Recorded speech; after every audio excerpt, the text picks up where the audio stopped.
it's time for some street racing in Assetto Corsa. We're going to be racing the mean streets of Assetto. I don't know, does street racing even work? Well, we're about to find out. We've got a server set up in AC, ready to go here, after a bit of a delay. We did have some delay in here. But we'll be back. we're back. We will be back, and we are back.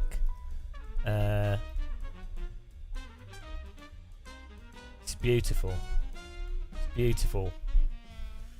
I'm excited to see if this works and to what degree that it does work. Probably third degree burns. It's good by me. Excited to do some street racing. Here we go. Fix my chat room, fix the music, fix the live stream. Who will be first in the chat? I don't know. Who will it be? Who will be first in the server? Will it work? Probably not, but that doesn't matter.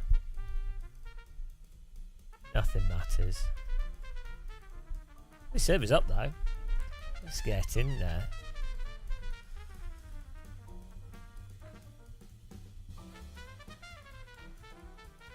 Look at this. British. It looks British.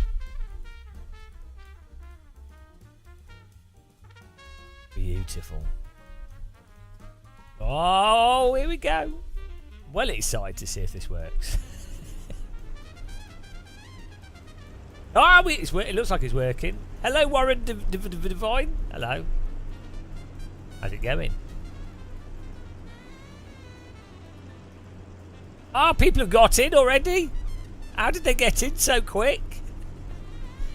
How did they get in? Losers. Oh, here we go. Hey up. How are you in the server straight away? Oh, look at this.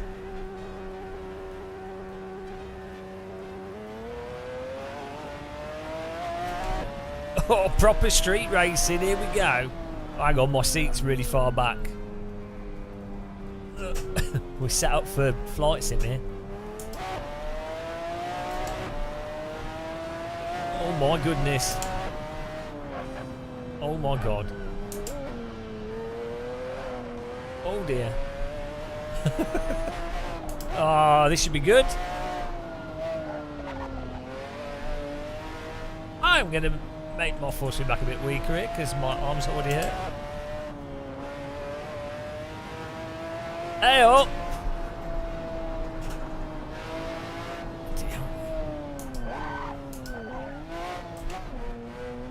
Hello! What? It's a cow. Hello, fella. How's it going, guys? Is Twitch chat working? Are we even live on Twitch?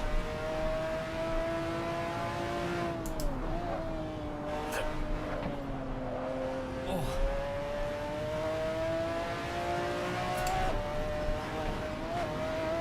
Woo! Woo! This is already a bad idea. Ah! That was close. Hello, Mentor Fisher.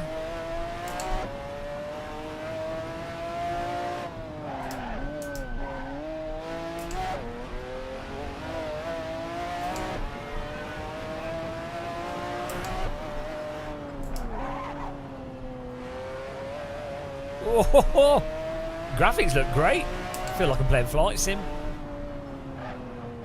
Ah, crunch. Okay, we have to brake more for that.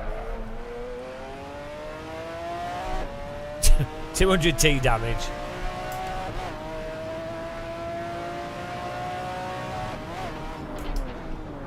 Okay. We have to brake there because otherwise the car takes off. And this is a car, not an aeroplane. Good to know.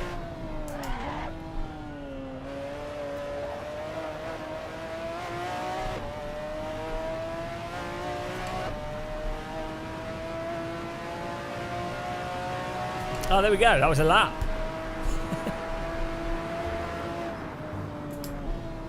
Probably could do with a track map on the screen here.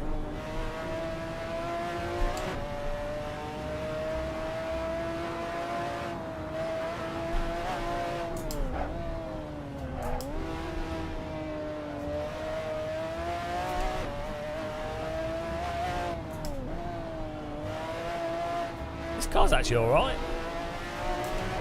I remember this car being more leery.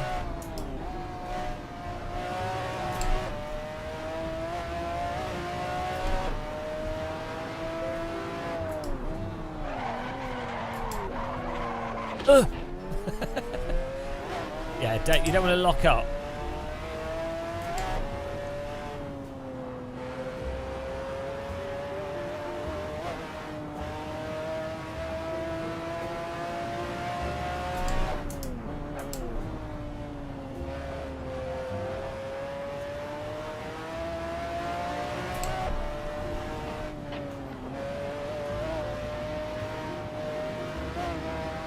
Hello, Novotny. How's it going?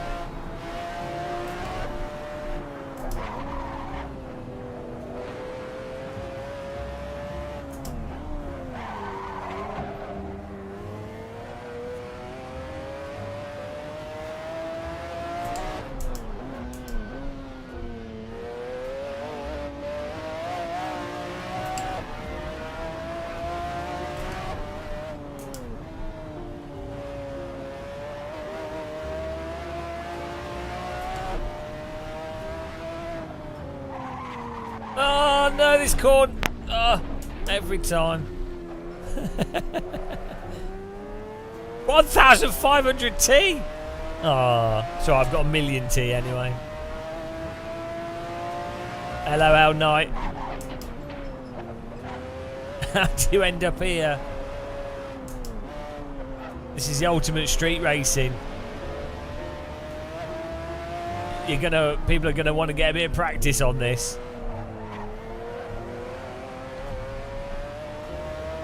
What's our lap time? I don't think we've done a single clean lap yet.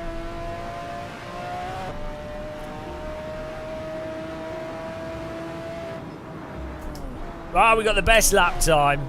We're at the top. Get in there. Pure skill. It's not even a clean lap, but it'll do.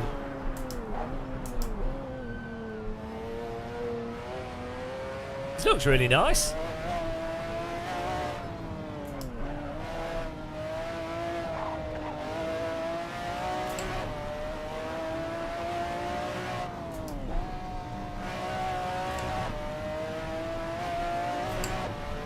Yeah, it's a nice track.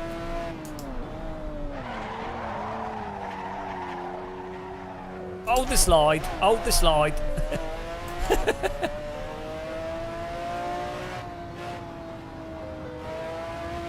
How's it going, Gabe? Ah, low 91's poning it. How cool is that? He slips past us. He knows the track. What he's got the need for speed. Bloody hell. Bonacabra.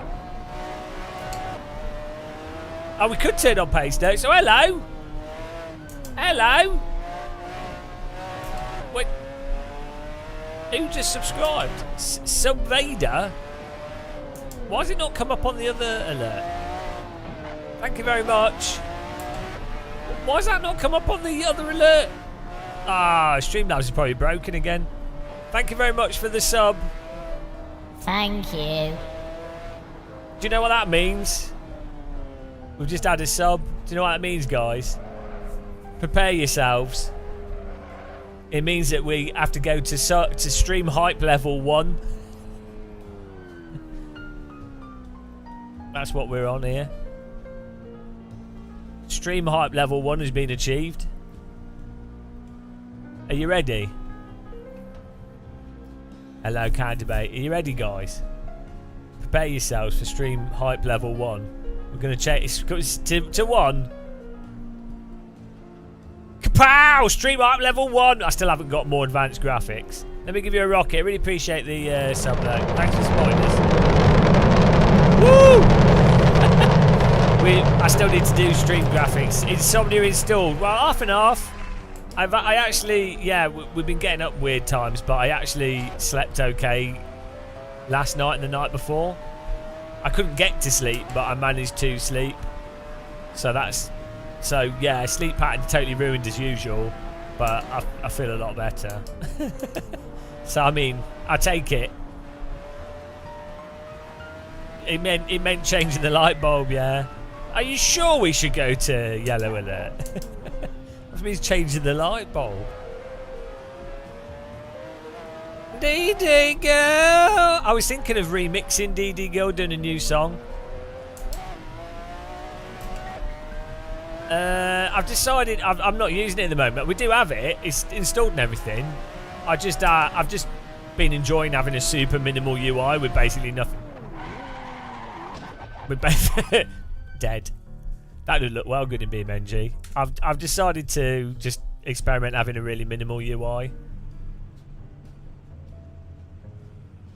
Nice looking car, this. Would you look at that? What happened to Chris Hay? He's doing other stuff. I think he got a bit bored of sim racing and he's doing other things. Last time I checked, he's all right. It's 8:30 AM. You've been up since yesterday, so you're doing better than me.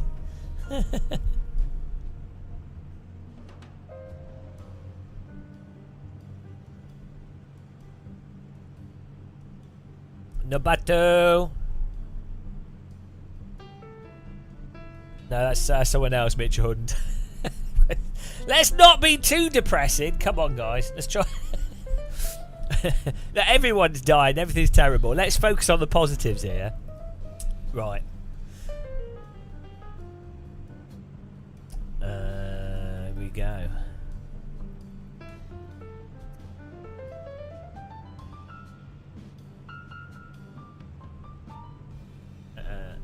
Let's focus on Nobatu.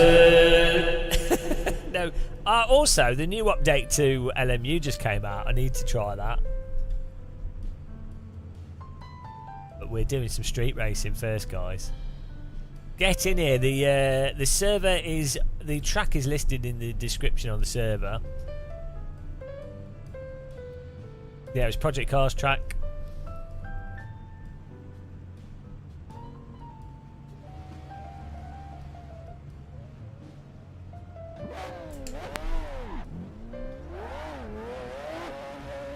This is nice.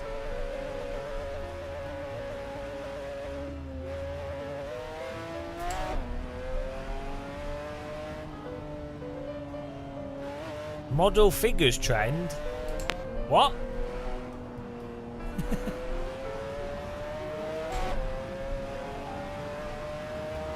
Yeah. Well, we'll check it out, Jason Murphy, but yeah. Woo! I mean, how do you compete with this? How does any sim compete with this? We got hillsides. We got subscribers. We got stream hype level 1. Ah! See, who put that corner there? We got no one playing. Don't worry about that part. Flights. This is the preamble before Flight Sim. Oh, you resubbed and it didn't show. What did you resub on? Hype level 1 is when we get 1 subscriber or 1 donation. We don't get to hype level 2 from 2 subs, I'm afraid. We do get hype, but it doesn't. Hype level 2 is like the Richter scale. Richter scale. It's like decibels. So hype level 2 is substantially higher than hype level 1. Do you know what I mean?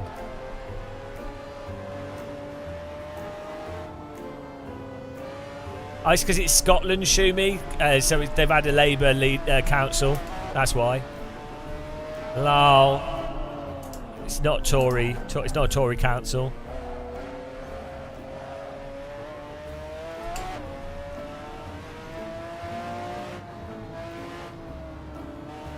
Yeah. nice hills, boats, everyone happy, free education, access to healthcare. Everyone will be racing because they're like, if I crash, doesn't matter.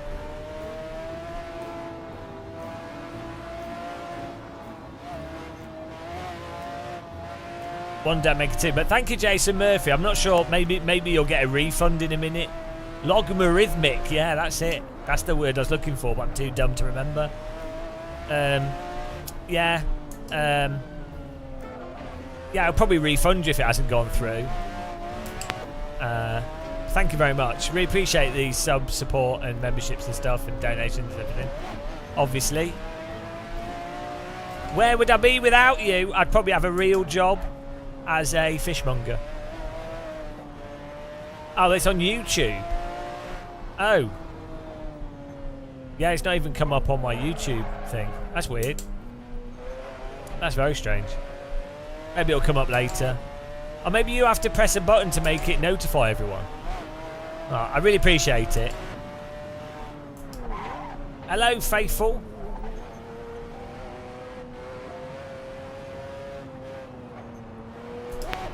Ah! I knew that was coming.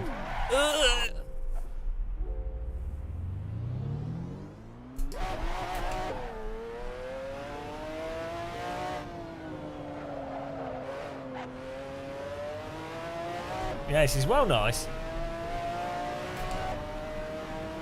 See, I genuinely think you could make... I mean, this is kind of what Forza Horizon is, but I don't think you need to go that far. I think you could release a game that didn't even have, like, hardcore sim physics, and the game was basically just street cars, and each track was basically a location like this.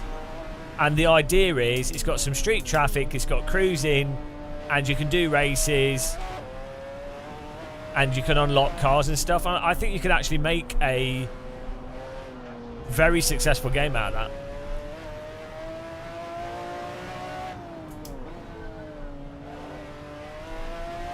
Yeah, but I mean more, so more like Euro Truck Sim, more like a driving simulator than a, so more like the old Need for Speed games, you know, the old ones.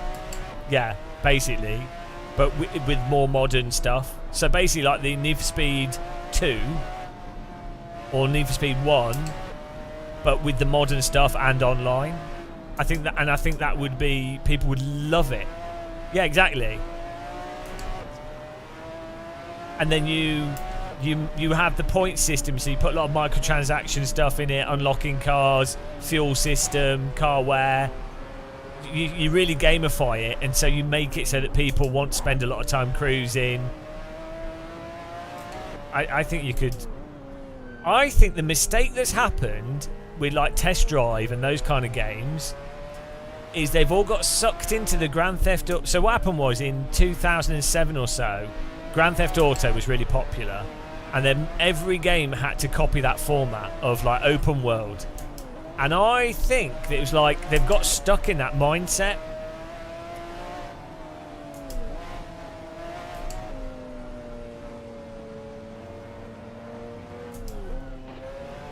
I think they've got stuck in that mindset too much.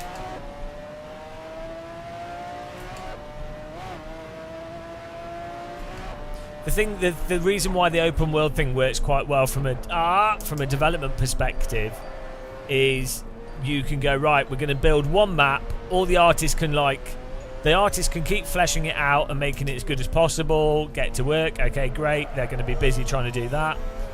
And then you're like, right, okay, we can put missions into this map. Okay, great. And then we add the content to it and whatever content we've got. So in a sense, from a development perspective, there's a simplicity to it. It's still complicated, but like, whereas if you have defined tracks, basically the development is a lot harder to like compartmentalize in smaller components. Like you have to finish a whole location for it to be coherent. Like, and you can't. There's a lot of time wasted in GTA type games for the player. The player has to like go from place to place, which takes up a lot of play time which then gets them spending more time in the game.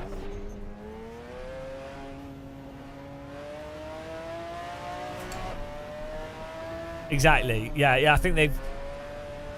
And I think the market data suggests, if you look at really popular games, it's that cruising thing. Like, people like My Summer Car. People like the cruising in BeamNG. People like cruising on the AC servers. People really love Euro Truck Simulator, which is effectively a cruising game. What they want is, like, cohesive, solid stuff. Not like, oh, go here, unlock this character, oh, do this crappy race, oh, let's do another race here. It's like they want coherent...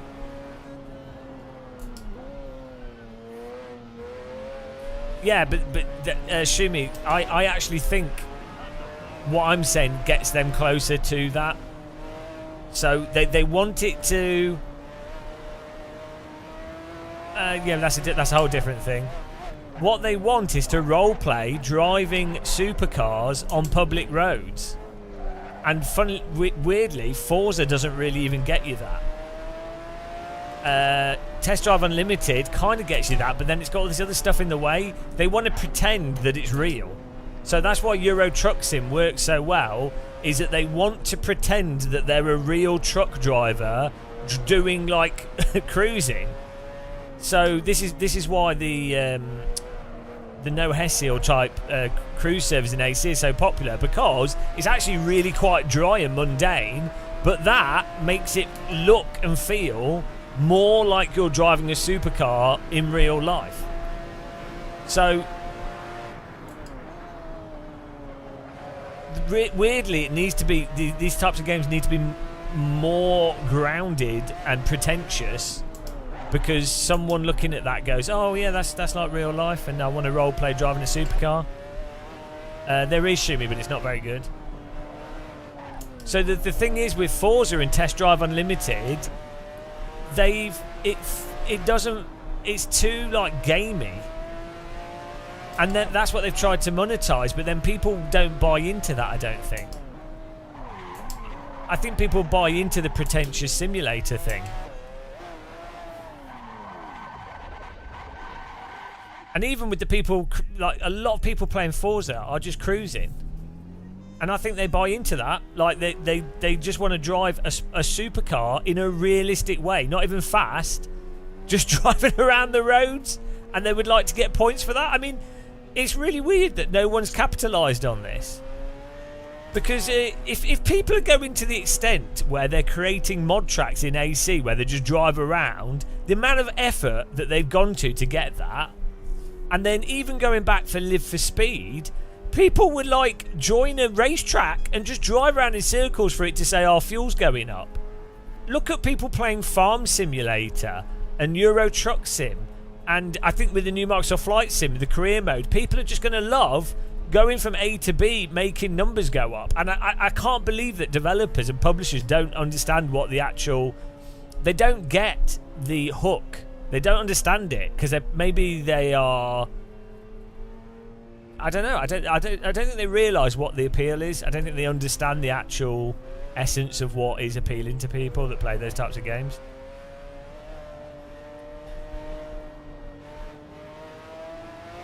Yeah, as I say, I was talking about this before. In some sense, like, most people playing World of Warcraft were not playing it for the literal sense of World of Warcraft. They're playing a 3D chat room with their friends with numbers that go up. That's a good... Yeah. Anyway, yeah, I'm really surprised. I think maybe a developer will finally do it and then everyone will copy them. Look at people playing Farm Simulator. Do you know how much money Farm Simulator's made? Counter debate. It's crazy. Are we going? We're doing a race. This is going to go terribly.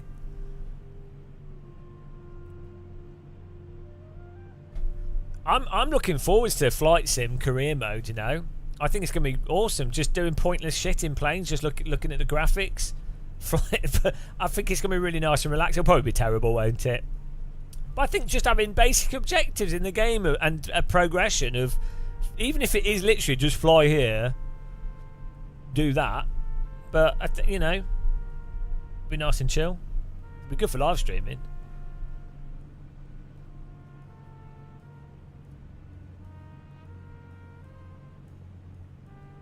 Are you ready, guys? Yeah. So they're already doing. They've got different career trees. So they have like helicopter missions where you've got to deliver people to oil rigs, or they have objects you pick up, and the objects have physics on them, and so you have to land those objects to deliver them. They've got a forest fire mode, so you fly over and you have to drop the water in the right location. I don't know what other careers they have, but they have gliding, commercial pilot flying. They've got basic general aviation training stuff, like a pilot thing, helicopter stuff, like oil rig delivery and that kind of thing. Yeah, they won't do that. they're not doing that. They're not allowed to from the licensing. Yeah, well that's it, Chair Dead. I think we could. that would be the ultimate. I'm putting slick mediums on, guys. Oh, hello. Search and rescue. Yeah, look for a child in the sea. That's fun. 15 minutes. I've got this on a bit long here, guys. Take it really easy in the race. Take it really easy, guys, because it's gonna. No, you have to. Long 91 to jump the start. You have to. No, you're not allowed to do that. You have to use an Apache helicopter to shoot boats. You have to use a helicopter to build a wall. Rebuild the Berlin Wall. You have to use. Yeah. Long 91 knows this track. He's zooming straight away.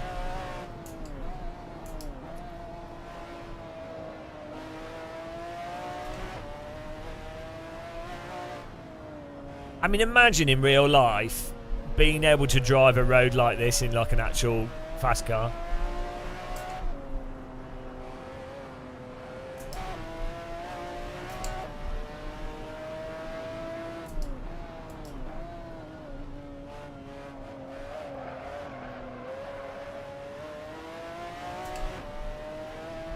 Track Taxi Sim, no. I mean, I've tried some in the past, but I haven't tried any new ones. Often those new sort of taxi bus sim games are really janky.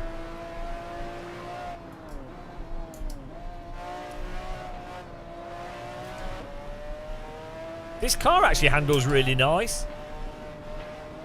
I for some reason I seem to remember the McLaren's being a bit weird in AC.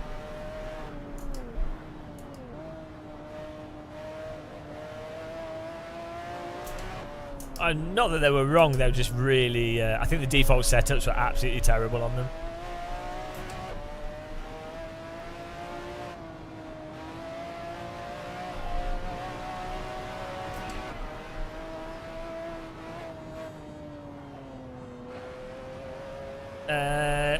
Well, I'm just using AC. Vanilla AC stuff here.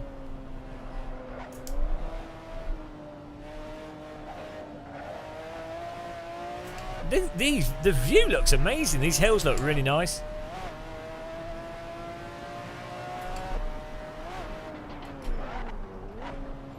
Oh! That was close.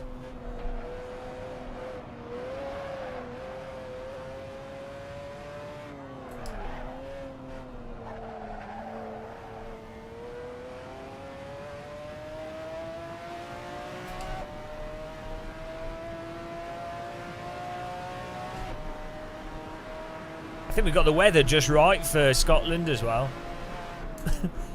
This is about as sunny as it ever gets in Scotland.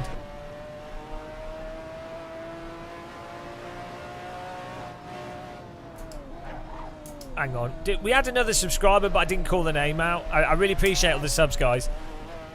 I think we've had like 3. I think if we get 5 subs in the stream, that gets us to hype level 2. I mean, this track is pretty hype. I think we might be at hype level 2 because this is really good. Oh, Chedheads. shedded his car. Like, this track's actually really fun, and this is great. So I mean, this is pretty high, and we're in second place. Stream hype level might be on 2. Also, I think we have like 100 viewers on YouTube, and I don't know how many we have on Twitch. I think we might be approaching hype level 2, guys.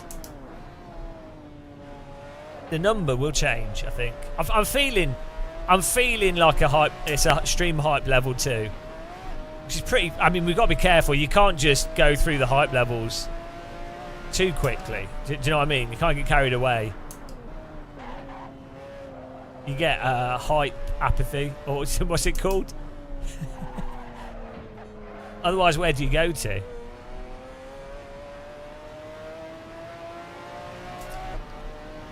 Oh, flat line over the curbing. Watch out for the grandma.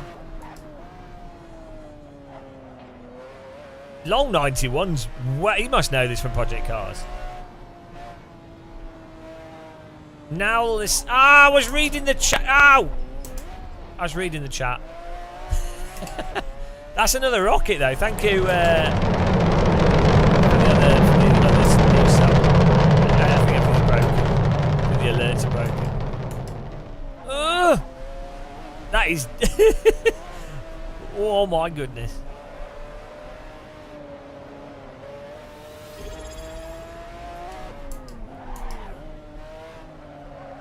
Oh, there's another one. Who's that? What? It's coming up, but they're not coming up. This car was in Need for Speed 2, wasn't it? My alerts are completely broken. Well, thank you for subscribing, guys. We're going to go to hype level 2. Hype level 2, because I'm enjoying this track. Thanks for all the subs. We need to work on more hype level graphics, so you guys know what level we're on if you come to the stream, rather than just a number. Like, we need like a border. Hype level 2, guys. Chat, are we okay to go to hype level 2?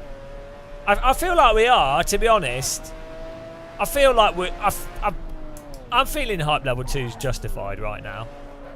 Stream hype level. And you guys can decide, though, ultimately. I mean, yeah, it's pretty good. Pretty good so far. This is bloody amazing, this track. Yeah, the track's linked on the server. If you search for Game of Muscle to join it, you'll be able to see the track. Yeah, this track's got a great flow to it. Little bit, could probably do with a little bit more polygons. Some of the bits of the track are a little bit bumpy, but to be honest, we're going quite fast on a public road, so texture work. I mean, this is a port from Project Cars. The Project Cars have some really talented artists. Chedhead forgot about the corner. There's another tight one here, watch out for this.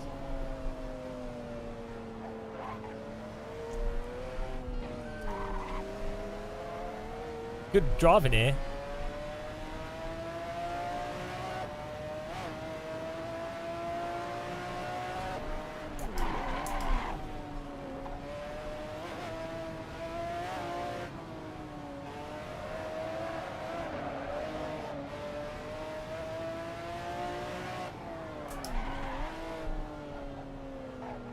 Chedhead. If this was BeamNG, he'd be missing a wheel.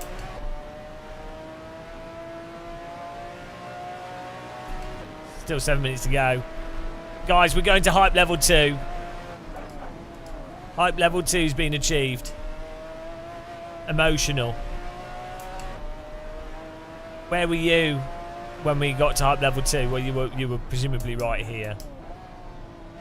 Everyone's talking about it. Oh. Woo! Some might claim that our hype levels are a bit anticlimactic. There's no music, you know. There's no like graphics, but you know, the number speaks for itself. He ain't making that.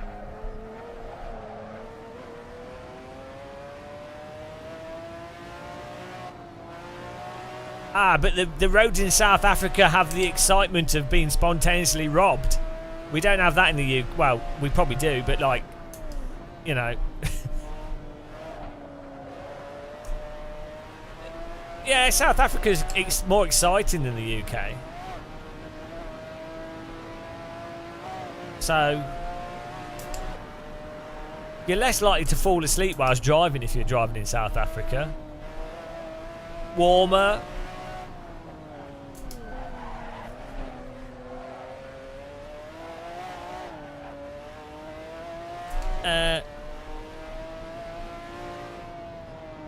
Yeah, we kind of the Brits basically invented highway robberies back in the day, and we got bored of it. But a lot of countries still do it. It's just like, you know, after you've had a few hundred years of highway robbery, you're like, oh, how can we innovate on highway robbery? And you can't. You're just bored of it. You're like, wow. We got it out of our system like 100, 200 years ago with the horse and carts. So our roads aren't very good for highway robbery either. It's too crowded.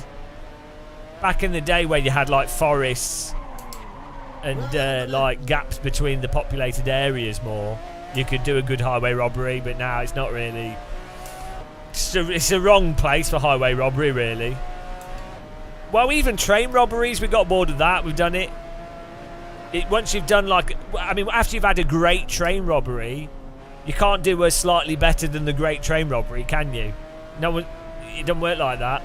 It's like Jurassic Park films. After you've done Jurassic Park, you can't do like Jurassic Park 2. It's never going to be as good, is it? So we don't even have train robberies anymore either.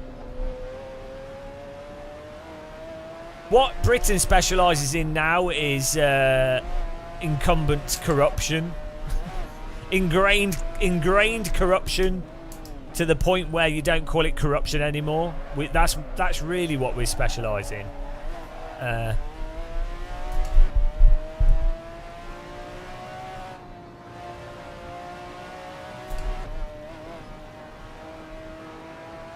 Yeah, we like giving weapons to people to bomb other people's highways. That's nice.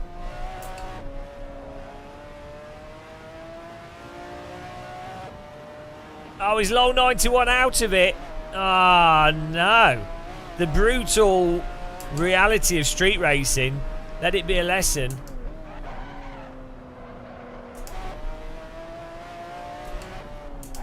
Oh, I'm going to hit him.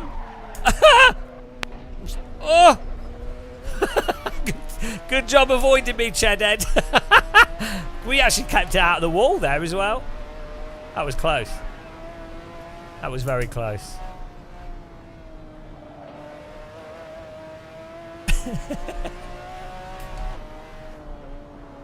Oh, this corner here.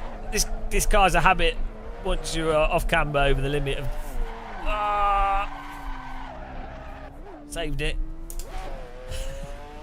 To -2 till we tap the wall.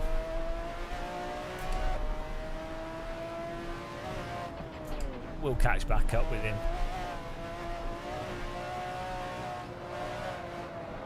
Oh no!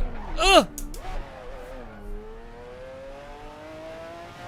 Don't you feel like each game is it one car of its own? I think I know what you're saying. Yeah, so it's normally the tyre model. Each sim's tyre model makes each sim play in its own way, and obviously it's physics as well. But like the tyre model's the big thing. But yeah, you definitely have to play each sim game differently. The thing is, I would say though, Automobilista 1, Race Room, and the first Assetto Corsa. The cars drive like cars, so even though they have different grip levels, they drive like cars. Whereas AMS2, AC, ACC, iRacing, they don't drive like cars. Oh, Live for Speed also drives like cars. R-Factor 2, yeah, is mostly drives like cars, yeah. So, yeah, I'd say AC Race Room, R Factor 2, Automobilista 1, with pretty much most of the content. They drive like cars, but with different... You know, LMU's just R Factor 2, basically. Same sort of thing. But even then, AC's even better than LMU and R Factor 2. Like, still, R Factor 2 still has some weird passenger slide stuff in it.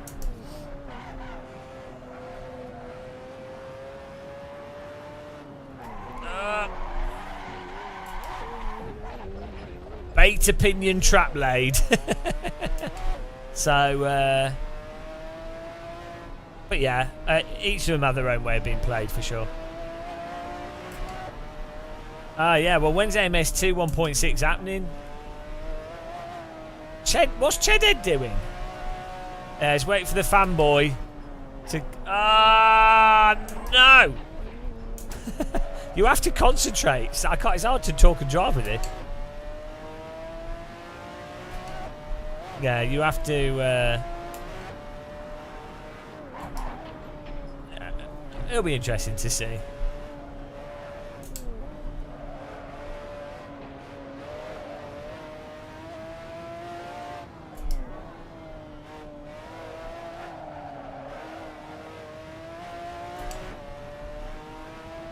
Why is he slowed down? Did he run out of fuel? We're going to win the fit. We've got 10 seconds. One more lap.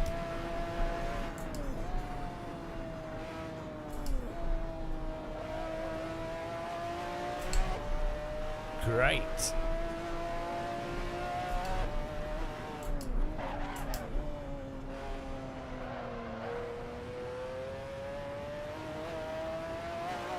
I definitely think with most sim racers, vast majority of sim racers don't play lots of sims to the same degree. Like they just play one sim. So they'll focus on like R Factor 2 or iRacing or something. The same thing happens in flight sims actually. A lot of flight simmers only play X-Plane, not only play DCS, or only play Microsoft Flight Sim.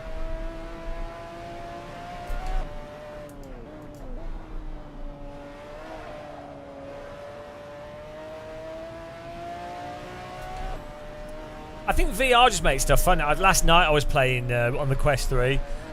I was playing Pavlov. I mean, the Quest 3 is incredible as a VR device, especially if you set it up so that it's pushed right against your head. It's really weird how the facial interfaces on the Quest 3 massively ruin the field of view, and also there's definitely, I think there's a minimum field of view that you have to pass for things to feel immersive, and I think the Quest 3 is just hits it, only just. But only when the Quest 3 is like basically touching your eyeballs and you can see the flat edges of the screen. Before that, it doesn't feel like VR. It's not enough peripheral for it to work like it's just a 3D view, but it doesn't look VR. Like, do you know what I mean? So it's really weird that the default Quest 3 facial interface is so bad, and then even custom ones are pretty bad, like once you put the foam on them. And I'm surprised that more companies haven't thought of ways to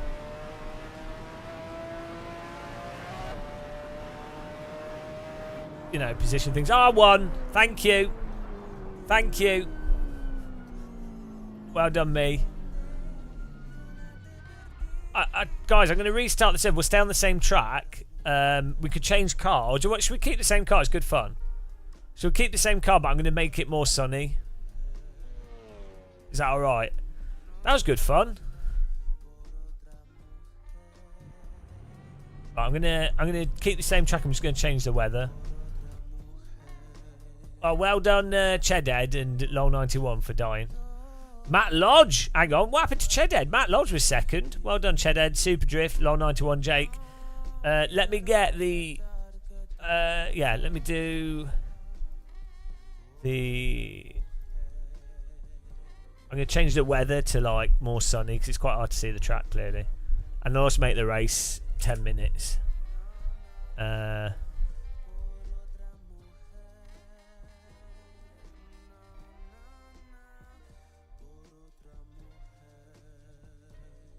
Can't debate. With the Bobo S3 head start, the device doesn't need to touch your face. Yeah, that's what I'm using at the moment.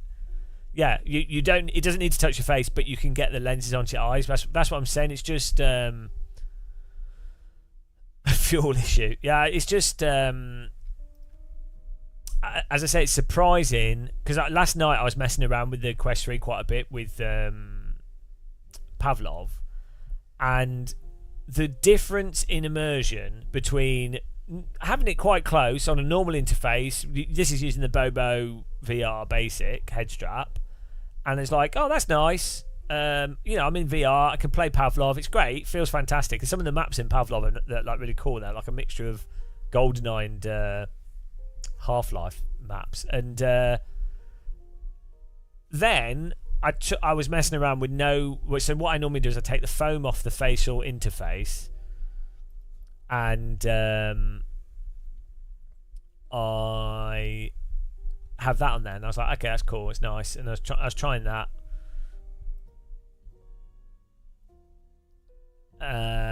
but then I like basically took it off completely.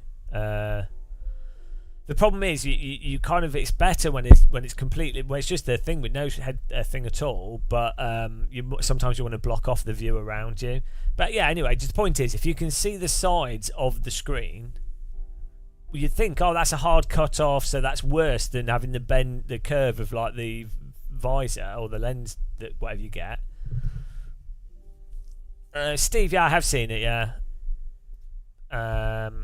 It's interesting. I've not tried one, but it would be good to try one.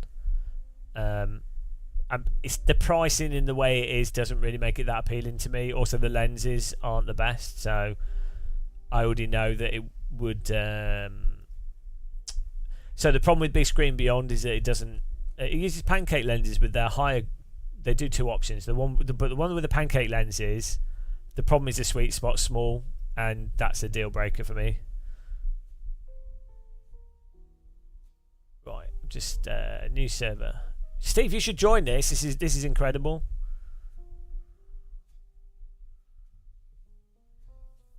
Right, I've just saved it. Hopefully this works.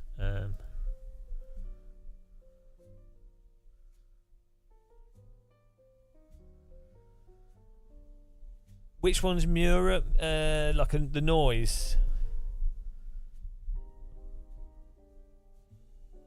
Why are you going to bed?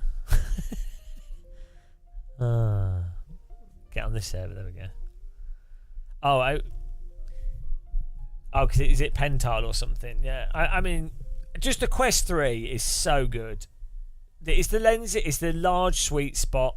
It's Quest 3 has basically hit a minimum resolution where everything looks sharp. A minimum clarity for sweet spot of the eyes. I think the sweet spot could even be better because you still do notice that there's a brightness sweet spot and there's an absolute clarity sweet spot.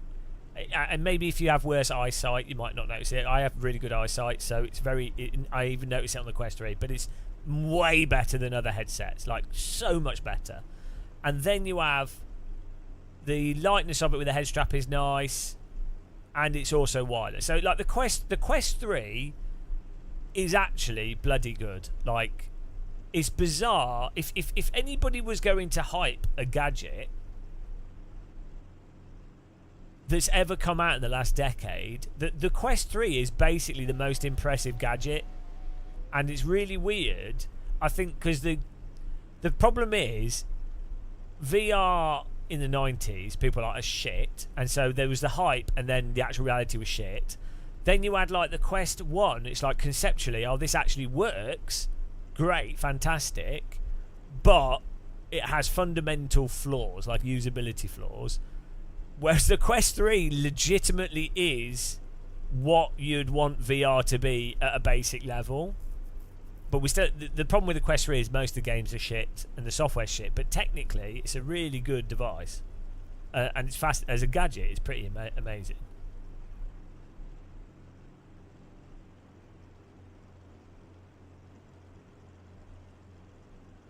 I understand why people are a bit jaded by VR. I mean, I am. Like, oh, look, this livery's nice. The problem with VR is, oh shit, guys, I need to redo the server here. We've got the wrong tyres. Sorry, the server tyre settings are wrong. Don't know how that happened.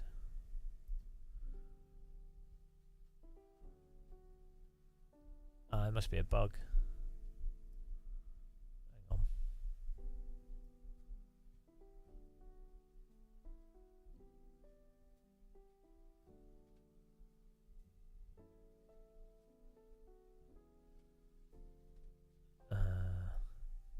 Guys, just it'll restart.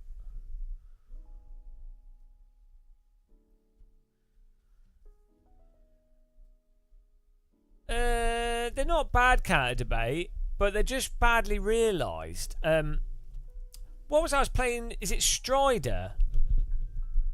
The game where you're running through it's like a rip off of Mirror's Edge. Is it called Strider? I don't know. But it's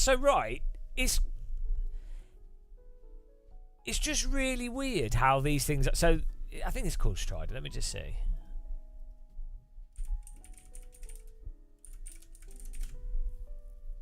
Oh no, Stride, right? Okay. So I was playing through the tutorial of this game, Stride. It's basically Mirror's Edge, but in VR.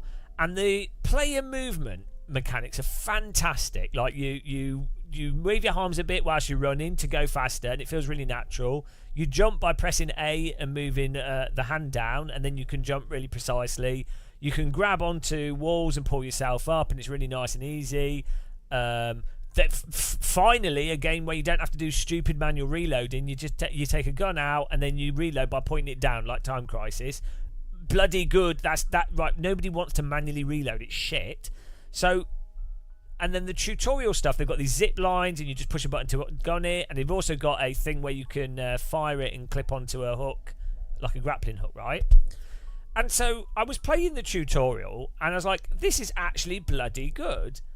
And all it needs is you have that game with those movement mechanics and you just do Half-Life 1. It's like, right, you're starting off in a place that you have to escape, and there's different rooms with some, and it could be more like a mixture between Portal and Half-Life, but you know, you've got some like place that you're stuck in that you have to get out of, even if it was like Doom, Half-Life, whatever, a corridor shooter, but with some street running and platforming element to it, and enemies positioned around, and you have you could have a 10-15 hour game of that. AI could be dumb, it doesn't really matter, because it's just the movement's fun. Like the core platforming mechanics they've got, which are normally the hardest thing to get right in a game, they've done really well. And yeah, you load up the game, do the tutorial, and you're like, bloody hell, this is good. And then you load into the single player, and it's like, oh, we're on top of some buildings, and it's just a clone of Mirror's Edge, but they don't seem to really understand the appeal of Mirror's Edge, and it's just completely arbitrary. Like, they just have no sense of how to structure a single player game. It's bizarre.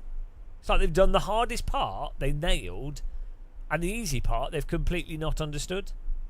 So it's really, really weird. And I feel with VR, it's all over the place. It's in design and things. Tokyo R246. Nice. We'll check that out. We're doing this. We'll do another race on here, and then we'll change track to another street. No, so Hell Knight, the reality is, with the game studio, the reality is that from a management perspective, it's a total nightmare. I mean, I have actually done games development and been around games companies.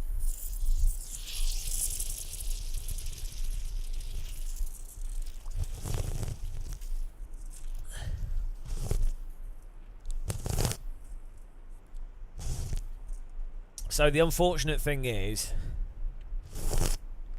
if you set up your own, oh, you're triggering me on purpose. Yeah. The problem is if you set up your own games company and you're the director or you're the manager of the company, you spend all your time trying to just get funding and managing the staff aspect of it, and the staff just costs so much and money just disappears.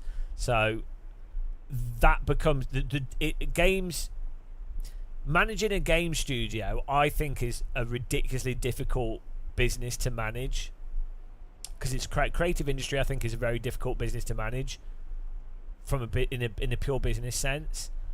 I think it only really works if you've got funding somehow, or you yourself are not paying for it. Like you're the programmer, and the people that are also working on it are self-supporting themselves, and so they have dividends in the business. So you're not paying the staff basically, because then you've eliminated the £50,000 to £100,000 a year per each staff member. So then you've already just given yourself £1 million worth of investment. So the problem is, you basically need 3 to 4 people that are very talented, like ridiculously talented in the top level of skill for the industry, who are all willing to all want to work on the same project, and at that point in their career where they also don't have a family life, and they're also at that point in their career where they can do that. So this is why most of the best games studios either happen because accidentally some people leaving university have middle class families and can afford to support themselves doing their own game thing, or it's people that have had jobs in the games industry for like 4 to 8 years, maybe have made enough money and are then able to sell out of that, not games industry, or any industry job, tech industry job, and are then able to, they know 3 or 4 people who are willing to like leave their jobs and start this new company. So like the sort of Gabe Newell Valve thing, and even that's like really risky. So it's logistically it's just a really bad thing.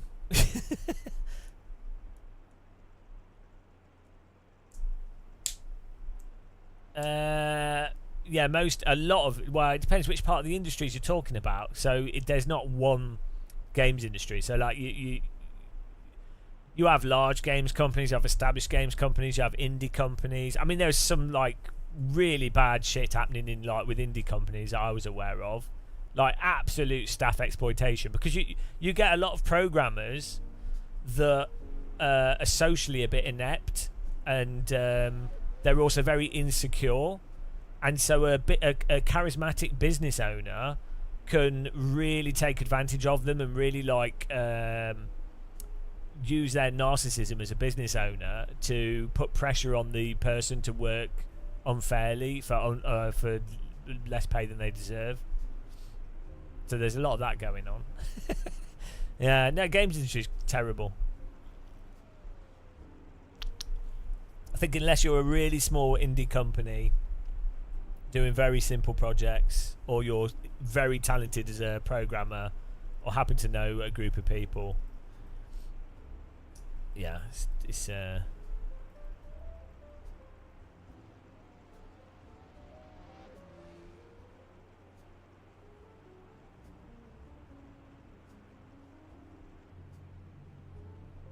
oh well.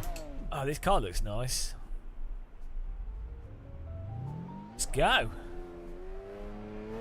Hang on. The weather's still the same. Oh, well, it doesn't matter. Change it for the next one. I don't know why the weather's not changed.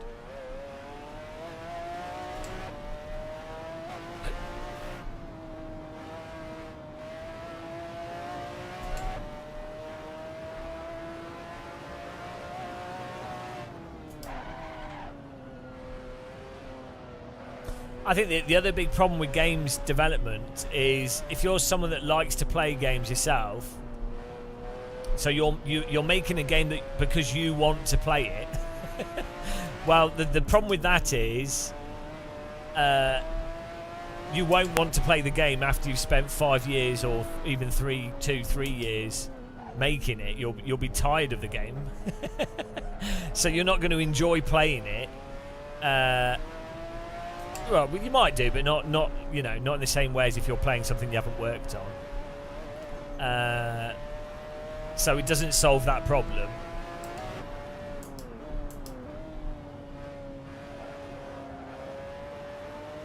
And ultimately, making games is a whole different thing. I think it's more fun to work on games projects. I personally wouldn't want to. I don't think I'd want to work on simulators. But I like playing simulators.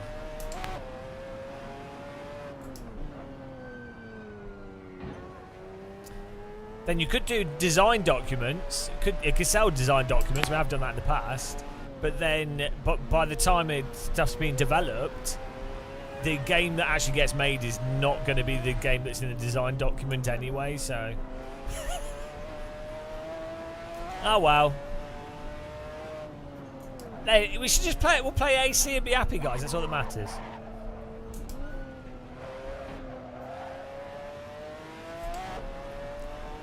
It's pretty crazy that this got made, like, that you've got AC with its amazing physics, and then because of the mod stuff, you're able to play, like, these incredible tracks from other games. That's mad.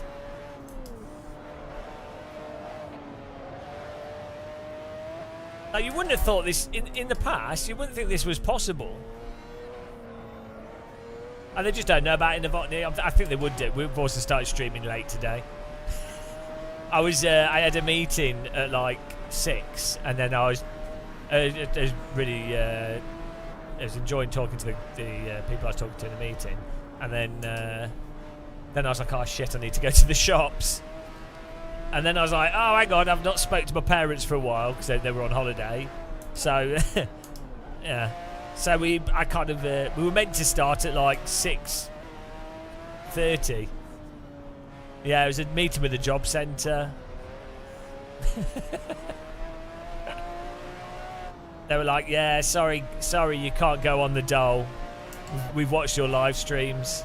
And I was like, but how am I supposed to support myself? And they're like, well, you have to support yourself now by yourself.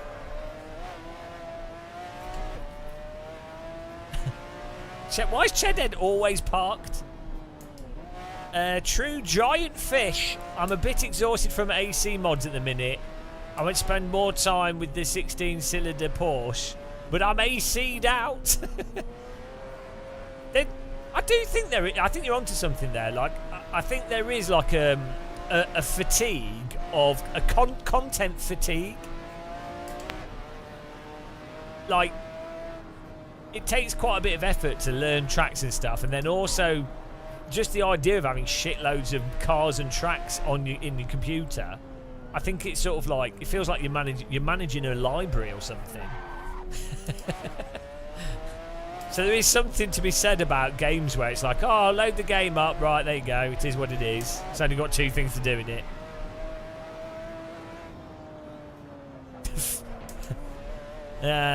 I'm not allowed disability benefits.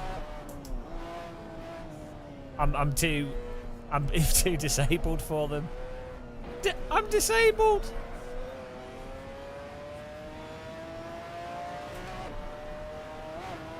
And this skybox fits so perfectly with this track.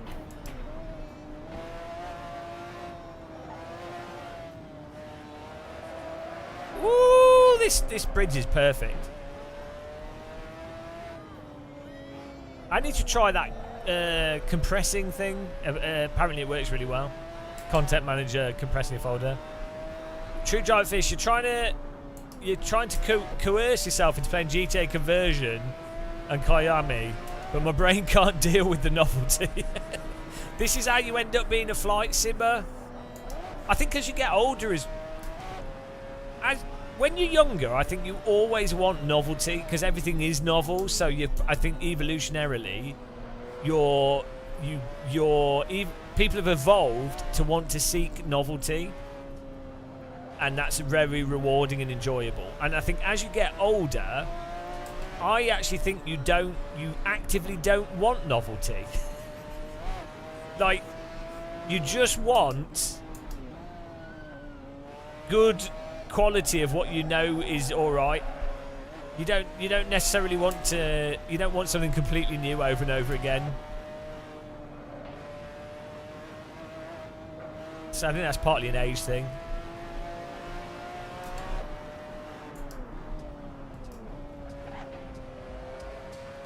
I don't think it's fear of change. I don't think it's that. I think that is a separate thing. That definitely does happen.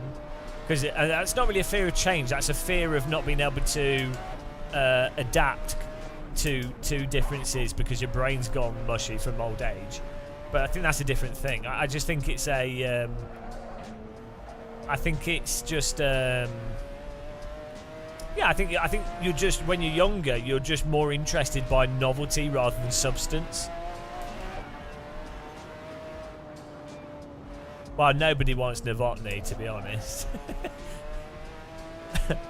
Novotny, who messages me at like 2 in the morning, do I want to play a game of CS? It's like, well, yeah, I'd like to, but it's 2 in the morning.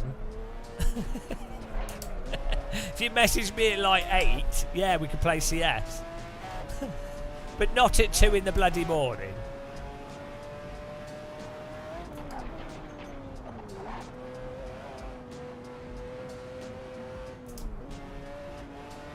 They're stuck in their youth.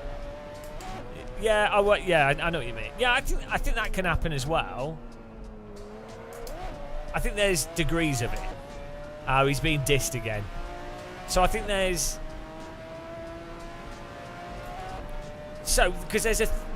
there is a... Obviously, there's too much novelty to stuff where you know it's just shit, but it's leveraging novelty to hide the fact that it's shit. And in that scenario, the novelty's bad.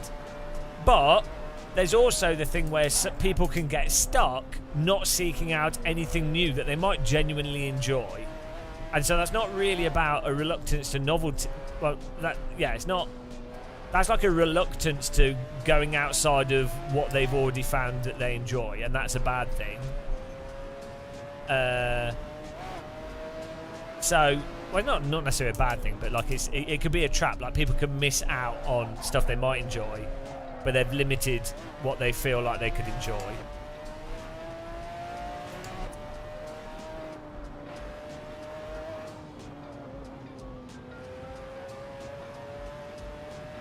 I think it's a balance of effort, isn't it? Because like sometimes some things can be a substantial effort to get through all the shit to find out which bits you enjoy or which bits are good. And you've only got so much free time, or most people only have so much free time, that they have to be careful with how they spend that free time. So there's more pressure and then they'll be like, well, I might as well just stick to the things that I know I'll get a good time out of.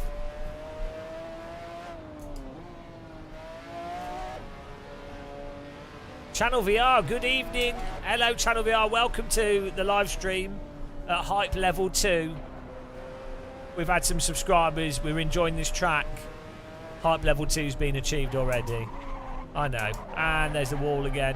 And that'll be 2 tea bags, I reckon. Oh, we got away with it? No, 6 tea bags. We're doing street racing here if you want to join us.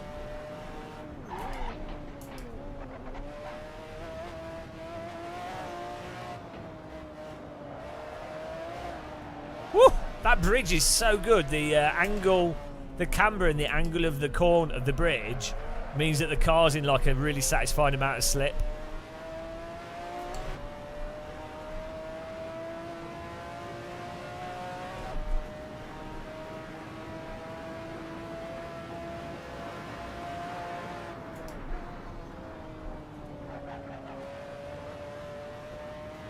I need to try opening OBS here. Hell Knight. Oh, you wish you could join. You have to choose your free time carefully. Not a lot at the moment. Just have no life. That's what I do. Hell Knight. They are just stuck listening to the same shit on the radio. Can't remember the last time I listened to the radio. Yeah. I mean, if they're happy with that, that's their, you know. I know what you mean, though, but yeah, it happens with everything, doesn't it?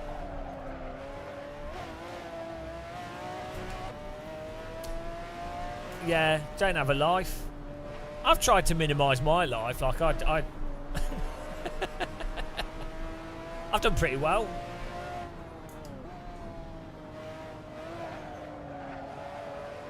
Genius. Whoa. Thank you for driving safely. That we are. Thank you, sign. The normal. Hello, Oromir, are you joining us? How's it going, man? Woo!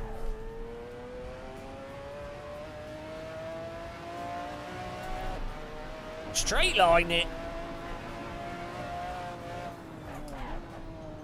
I'm drunk. That probably helps on tracks like this. Hell no, you notice every time you're in the car with your best mate, we are the same age. There's the. This is hard to read and drive. He's a fuddy-duddy with his music now. How old is he? I notice with me, I think this is a personality, probably some kind of bipolar, borderline personality disorder or something. But like I really like lots of different music at different times. Like really broad. But like I will absolutely hate some types of music one day. Like I'll be like, this is shit. And then the next time I'm like, oh, this is awesome. So maybe some people though are like pretty consistent with what they like and dislike. Music's a chore. Well, True Giant Fish, what you need to find. So, oh, but Jesus bugger. What you need to find is music that's like porridge for you.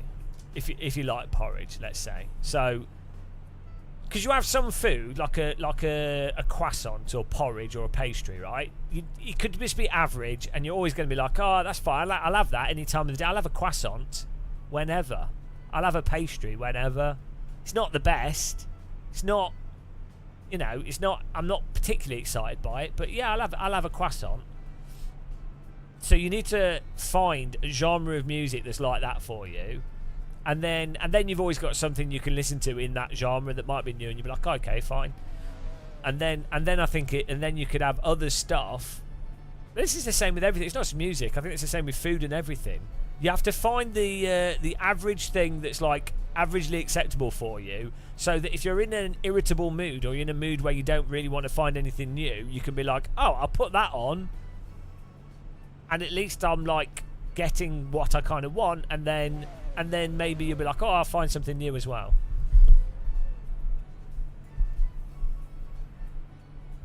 I hate words with music because I find the lyrics in most songs are completely terrible. So that's why it's actually really good listening to foreign music, because you can't understand the lyrics. It fixes that problem, and then you can enjoy the singing without the stupid words that people use.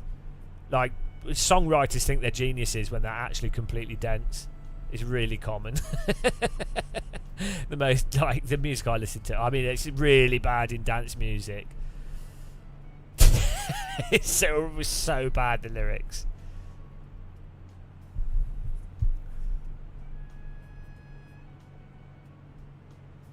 Also, if you speak one language, if your native language, you will it's easier to ignore words when it's a secondary language as well. You need a good sound system. What? Oh, you absolute audiophile.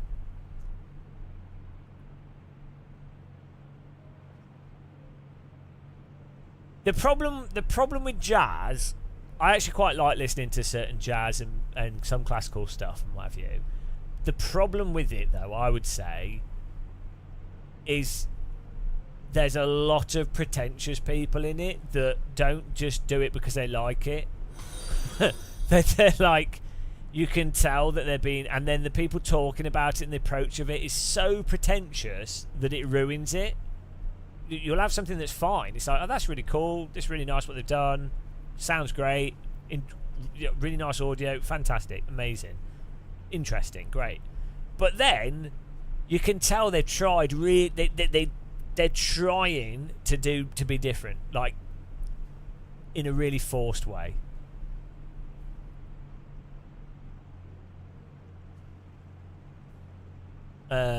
Which is a shame, because I think it then ruins it a lot of the time. I think that can ruin a lot of things. I mean, it's what happens in sim racing as well, isn't it? You get a lot of people. Like, sim racing is fantastic, and but it is just driving toy cars virtually. It's just it's just a video game. Yeah, the physics are more deep in some ways, but it's a bloody video game with simulated cars. It's a toy. It's not, it's just like anything else. It's just a thing. And then you will have people in sim racing that are like, oh, these wheel settings, this field of view, or this content, or this oh. You're just like, you're ruining it. You can have an honest conversation and go, this is more realistic, or this works better, that works worse. But you have the people that are like, oh, you have to do it this way, this field of view, this force feedback settings, this wheel rotation. Don't push the brake and accelerator at the same time. It's like, oh, guys.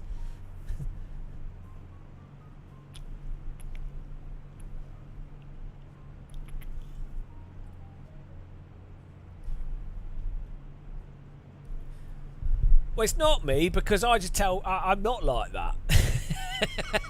I'm the opposite of that. I'm like, it's a bloody game. I'm taking the piss out of everything constantly.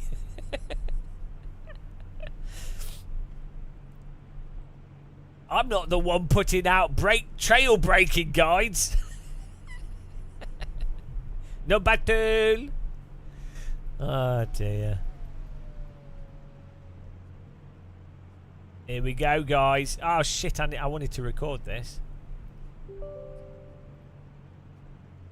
I want to see if this causes stutter issues after upgrading drives and everything. No battle.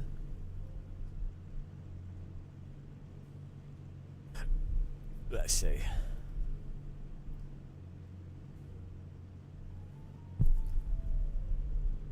No, it's 76 calories for a can, whereas the normal one is about 120, I think. 79 calories for a can. I don't really care. Like, I'm not drinking it for that reason. I just like how it tastes. Here we go. Yeah, non-alcoholic drinks tend to have less calories because it's not alcohol. Alcohol is very calorie dense.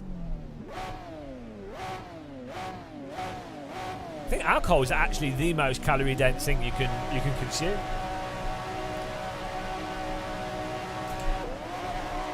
Take it easy, guys, for the first lap, because it will be crazy.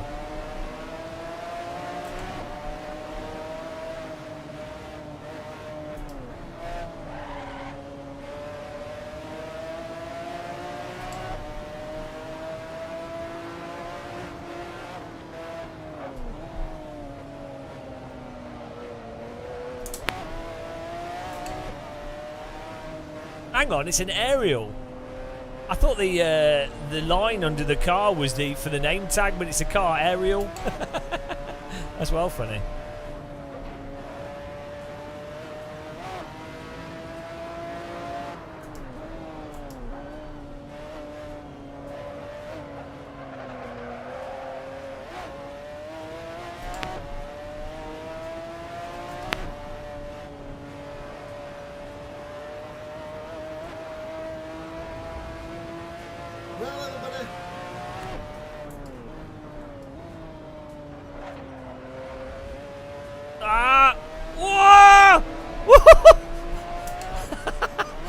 That worked out.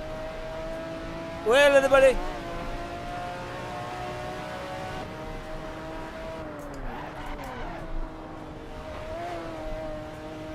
Oh my God.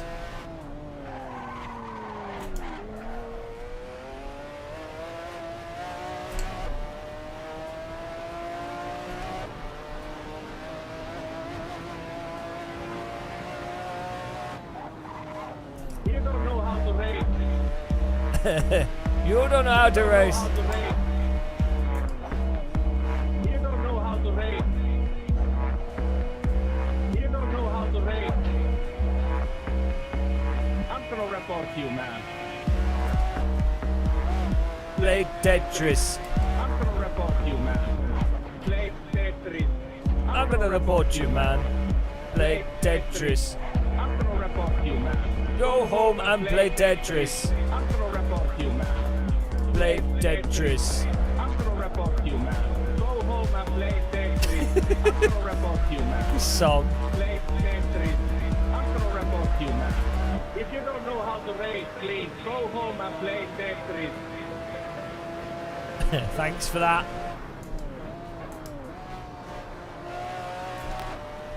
Woo! 4th place at the moment.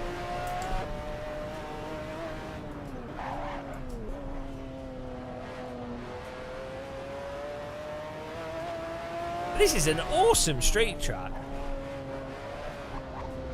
We definitely need to race this more often.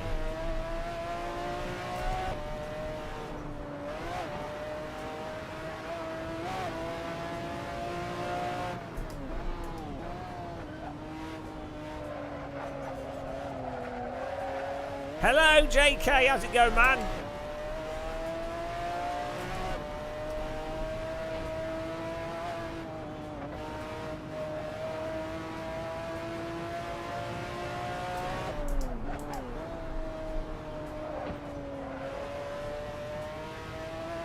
I'm alright, thanks, yeah.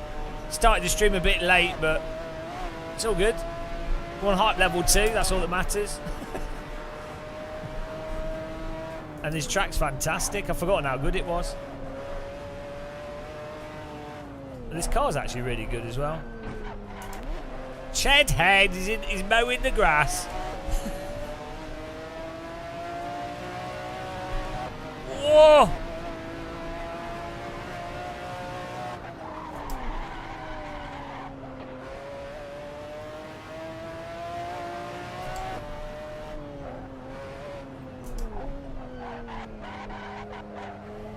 Wheels just lock in as we go through there.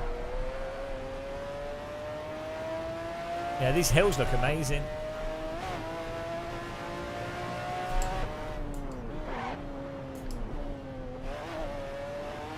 Oh, he's right my tail through there. I was slow. I don't trust this car not to take off.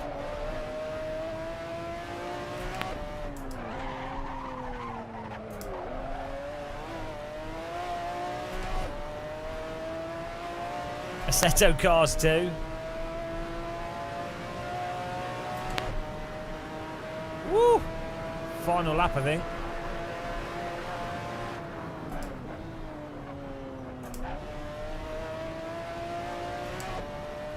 I know, 2 more laps maybe. So I'm missing chat messages here, guys. I have to concentrate quite a bit with this car on here. You have to consider the undulations as well as the corners.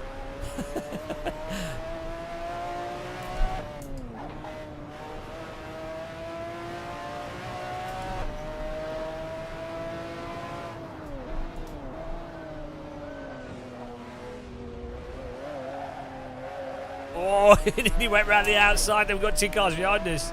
Right on our tail.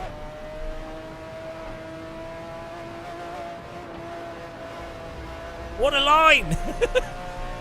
I would totally take that line in real life. Oh, bit off the wall there. 1,000 tea bags for that.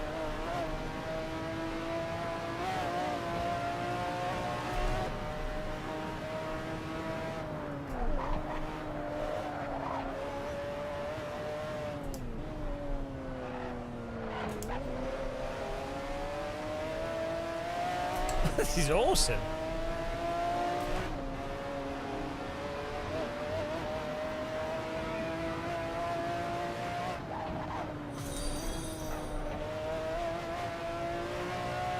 Dampo getting loose, but he caught it.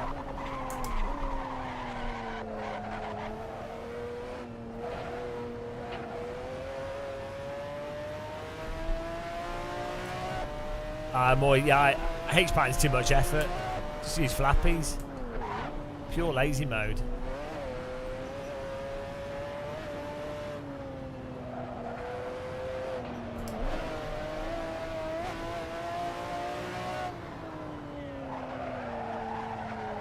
No! Bit of the old iRacing trick there to save that.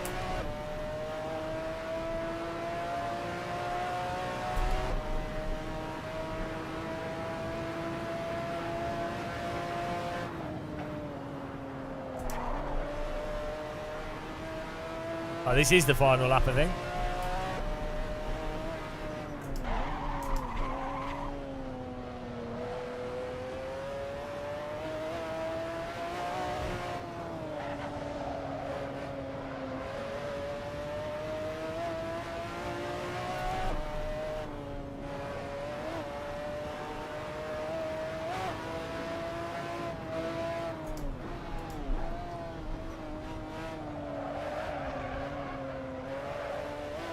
It's a surprisingly good car track combo.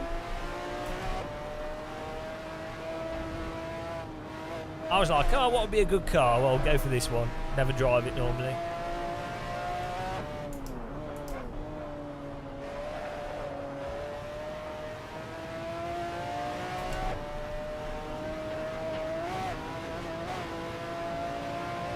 Woo!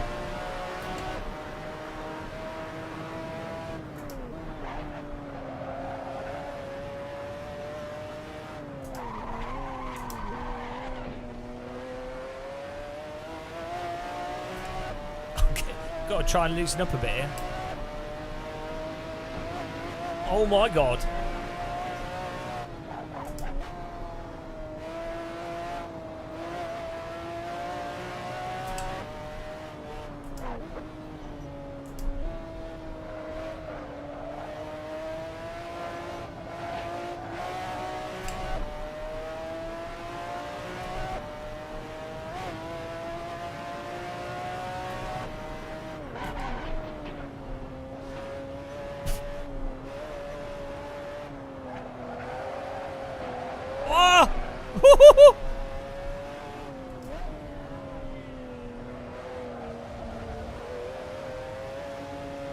Ah!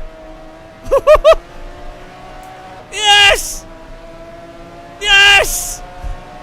Ah, one more lap! One more lap! Oh, thought that was the final lap.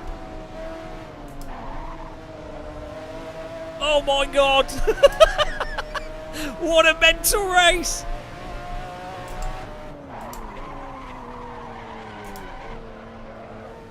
Oh, he's gone! He's gone. He overcooked it. Oh my goodness. Oh, this is well good.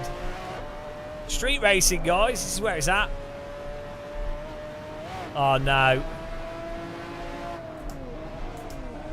Bloody hell. Tayson's poning it.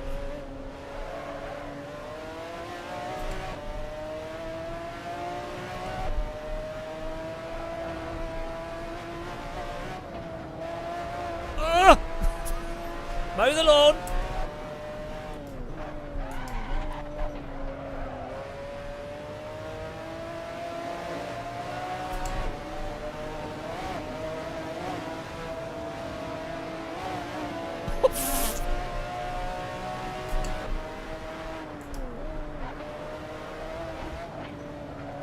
Oh. No, road closed.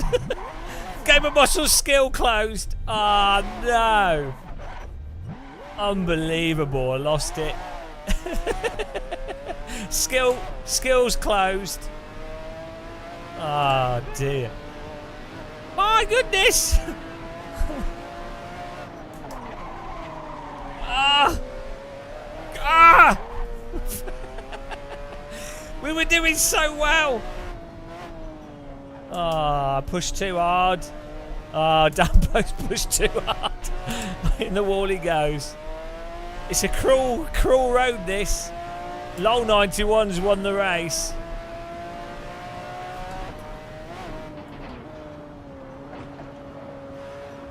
Oh yeah, my rear tyres are cooked.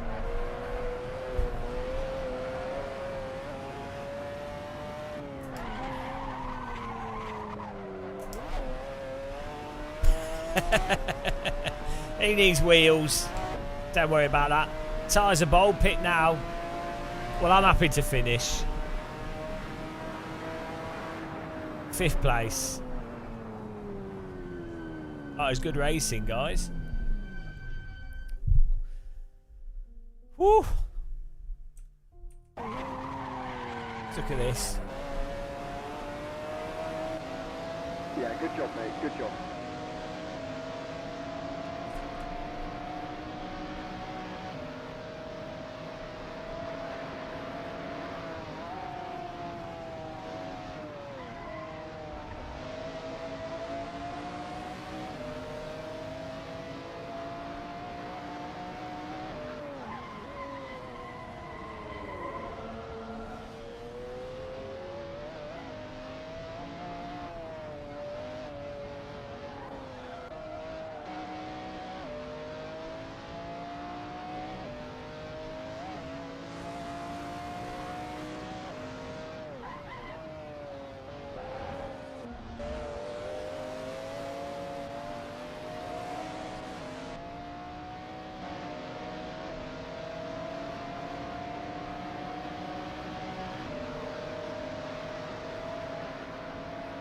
That was awesome.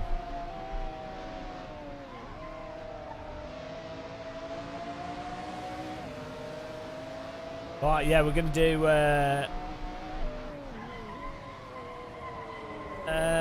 it's on the server, the track, if you want to join it. It's Bonacabra. But you can, on the server, you can see the name for the track to download it.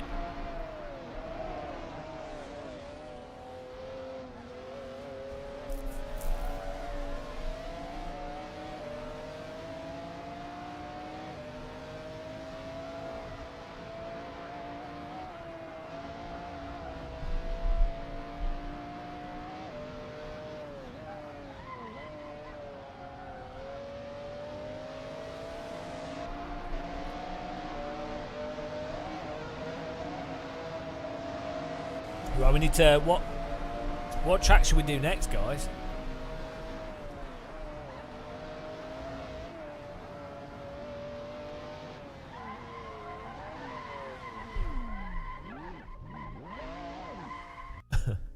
Right, what track do we do next? Yeah, it was good fun. Good racing, guys. Results of the race are messed up. Tyson with the win. Chedhead second. Third. Hang on, no, it's forgot the finishing. I wasn't third. Who won that? It's messed up. Marianopolis. What's that? What's that called? I'll have to download it and just pop it on the server. What's the best track we could do next? Street track. Let's see. There's the London one, actually, which is good.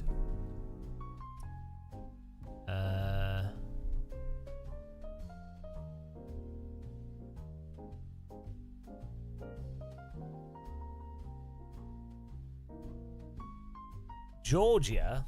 What?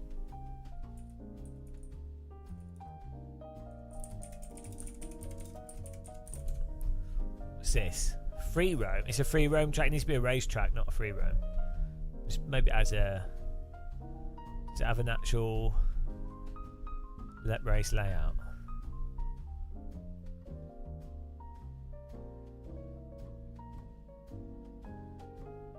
That's just a motorway.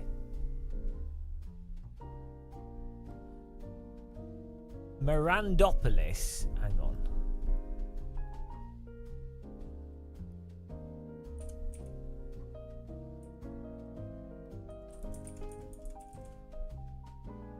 Sao Paulo. Is this copy from Forza?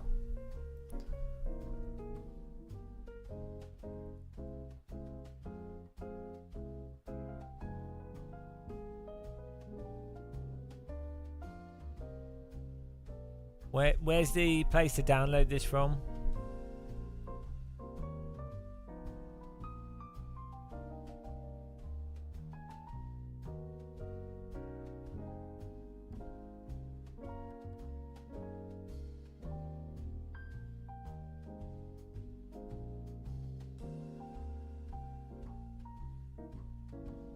Alright, JK, thanks for popping in.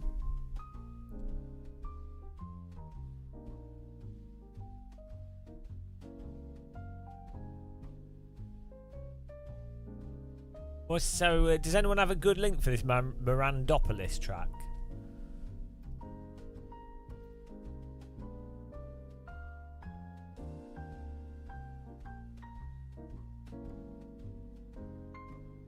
Or is it free roam? I think we need a street race circuit. The Tokyo what's the Tokyo one?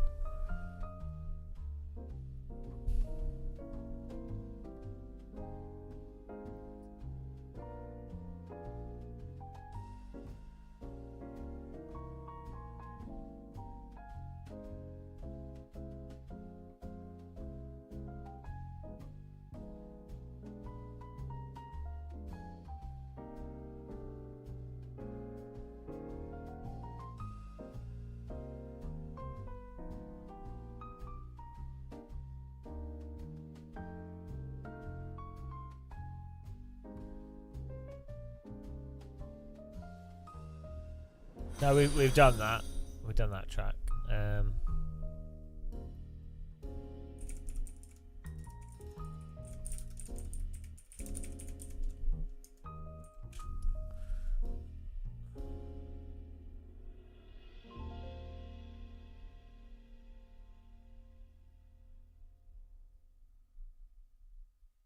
What's this? Tokyo R246.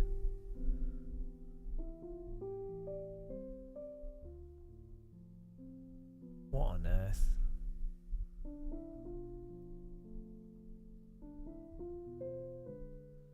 Oh yeah, we should get that Luca Rings. Good track. That was one of the first city tracks.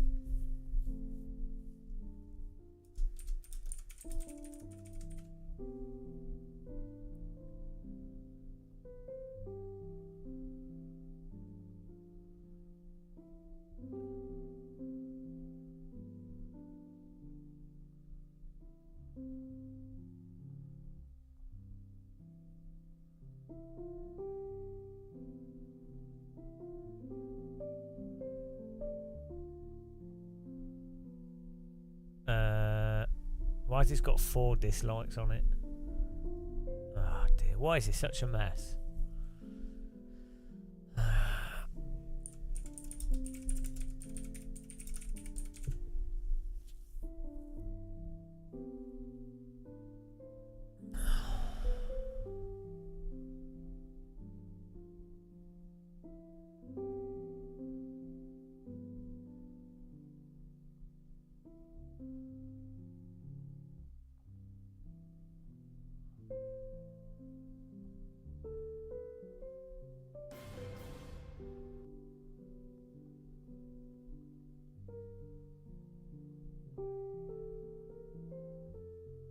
So I'm trying to find the download links for these, but it's such a mess.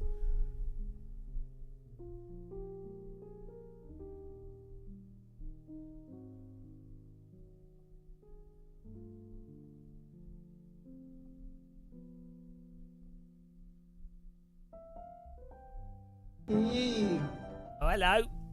Aero Jay, thanks for subscribing. Appreciate it.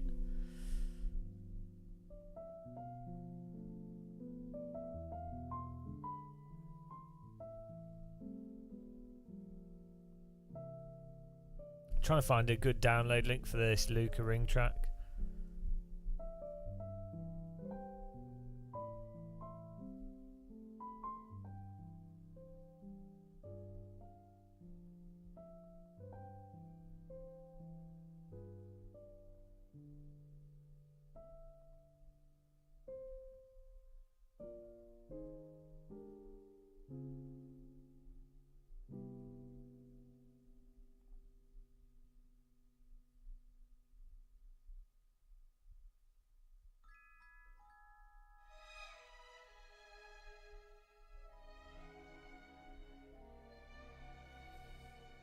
What's this Autobahn 0.3?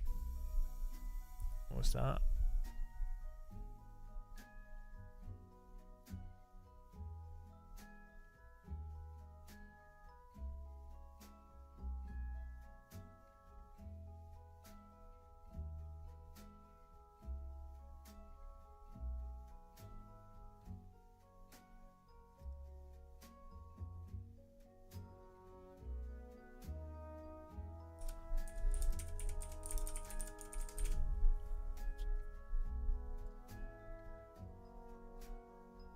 Oh, here we go.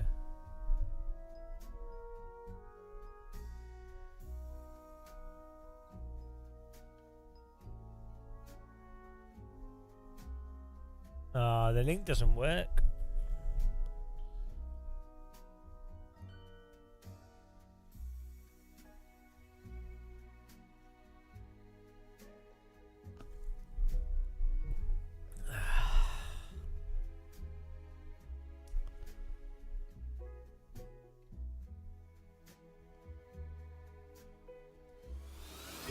Hello?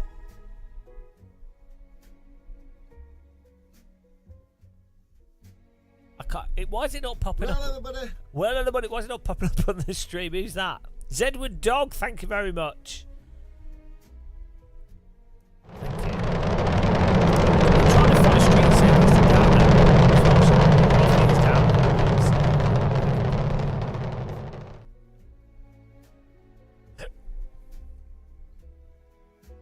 We've got this Autobahn mod. It looks terrible.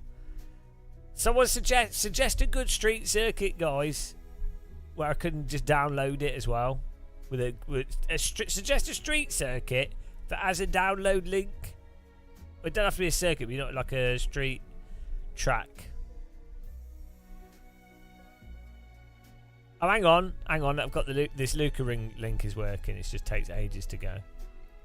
Right, this works. We'll do Luca Ring. Is a link to it. I'll just paste it in chat. Put it on the server. Ah, dear.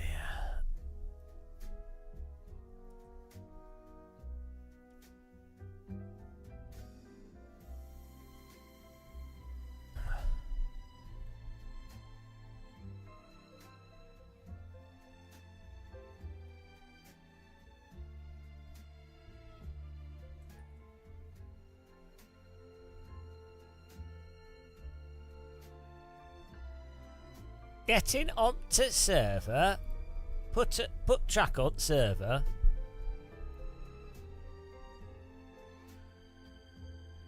Thing is, once they're uploaded onto the server, it's a lot easier to do it again, but you have to upload them. Black box. What?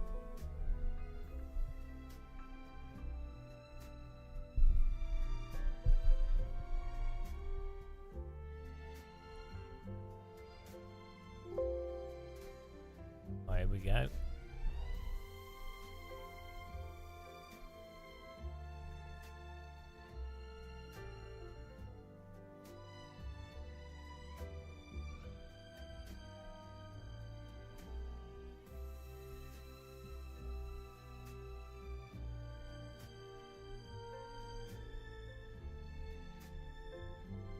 Okay. Hey, put that in Discord so I can see the message after we've done this race.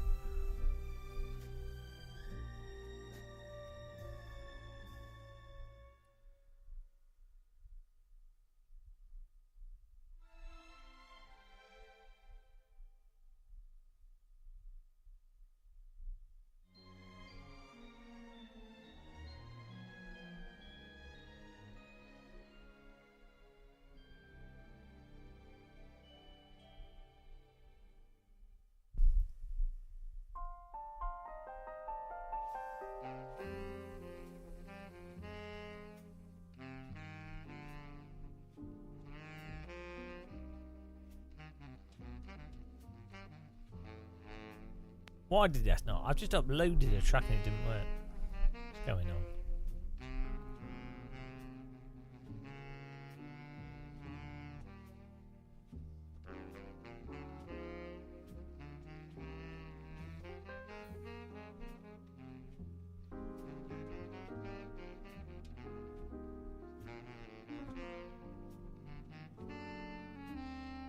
server's going into meltdown here.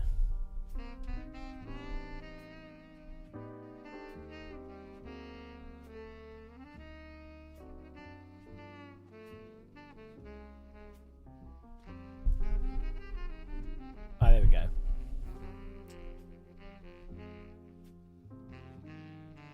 Ah, it's working out. I just need to. We'll just get this on. It's really weird how you upload tracks and stuff in AC, in the server manager. Here we go. Right, try and get. I want a bit of sunshine on this.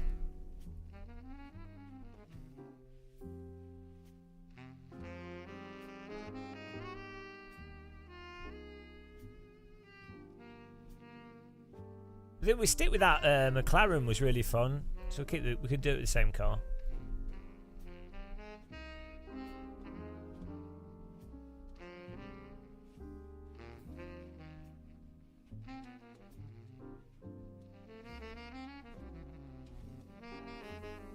Right.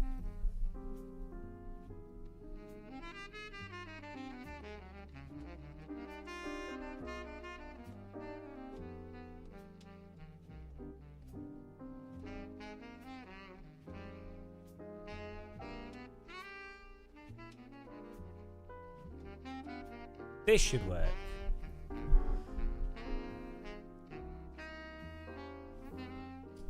Right, server's going. Wow, this is a way of keeping stream momentum up, isn't it?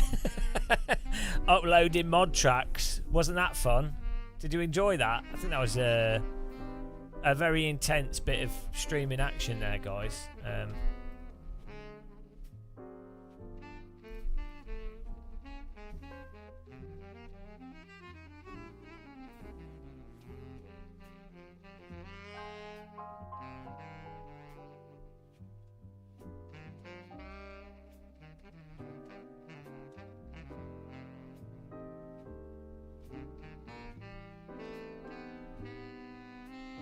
Game of Muscle show.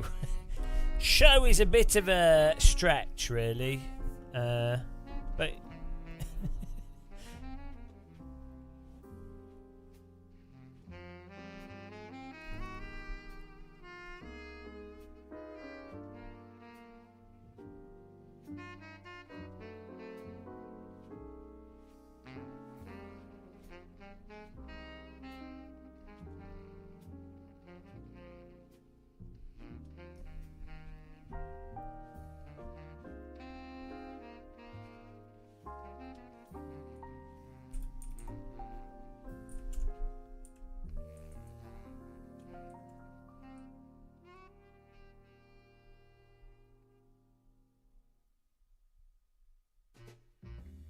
does anyone get on the server? Is it working? Get in there. I've never cared much for winter. Ice and snow leaves me totally cold. Here we go. But something's up each year in December. I love it like a miner loves gold.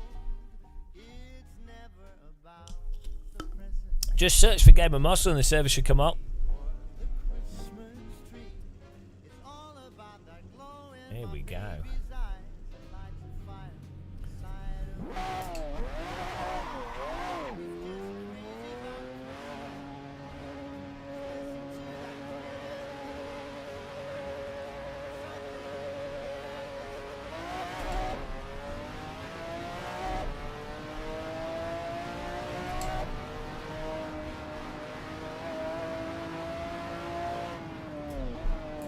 Where are we going?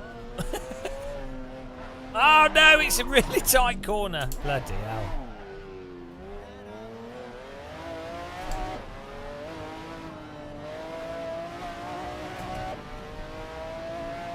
I haven't tried it now, we need to give it a go.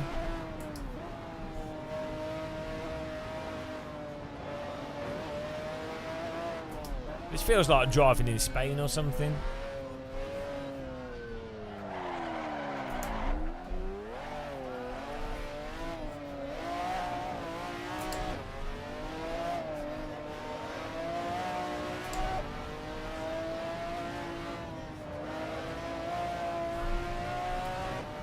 Where does this track go? Can't see anything.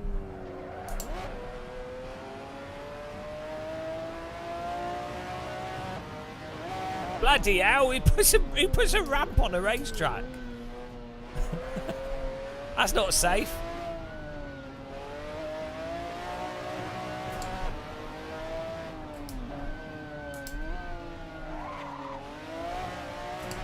Am I still on the first lap here?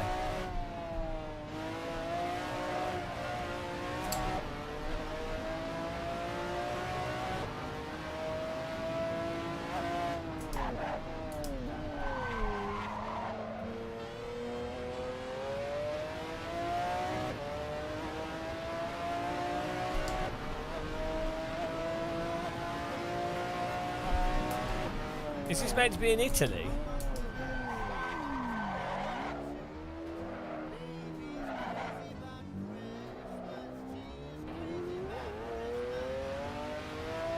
It's very flat. It is as flat as one can imagine. Oh, there we go. That's one lap. Okay.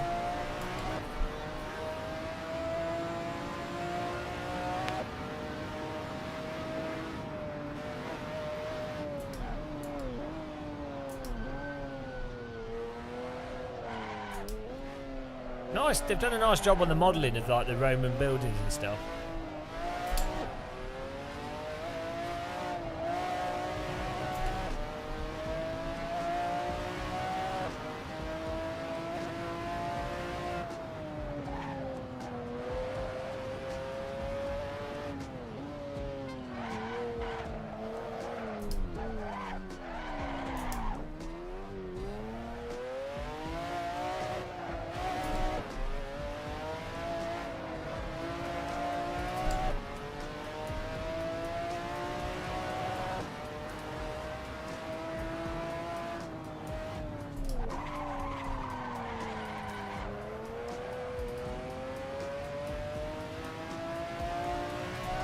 Ramp! Oh dear, the one bump on the track is a bloody ramp.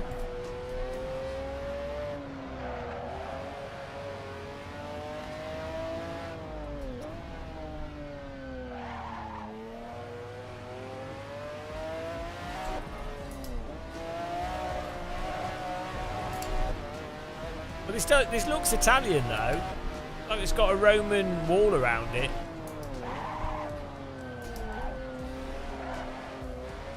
And then you've got like the mountains in the distance. I mean, it could be Spain, but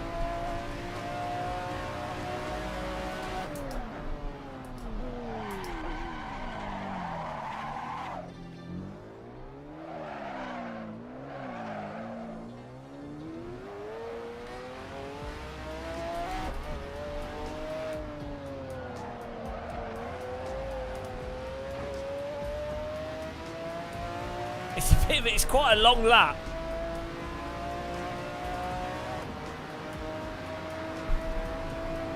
Woo!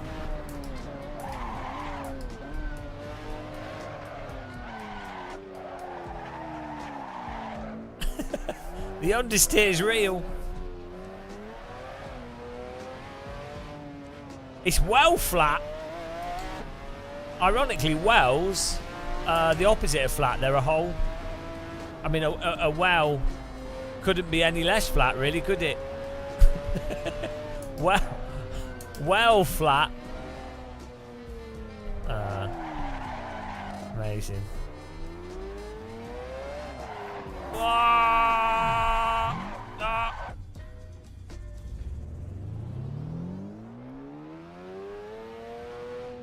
Yeah, look, you can see the wall here on the right. Is it better than York? York's got a bit of wall you can walk around. Not much though. Great Wall of London, now that is an exciting wall to walk around. It's Great Wall of London is literally 5 meters of wall and it's all fallen down. It's the worst. The London City Wall is like the worst bit of wall. It's the least exciting bit of historical wall in the world. It's Pretty funny. I made a thing of going to see it, but I met up with Paul Smith in London, and I was like, you know what? I've always wanted to see London Wall because you know I've never seen it in person. So I was like, you know, that'd be cool. And I'm like, I know it's near Tower of London, so I was like, yeah, let's go and have a look. And it's literally like you wouldn't even notice. I bet you like the vast majority of tourists just walk past it and they're like, oh okay.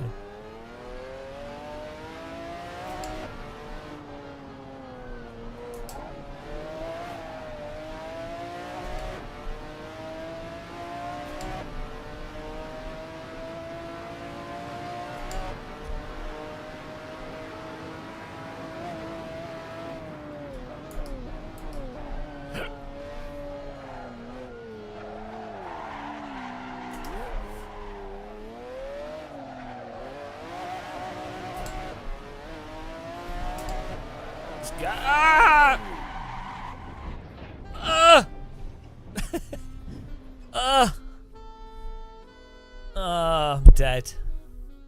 Put my car in a tree. Oh dear. Well, this race is going to go well, I can tell already. I can already tell.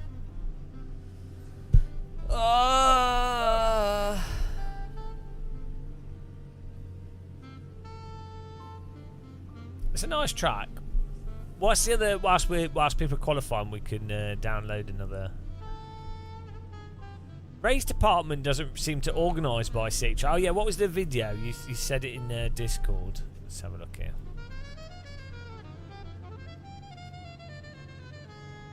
Oh, hang on. Pixel just sent Villa Marina track. Oh, what's this?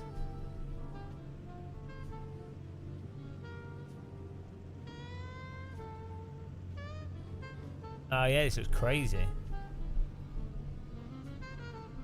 What on earth? This looks mental.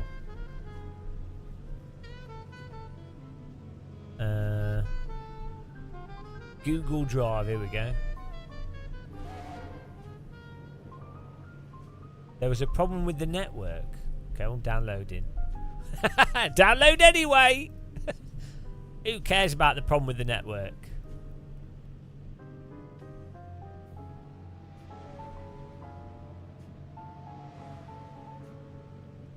Right, let's install this other file.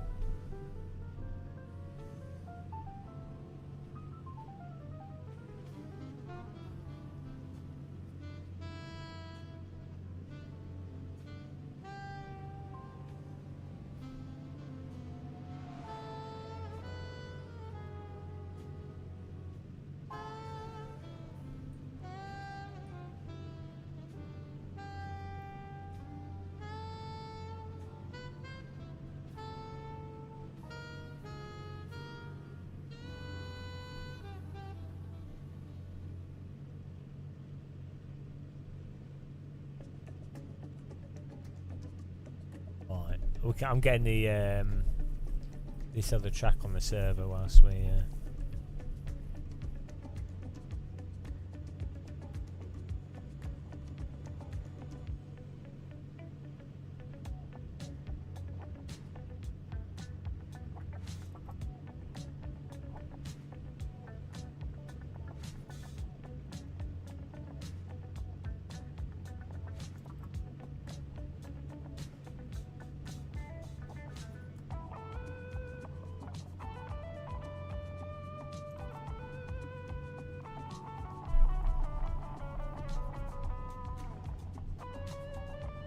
Can I use Pure to change the weather? I can set it up on the server. I don't know how to do it in the game. They probably can do it in the game, but I don't know how to do it.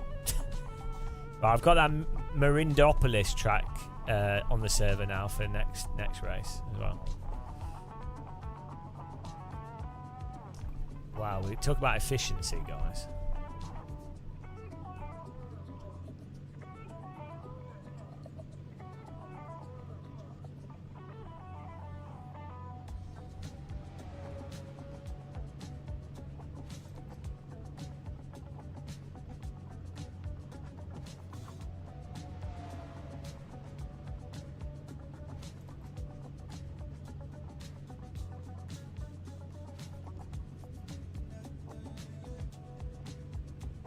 Awesome.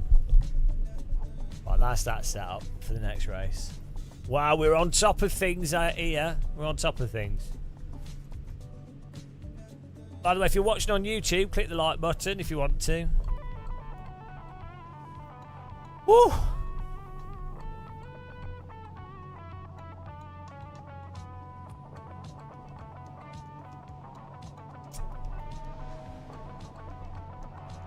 We've got 7 people in there. It's not bad for a late night sesh. Hello, Kirith. You're watching on YouTube. Oh, hello. Good job that you got everything ready before you start. Well, part of this is me using the stream as a time to do this. Normally when I'm not streaming, I'm doing like other things. So that's why when I stream, I'm like, just do it whilst I'm streaming. Otherwise, I wouldn't have any time left over at all. I know you're just joking, but like, yeah.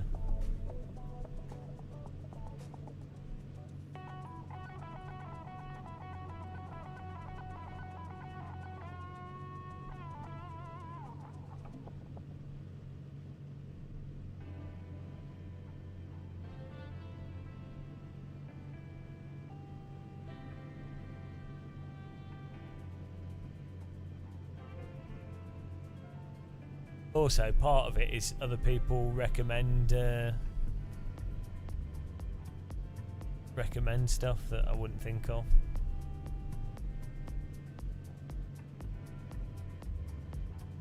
It's weird with opacity. If you set something like 50% opacity is almost completely transparent still perceptually. You have to be in like 80-90% opaque. Like only 10% opacity looks really transparent. It's weird how that works. Like I wonder in real life how much opacity a window has. If that's like 95. Kirith, I don't like Twitch. It uses basic fonts and makes me uneasy. Yeah, those basic fonts. Wingdings. Nobody uses Wingdings enough. Nothing's more scary than a basic font. I mean, you know what I mean? Like, you could, where do you draw the line at basic fonts, though? Where's, I mean, is Arial a basic for what about the Times newspaper? Times New Roman, does that scare you? What about Impact?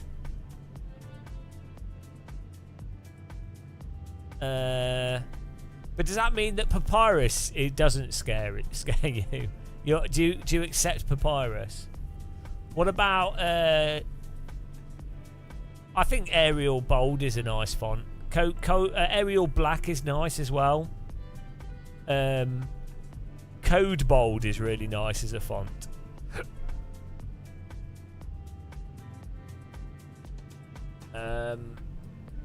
Weird. This is a weird thing. Arial and Code are really wide fonts. Impact actually is really compact, and you wouldn't intuitively think it was.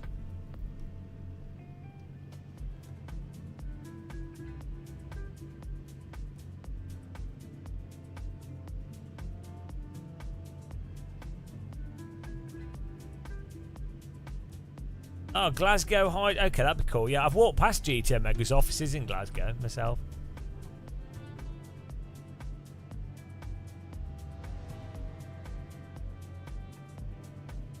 You're the only person that notices basic fonts. Yes. I don't mind it. I find it so hard to just. Well, actually, I'm all right with reading, but like, as long as it's clear, I don't like. Yeah, if it's clear, it's clear. That's where it stops with me. I quite like simple fonts. I mean, I struggle with stuff that's got a lot of like cursive and handwriting.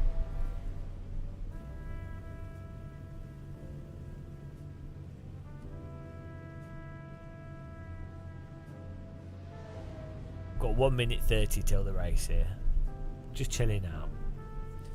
Yeah, I'm a bit basic when it comes to fonts. I do appreciate like 1950s industrial fonts, like Helvetica type things. I think that's even older.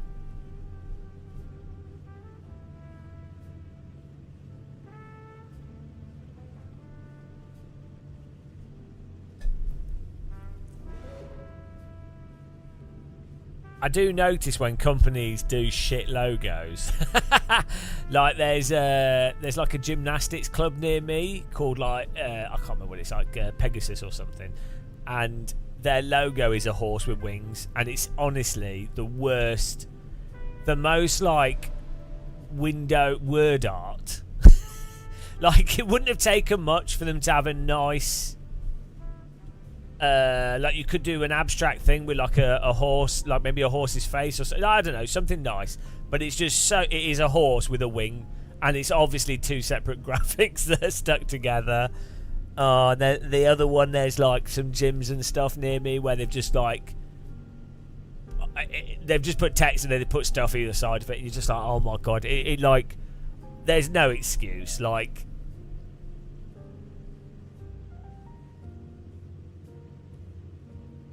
The Moser affiliate font, that'll be Arial.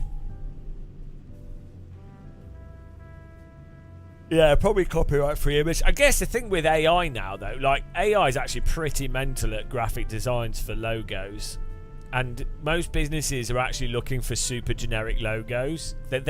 Most businesses just want a logo that like fits in and looks like it's a generally good logo. They're not really looking for a totally unique logo, contrary to what people might think.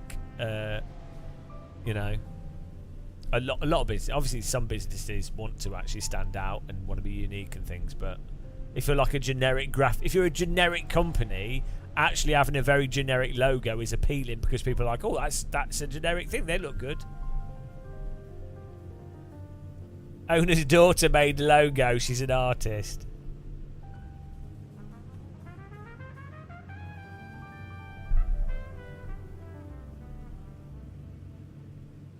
Yeah.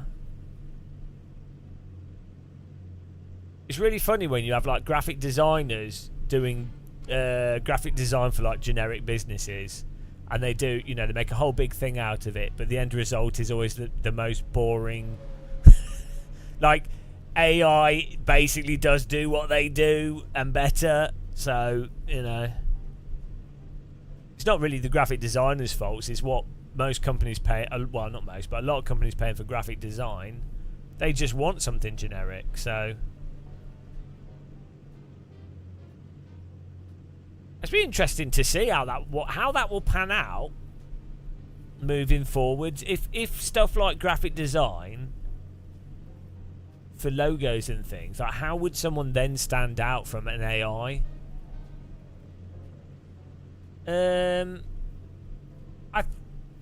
I think AI just removes certain components of it. So, for example, animation, computers. People used to do stop motion animation by hand, and then they do it, but with paint. Then they do it with like pens and tools, you know, like different types of materials. Then they would do it onto acetate sheets and what have you, and all the arrangements. And then computers replace the art tools, and then you get rid. And then stop motion basically disappears, apart from in a specific niche. So with graphic designers, they'll just be expected to use the AI tools. There'll be less grunt work, so there'll probably be less work, but they'll just be expected to do more other stuff. So you probably end up with hyper so a company, rather than just having, they might have a single logo for the company, but you might be like, oh well, hang on, we have a design person that works in our company, and they use AI to do all the media in the company. One person does it all. So it'll just change.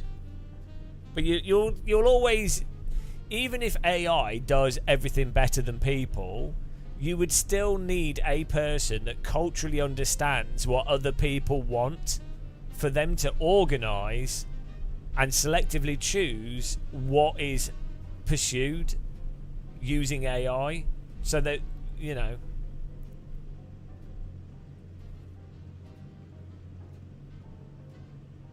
But yeah, there will be a lot of jobs lost as well.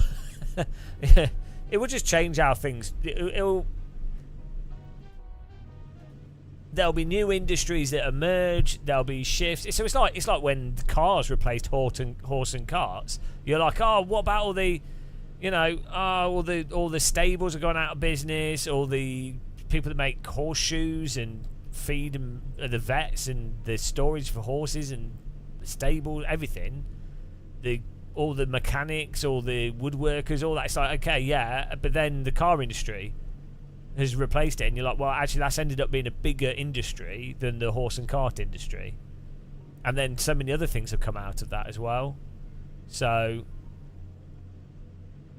I actually think with AI, what's going to happen is it's going to cause more in-person industry, because I think people are going to get quite apathetic to media that's produced by AI, and people are going to value in-person stuff more and manually created stuff more, because anything that an AI can do will potentially be seen as cheap, because it will be cheap. Like if something can be done easily, it's cheap by definition. So what the things that we view as expensive now, like films and images and graphics and stuff, that could potentially become cheap. Like in the past, plastics and custom kitchen devices and things were like ludicrously expensive. But now, I mean, wrongfully, because it's destroyed the environment, but at this point in time, plastics and customized doodads and stuff is cheap. So I think that's just what things will just shift around culturally in terms of what's expensive, what's cheap.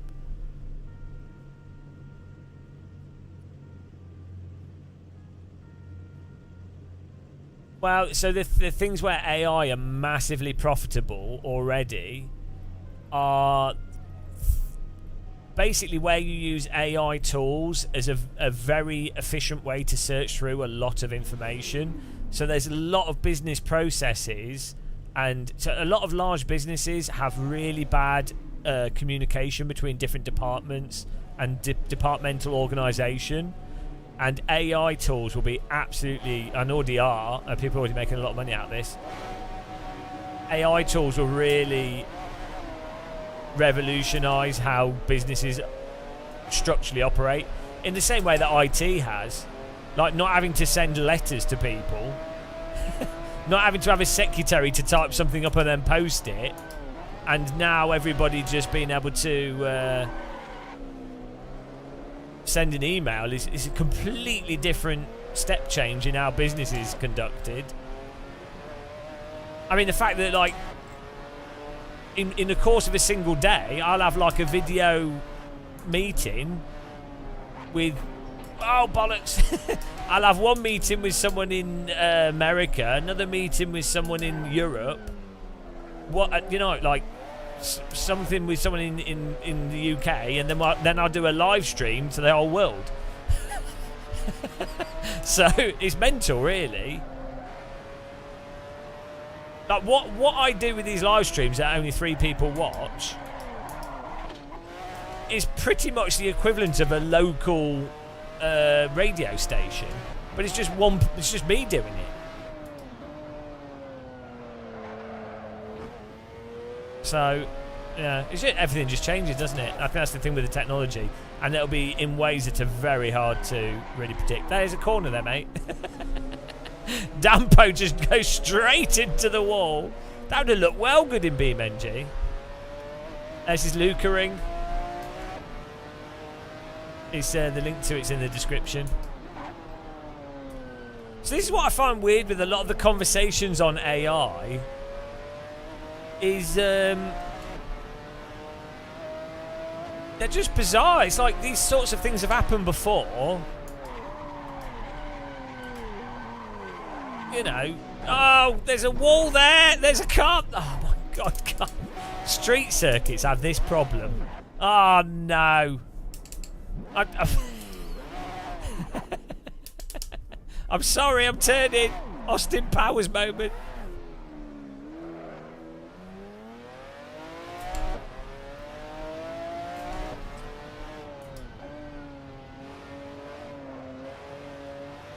Yeah, that is a big difference, is that even IT and computing has happened at a very fast pace, and the AI. The thing is, even if AI happens really fast, a lot of people find it, and a lot of business finds it hard to adapt as quick like that quickly. So it was really obvious that basic IT in an office, like having a digitized system instead of a paper system, is obviously massively more efficient and way, you know, you're going to make way more money as a business and save a lot of money as well. But even though that's the case, it still took like 15-20 years for all businesses to be digital instead of paper based, because people are just so used to the previous ways of doing things. I'm sorry. Oh my God. I was sorry. Oh, I was coming through there. I couldn't slow down. I don't know what a brake pedal is. Murder! Murder! Because I remember I was doing, I did a BTEC National in IT, and it was really weird going to some local businesses. As part of when I was doing my BTEC National, we'd visit some companies to look at their IT stuff. And even me as like a 17-year-old, it was like, hang on a minute, why is this company doing it this way? It's shit. You guys are so far behind. And I'd ask the staff, I'd be like, oh, when are you moving to, you know, when would you move this to this? And I don't know. so like,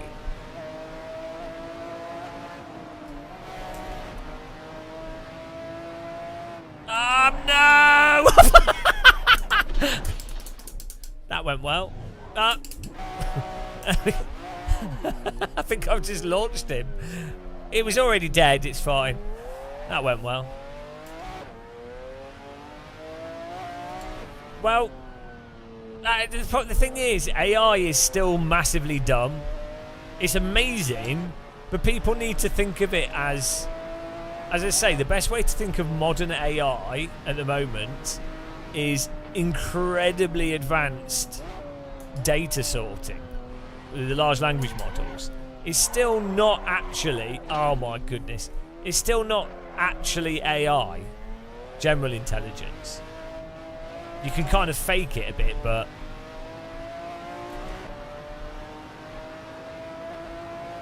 I know it's Novotny, it was mental. Yeah, so this was like 2004, 2005.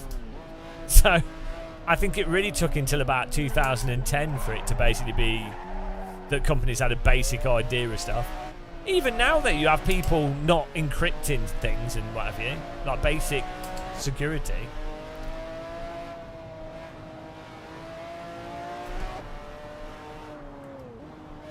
Yeah, I think there's a need for some, not necessarily universal basic income, but I think there's for capitalism to work at a fundamental level, I think you need the base needs of people to be supported. So that's not even to do with AI. That's just to do with that's the right thing to do. We need to move away from the sort of 1800s view of capitalism. And I think it will just happen inevitably. Or there'll be like wars and famine and whatever as a minority of rich people want to maintain control over people, which that'll probably happen.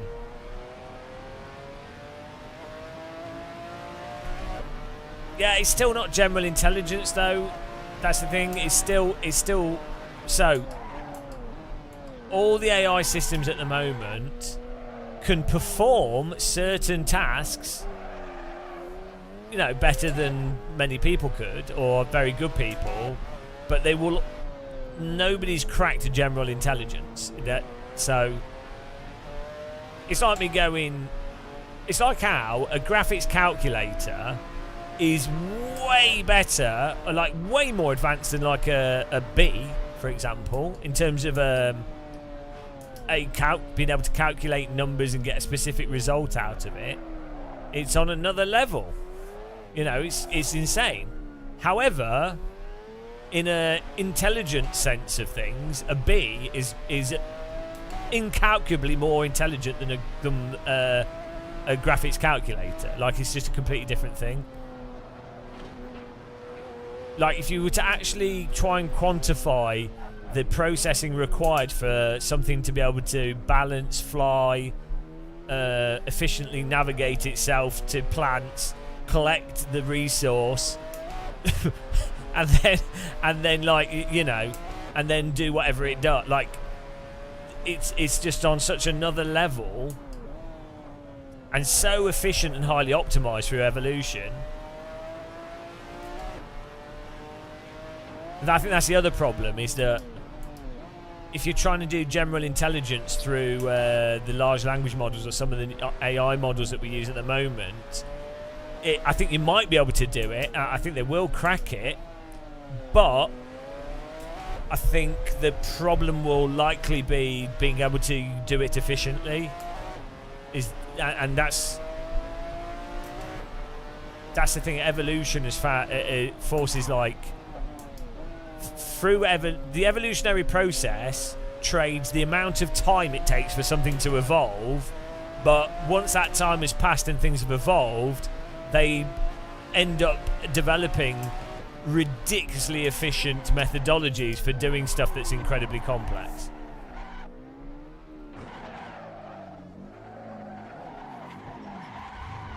But maybe AI can fast track that. I don't know. It's interesting.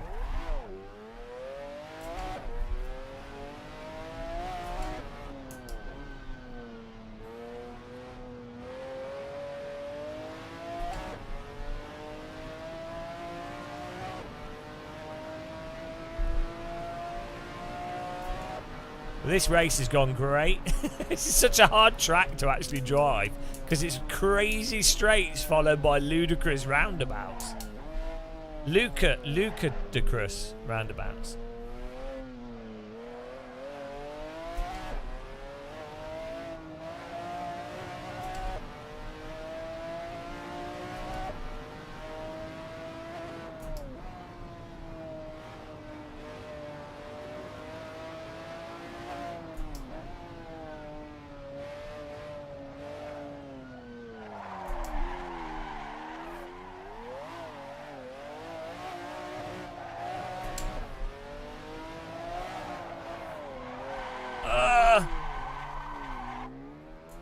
Game of Muscle needs to learn how to drive.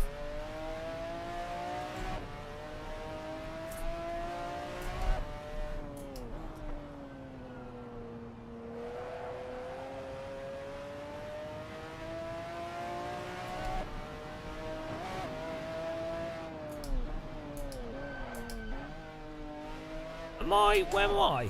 5th. That's not too bad.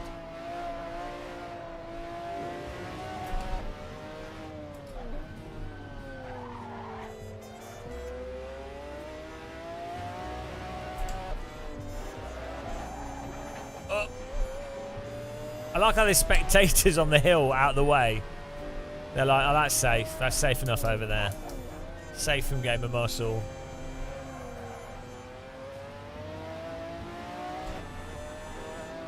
Ah! Are we finishing? This was terrible. This did not go well. You hit a tree and went underground. Well, maybe you shouldn't have hit the tree, you know.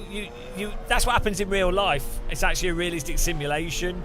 If you hit a tree in real life, you will go underground. So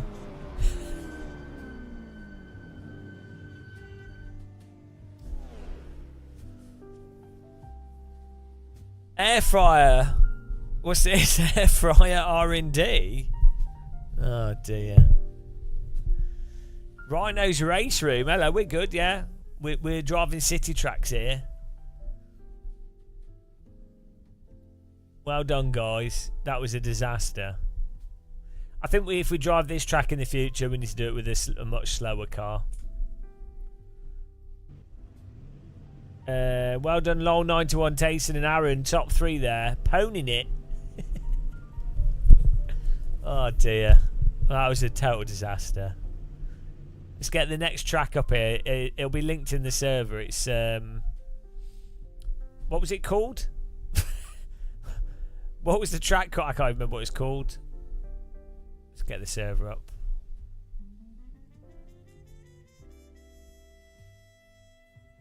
It is. Now that was that track. Let me just switch the server over here.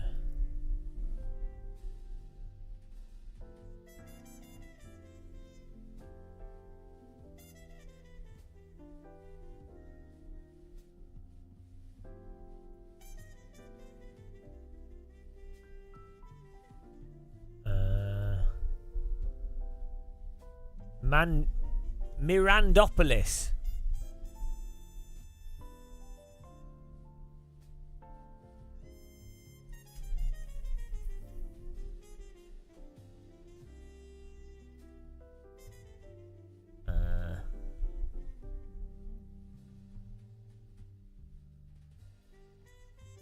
I don't think we want to be driving at midnight here.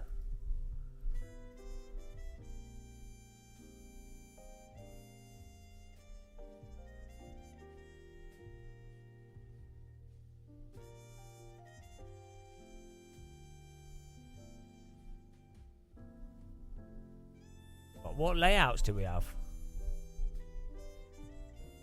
Okay, I guess this is it. I guess it's got one layout. Oh well, we'll go with this. What car should we go for?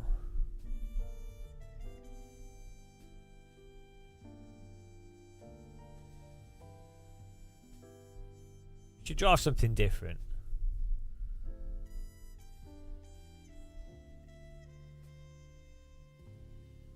Oh, let's go for a Mazda. We'll have a nice slow race. Here we go. Let's try this out.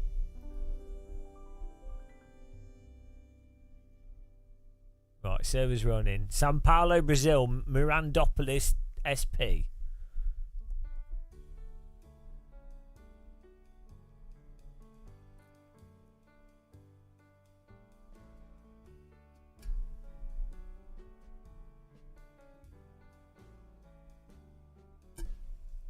Here we go.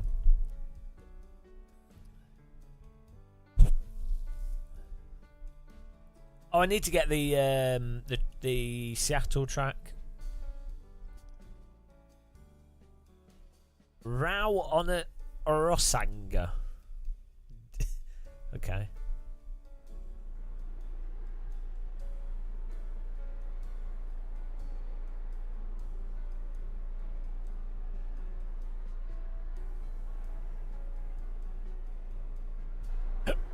What is this? Oh, actually put your headlights down. Oh my goodness, there's stuff everywhere.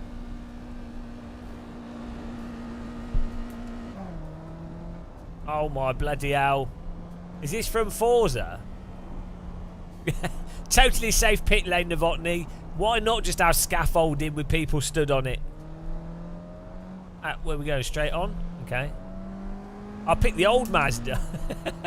This is like playing MSR. Where are we going? Okay, spectators. Oh, bloody hell. What is this? I don't know what the light button is. I don't know what the shortcut is for lights.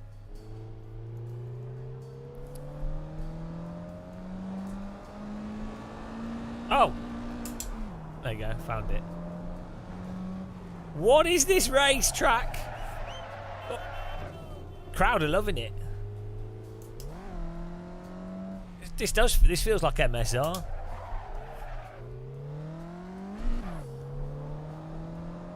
Oh my god, what on earth is this track?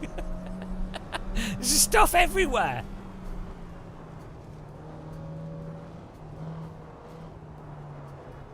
Oh, he's lost it. No, don't reverse. Oh, we've killed spectators now.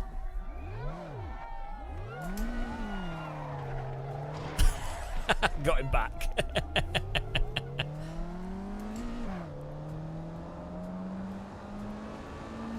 Oh my god.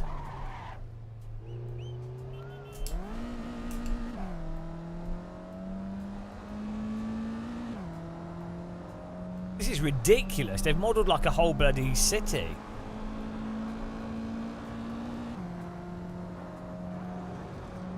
What? There's so many objects in this. There's so much stuff on my screen. Yeah, I think the Mazda was a good pick for this. I think that was the correct choice. A guy with a coat leaning over. This is insane. Someone modelled all this. Someone one day sat down there like, do you know what? I think I want to model a city for AC. Look how many buildings there are.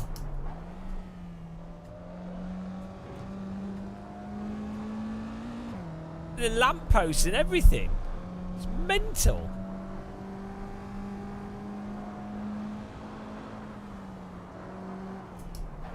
We've still not done a single lap yet.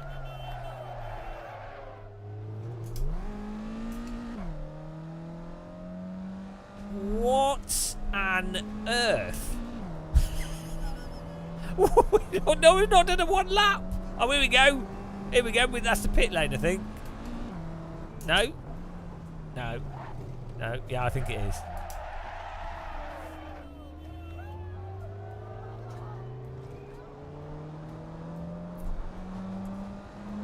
Yeah, but it's not the ripping the track location, the basic info. That's not the thing. It's modelling every single building and then positioning it. So even if it only takes you, you can model some of these buildings in like 10 minutes, right? And a lot of them are repeated. But let's say it takes you 5 minutes per building. Well, when you've got 500 buildings, it adds up, doesn't it? That's the thing. I've done some 3D modelling projects in the past that were very simple for game stuff, and just the sheer quantity of things, bugger, ends up making it very time consuming.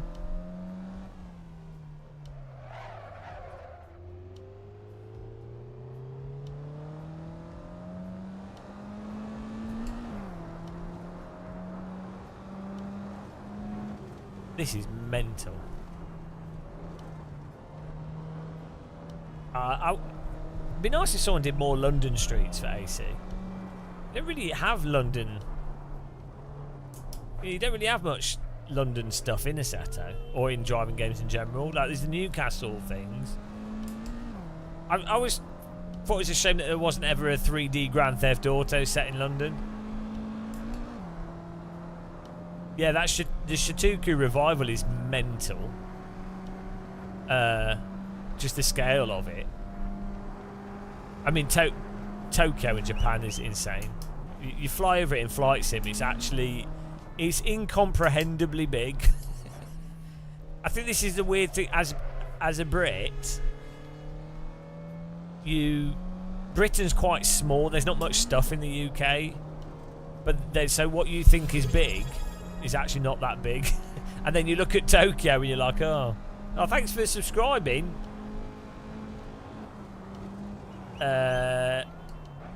Thanks for the sub. Why it's not coming up on the screen properly? Oh, it's been well delayed. Let me just see what it is. Cherry Ghost, thank you very much. Really appreciate the support. 11 months of Prime, thank you. Thanks for the Bezos Bonanza. Let me give you a rocket. Thanks again, everyone, for supporting this live game. Really appreciate it. Thanks for allowing me to do this ridiculous live streaming job. Yeah, the Getaway.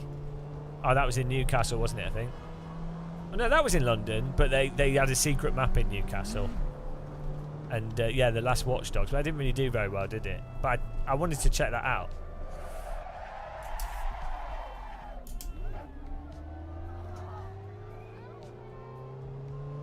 Bold Bezos money.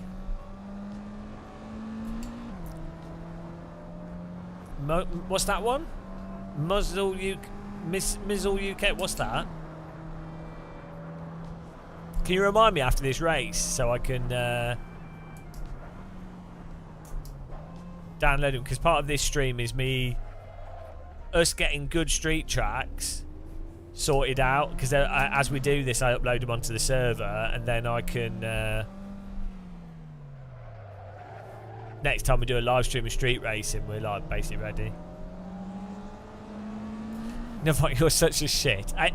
You've been that joke. The same joke for like 10 years. Oh, bugger. It never gets old. No, it did. It got old. It got old immediately. It never wasn't old. It never wasn't old. It was bad before it even was said. The first time someone ever made that joke, some caveman was like, "Oh, remind me when I come back from the hunt that I need to put wood in fire for tonight. Ah, you need to put wood in fire for tonight.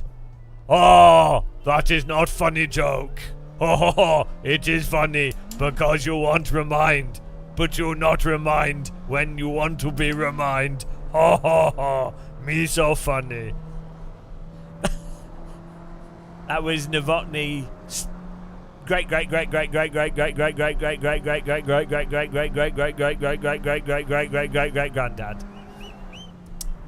and it wasn't funny then, and it's not funny now. Oh, joke terrible. Me not think anybody make same joke again. It's used in translation. It was an interpretive conversation. Oh, joke so bad, I doubt I hear this ever again. Oh, stupid, not funny joke. Me sad. Me not like being caveman. Me sad caveman. Why no central heating? Me not like walking. Joke is bad. And me caveman not happy. Also, me forget to put wood on fire. Oh, I hate being caveman. Thanks for subscribing. Me wish Assetto Corsa Evolution is out, but me, stupid caveman, no computer, not invented for thousands of years. Oh, me very sad caveman.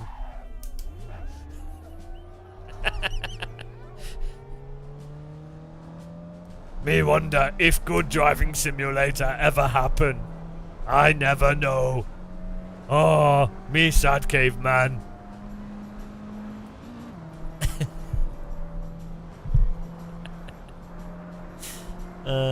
That's a stupid joke. Doesn't even make any sense. It's like a doubly stupid. Oh dear.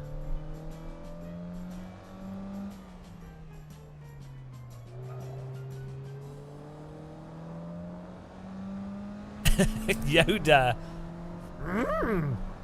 Assetto Corsa is not here, it is not. Sad I am. Waiting we are.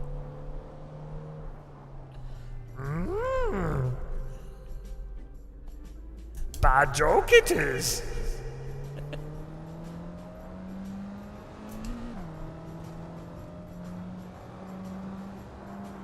Dark side you are from. Yoda's so stupid. Like, someone came up with Yoda as a character. They're like, yeah, that's a good idea. Someone was like, that's a really shit idea. But he's like, no, don't worry. We'll make it a small green character. People will love it.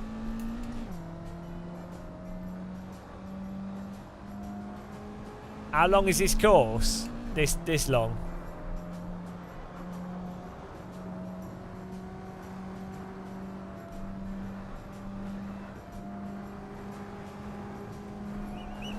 Whip, whip, whip.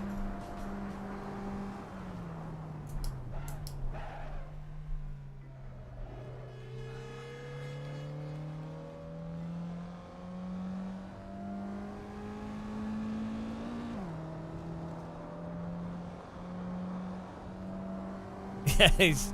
Hang on. Green and 2 foot tall and talks back to front. That'll do. There you go. Character done. It was easy back then. Sean Cole from the Sim Pit. Hi guys. Today we're going to be building an Ubuntu revolution. I'm Sean Cole and this is the Sim Pit. Ubuntu revolution. Ubuntu revolution. I don't know why that's all I think of when I think of it.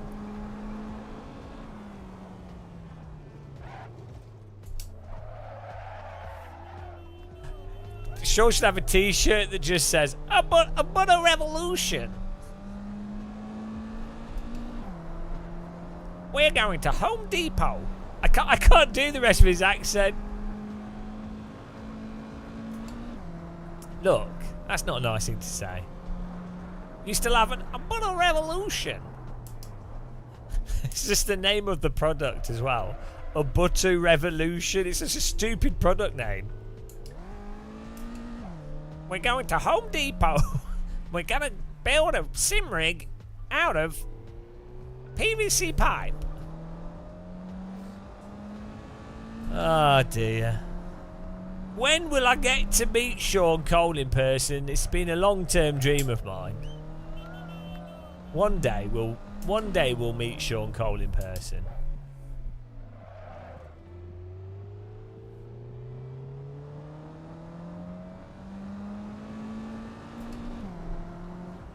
Oh yeah.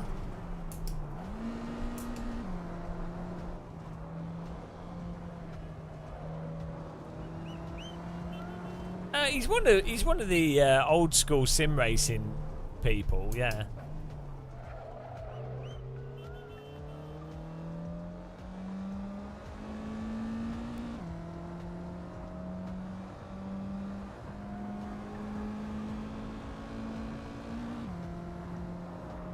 I'd say like Alan Boston's an old school as well from Team VVV. Go and subscribe to them.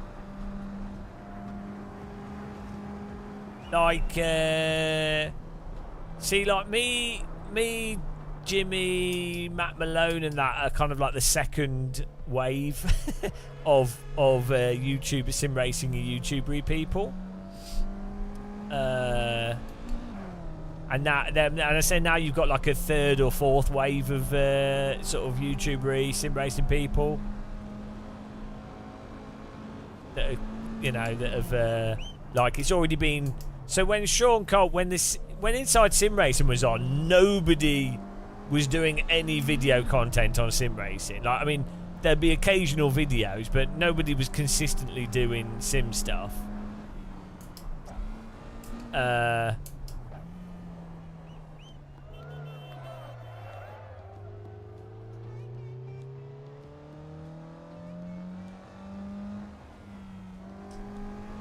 Whereas when I and like Jimmy and Matt Malone and that started doing sim racing content, there was the occasional. There weren't people consistently doing sim racing. There weren't that many people doing reviews. There was like the occasional person that bought equipment and then decided to do a review of it, sort of thing. And like a few streamers. There was quite a few people doing like random league stuff in iRacing and that kind of thing, but it was really sort of disjointed.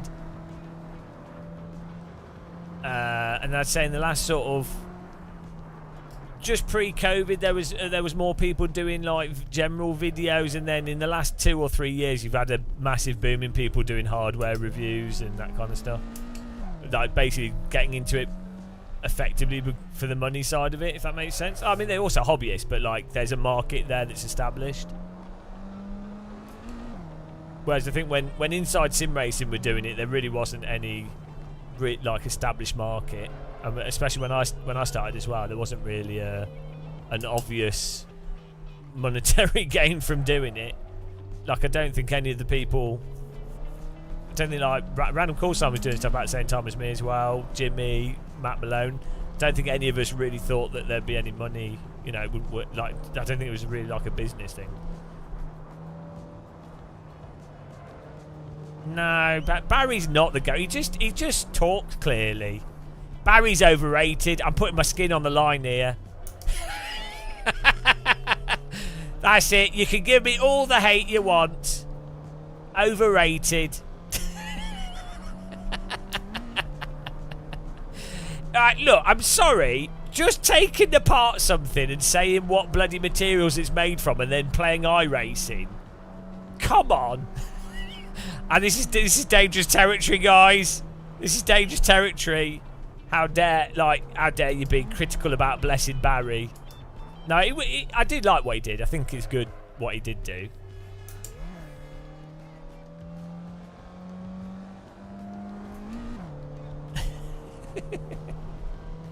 Oh dear.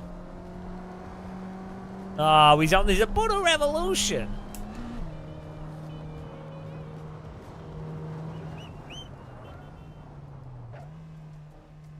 Clip it and ship it. No. I think all YouTubers are terrible people. They should all be banned. What you do get in sim racing is you do get like people like weird. You get weird narratives around content creators that are just completely fictional, which is just really weird. I guess it happens with everything.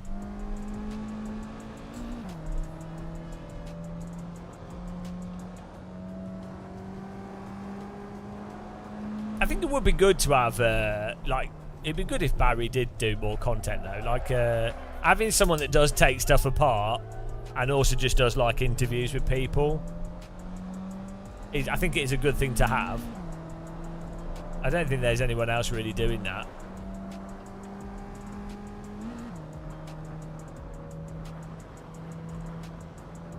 I think the problem with sim racing hardware with that kind of stuff is that ultimately so the elephant in the room with sim racing is that most people that buy expensive sim racing hardware, motion rigs, expensive wheels and stuff, are going to play bloody iRacing and ACC, which are both games. iRacing's massively unrealistic in its tyre model to the degree where it doesn't take advantage of nice equipment properly.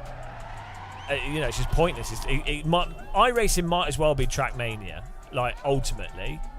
Which isn't a bad thing. Like, I enjoy Trackmania, but, it's so unrealistic. It's good fun, but and then ACC, the force feedback, as we always say, it has no dynamic range at the limit. So all these wheels and equipment are completely wasted on that. So it doesn't make sense. It just doesn't make sense. Doing like, oh, here's a new DD wheel. It's really good. Here's a £700 wheel rim. Oh, here's a motion rig that costs £50,000. What are you going to use it for? Oh, iRacing. Oh, okay. Well, why? Why? Okay, you can make the argument that people are having fun with it. Fine. Good for them. Why not? That's great. But it's like when... it's like selling like super high-end Olympic skis to someone that goes skiing at a basic ski slope once a year. It's like, okay, yeah, there's a business there. People make money from it. They're having fun. Great. But then don't pretend to be doing like these in-depth breakdowns of all the hardware specifics. For why it's pointless. Well, I don't know. Champion Joe's wrong. I don't know what he said specifically, so I don't know.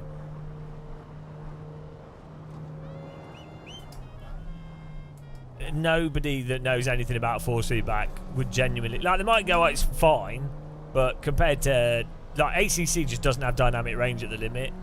LMU doesn't really either, so relatively speaking, compare it to AMS1, AC. It's not even in the same ballpark. Thing is, a lot of people just don't know,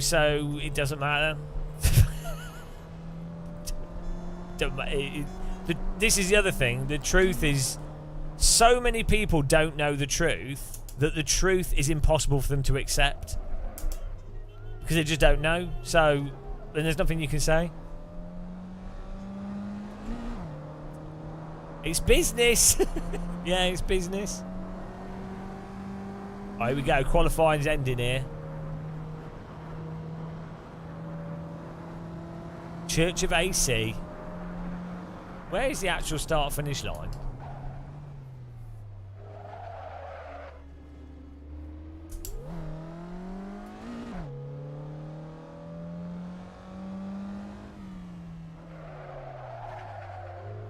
I think we've already gone past it, I think we have.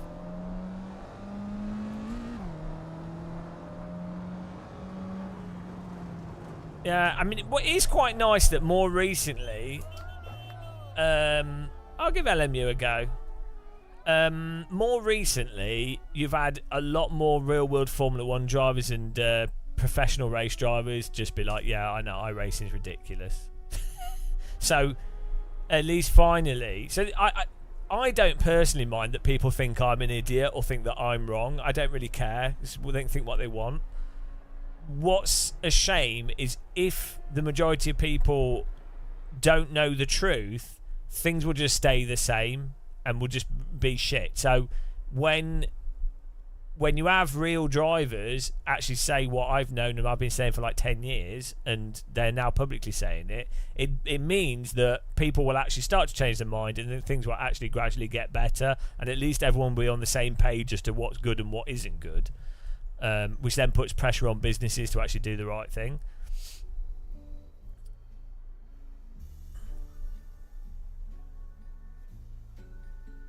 Get ready for the race, guys. Get ready.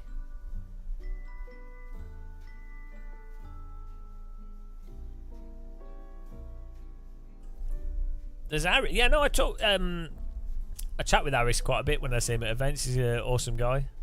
He doesn't work for Kunos anymore. He's working for another company. Aris is hilarious.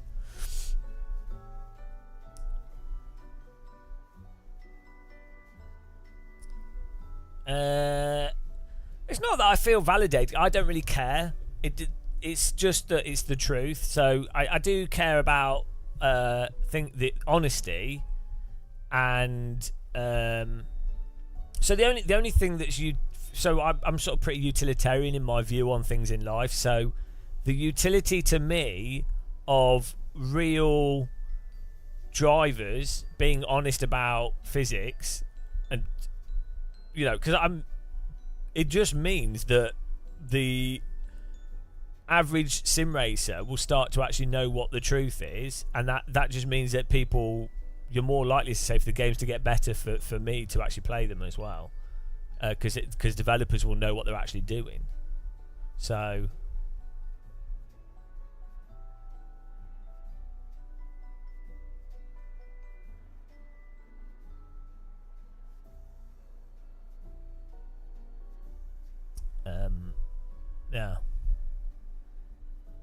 I don't really. I think you need to get you might want to get a validation if you're unsure about what you think on something, and so that's where validation can be useful. Like if you don't think you can do something or you're insecure about a thing. But if you know what you're saying is absolutely categorically correct, you don't really need validation. You're just waiting for other people to finally get on the same page,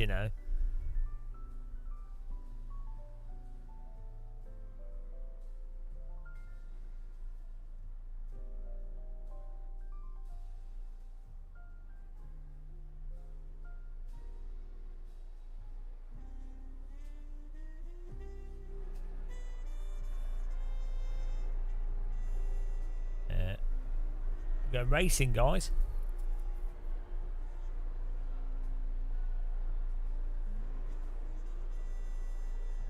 Nim 3-0. What's closer to real driving? AC1 is, for the most part.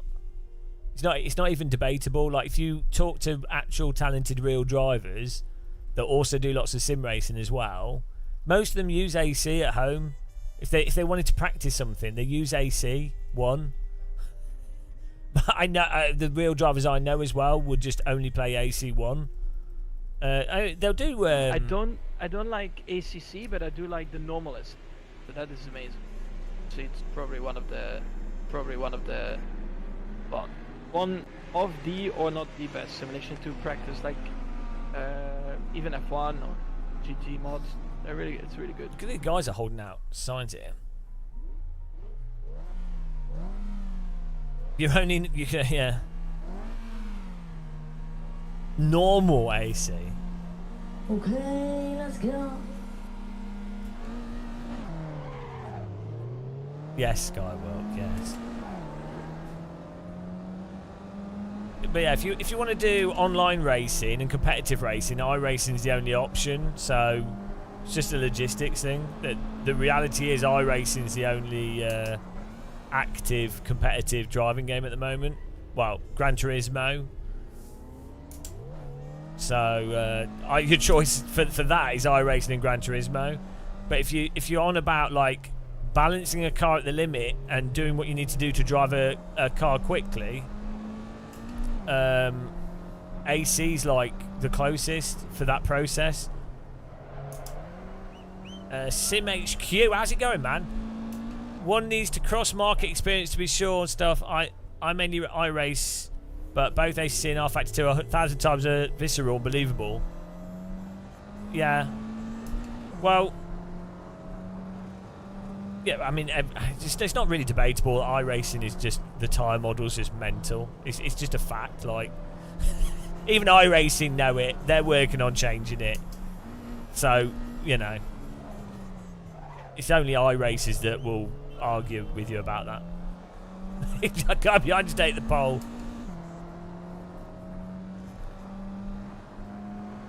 The thing with ACC is it doesn't have dynamic force feedback at the limit. A lot of people won't notice it because they've just got used to how ACC drives. They also don't notice the physics holes in ACC, where basically it's once you get to the limit, it just passenger slides.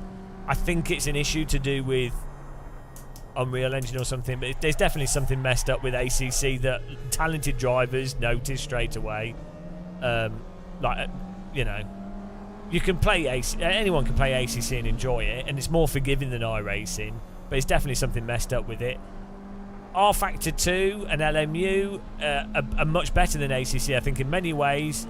However, R Factor 2 still has... Oh, hello, guys. It still has, like, a weird component to its physics where the cars get into these sort of baked slides. But I think R Factor 2 is pretty good. It's just very complicated. And, again, it's lacking... it's lacking depth of... LMU is lacking depth of force feedback at the limit for you to actually drive properly from what you can feel. So the key with AC1 is it's relatively simple physics. Like, the tyres aren't doing the most advanced crazy shit going on. And it's the same with Automobilista 1 as well. I think it's... AMS1 and AC are quite similar in many ways. Well, they drive differently, but... The key point is there's a depth at the limit for where you can balance the car at the limit. And it's not a binary thing, and it's not a passenger slide, and the cars are quite stable and balanced. And the force feedback lines up with how much grip you have that describes that state at the limit. And that's the basic thing, that's the core component you have to have in a driving sim in order to be able to drive it naturally. If you don't have those things, forget how like close the actual tyres are to actual real world tyres in terms of absolute grip, wear, flash heating, rain characteristics, all that crap. Forget all that. Just the basic component of being able to feel where the grip is at the limit and the car balancing at the limit. That's the basic thing that you have to tick off. The fundamental. Anything that, if it doesn't do that in a sim, you can't drive it naturally. So AMS1 and AC basically allow that. The problem with R Factor 2, LMU, and ACC is that I think they're just trying to do too much. They're too advanced, and so yeah, they can do all these different conditions. Yeah, tyre wear and stuff is better, and there's a lot of fancy stuff happening.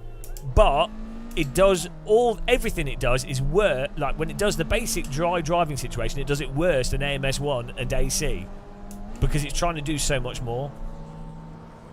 So yeah, that's that.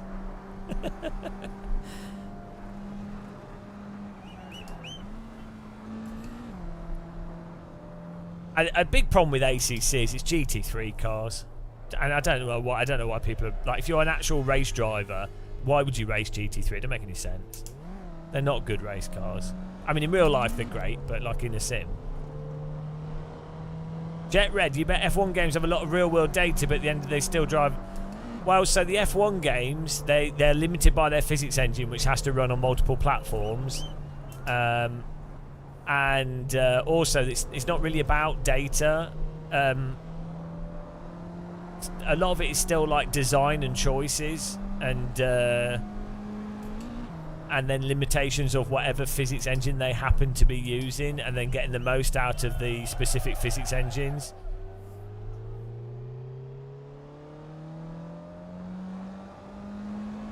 Broadly, if not totally right. Yeah, I'll accept it. It's, SimHQ, you've done interviews with real drivers. Like you've done quite a few, and it's just fun. Like I would say this repeatedly, but I think it's worth repeating. If you talk to real race drivers, Formula 1 drivers, F2, F3, like high-level drivers, right? And actual high-level training and people that do actual high-level simulation stuff, right? Top of the industry stuff, where there's hundreds of millions of pounds and stuff involved, and real drivers whose careers are dependent on this stuff, they the AC. It's like AC, Richard Burns Rally. But like, if you talk to sim racers, because a lot of them have been marketed to, they've been marketed to with specific games. They'll be like, oh, iRacing is the best because I've been told by iRacing. To be fair, iRacing is the best if you want to get a race straight away, but we're just talking about handling dynamics. Our race room's pretty good actually as well. It's a bit sloppy, but it's actually very good. You can just join the server, Chris, James. Just search for Game of Muscle and it'll come up.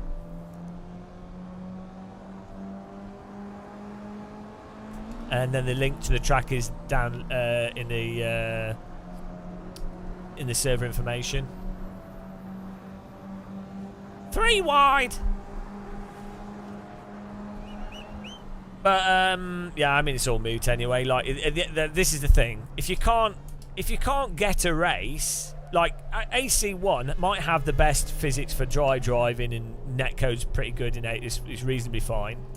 But if you can't get a race as an average person, what's the value there? So that's why people will play iRacing, even though the cars do not drive like cars at the limit at all. It's not even.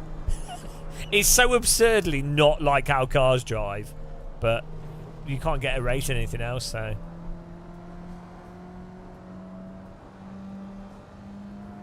oh yeah, iRacing is not really that expensive though. It's just weirdly sold. It is expensive for a video game, but if you do stuff based off how much value you get per hour for the type of people that play iRacing and how much they spend, it's not actually that expensive, which I think is a more fair way of doing price when it comes to games and entertainment. Is you go, well, what's the cost per hour? So it's the same with Flight Sim. A lot of people are going, oh, Microsoft Flight Sim 2024 is £200 for the Aviator edition, and most of the planes are shit, and oh, it's so much money. And it's like, well, first of all, you don't have to buy that version. Secondly, you could have bought the basic version of Microsoft Flight Sim 2020, and you could play it for hours. You were so sad when you finally moved to iRacing, but you had to if you want to race cars. There's more options. Yeah, I think people have got stuck in iRacing a bit, and they're unaware of how good some of the other things are. Yeah. So the problem with iRacing's price is that the reality is the game actually costs about £800. Oh, hello. Traffic jam. It's actually about £800. It's £250 to £300 a year for the first 3 years, and then it's like £100 a year. That's the actual price. So the problem is that they market it because they want to get people sucked into it. They market it as if it's £10 a month or something, base content, and that's really disingenuous. So I think that's the problem. Like, technically it's true, but it's not really the truth, is it? So, also, I mean, the things with iRacing, they market themselves as being the most realistic simulator. The tyre model should already be as good as Automobilista 1 or R-Factor 2 or AC1. AC's 14 years old now, so it's not. I don't think it's.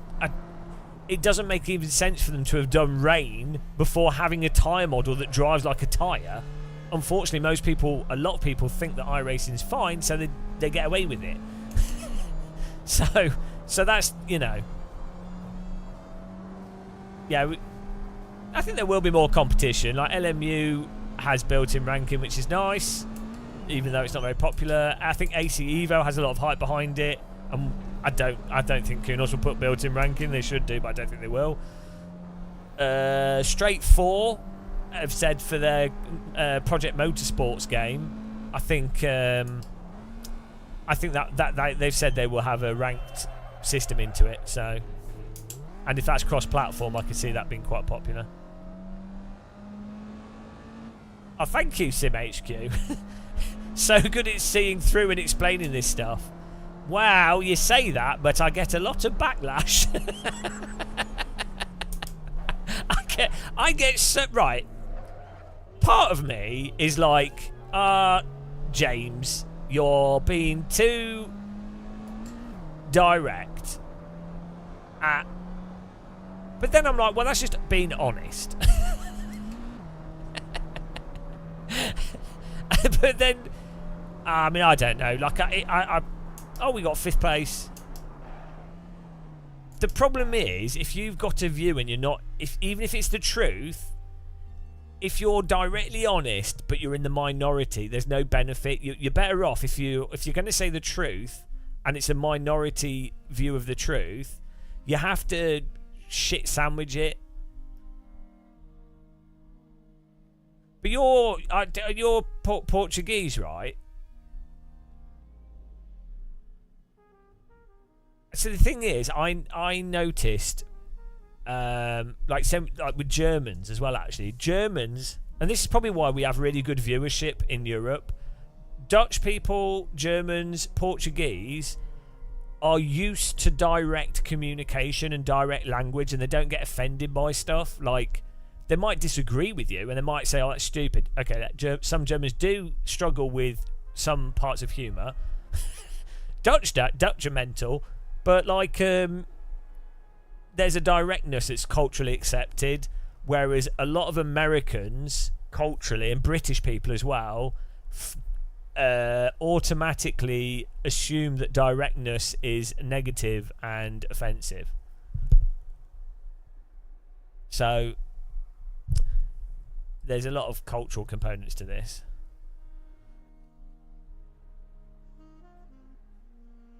I haven't tried LMU yet. We're going to.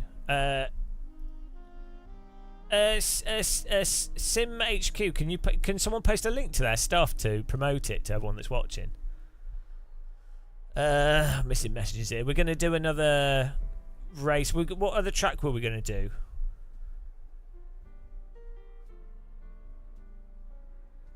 Yeah, I don't get the backlash for Max Verstappen. I think he's. I mean, I on one level I don't care because it's nothing to do with me. I'm not that invested in sports people, but from what I have seen, he's just straightforwards and correct and just says what he's thinking, which I like. I've always liked that with people. Oh, you're not Sim HQ. You're not. You know. But what's your thing? Everyone's got the same names. I wasn't sure if I was mixing you up with the other guys that do the podcast, or your another channel.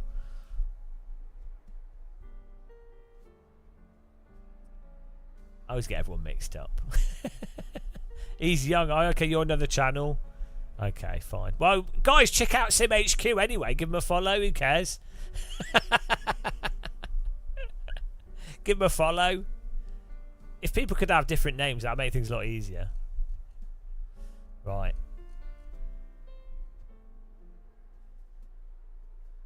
What should we do now? Oh, Glasgow Hydro. That's it. Right, let me download it.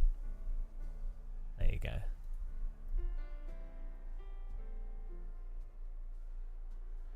But yeah, what I was saying is still applies. Yeah, good job, mate. Good job. Good job, mate. Where do we download this from?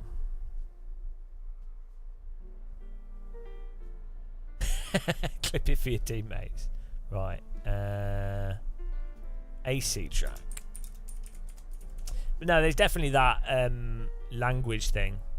But I've found that Portuguese, Dutch, German, just way more like not offended by direct conversation. They will be more direct. And you get British people going, oh, Germans are so direct and miserable. And it's like, no, they're not. They're just talking in a clear way. It's so stupid. Right. Downloading this. Germany seems like a boring country. No, Germany's really nice. Well, where I've been, it's quite pleasant.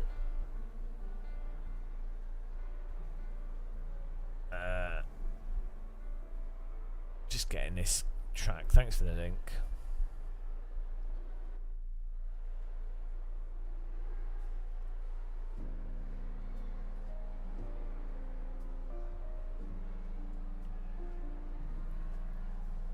Why is this called... This isn't the... What is this track?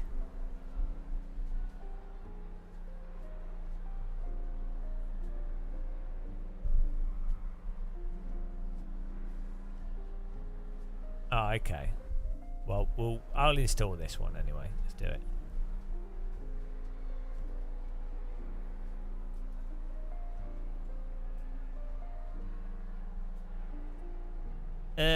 Germany's really nice to visit. It's yeah, it's just pleasant for the most part.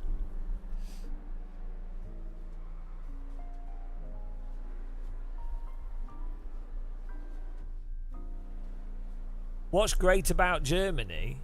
Kebabs, doner kebabs. I just find Germans really friendly. Or pretty much the vast majority of Germans I've come across are just super like laid back and friendly, and they don't get violent when they, well, they probably do in places, but when I've been out and about in Germany where people have been drinking and like partying and stuff, it doesn't get as bad as it does in the UK in terms of violence and things. People tend to follow the rules and stuff like that.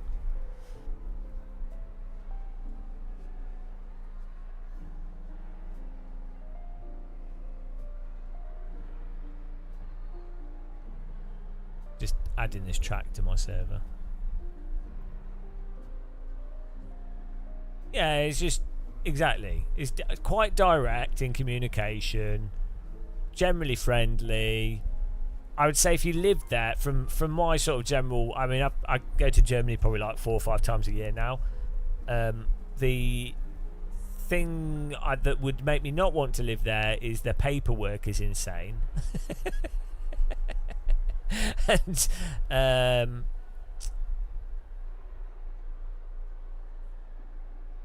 their Lidls aren't as good as English Lidls, which is ironic.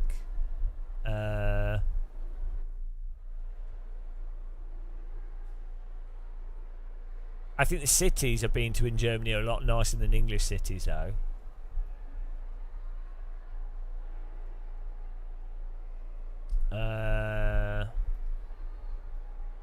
I find Germany there's more of like a relaxing vibe. The drinking culture, the restaurant culture. People will just sit around. They don't need a reason to be doing stuff. So British culture, people need a reason for everything.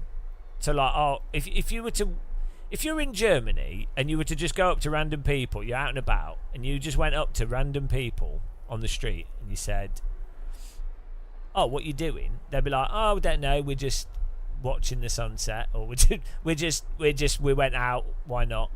Whereas if you're in UK, you ask someone, they'll be like, "I'm going here to do this. I'm going here to do..." And everything has to be like preemptive.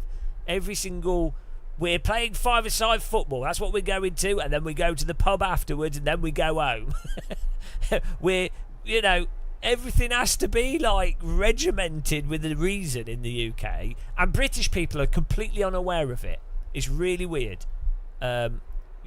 British, if you ask a British person that, they'll be like, "Oh, we don't do that." And it's like, no, you do. In Germany, for example, it'd be like people would just randomly, spontaneously decide to play frisbee in the park, even 50-year-olds.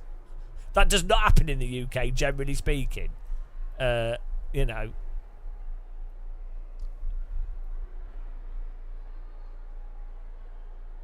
Appalling adverts.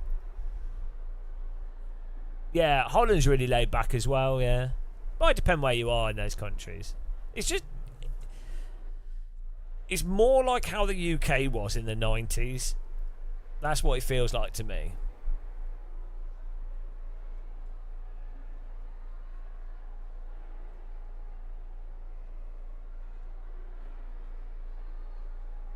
No, but other people might just join in with them counter debate.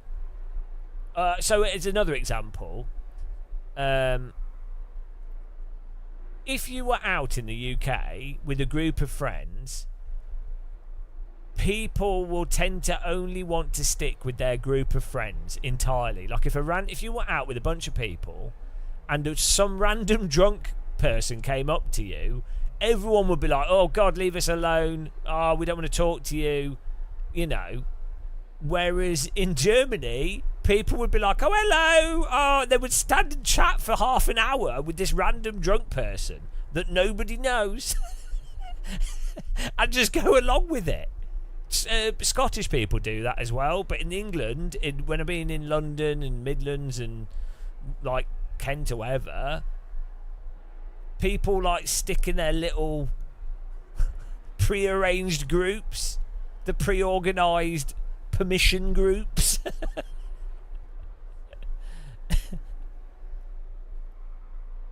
What was this track called again? Musling. There we go. Do we need what card do we need for this? Yeah, I don't drink, so unfortunately, no, it wasn't me.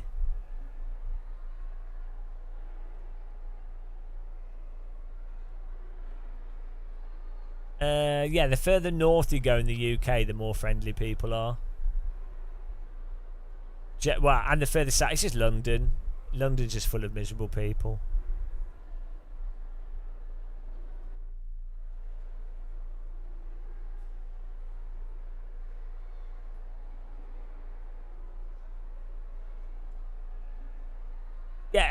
Yeah, well, they only let hot women, but that's it. If it's hot women, they get a free pass for everything. But like, yeah, in Germany, there could be anybody.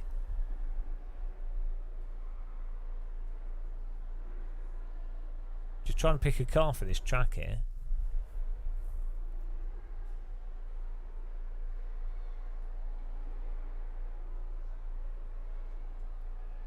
Yeah, another good example. Oh, let's do Shelby Cobra. Why not?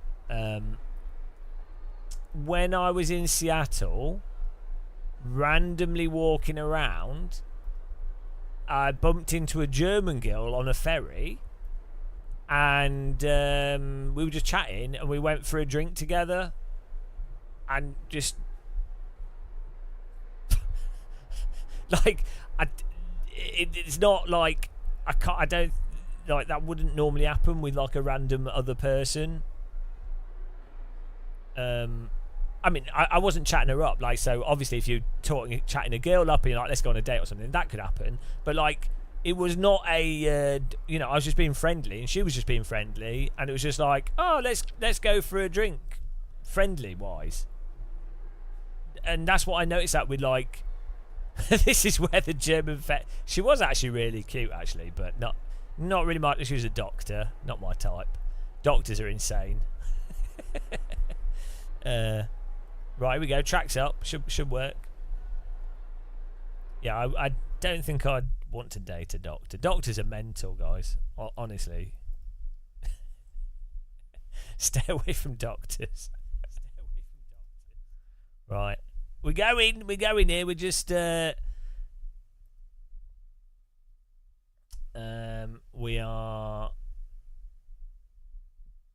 updating the track.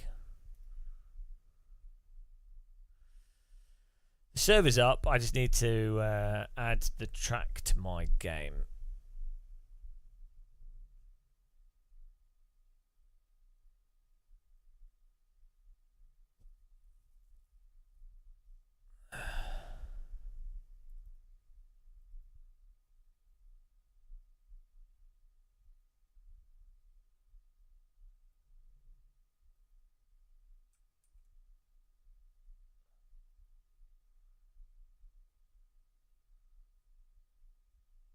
But you guys should be able to just download it. Sim HQ Motorsports. I'm sleep deprived this week and pushing the limit again. I should go. Always good to drive. Yeah, nice to see you. Right. Thanks for watching. Someone has to watch this rubbish at half midnight. Oh dear. Music as well. For some reason that stopped. Let's put some house back on.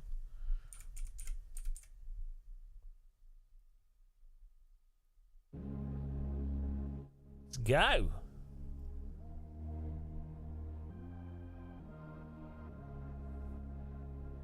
Bob, you got 3 screens today. Assetto Corsa, a good game to step into as a beginner. Yeah, it's you'll want to watch some guides on how to set up AC. But AC is still like one of the best sims for just driving and the quality of driving and force feedback and stuff, and it runs nice on triple screen system. So yeah, it's great.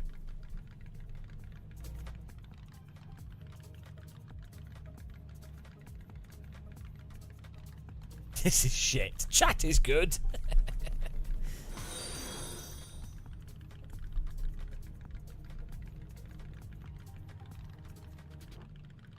What's this car? Remind me later, kind of, mate.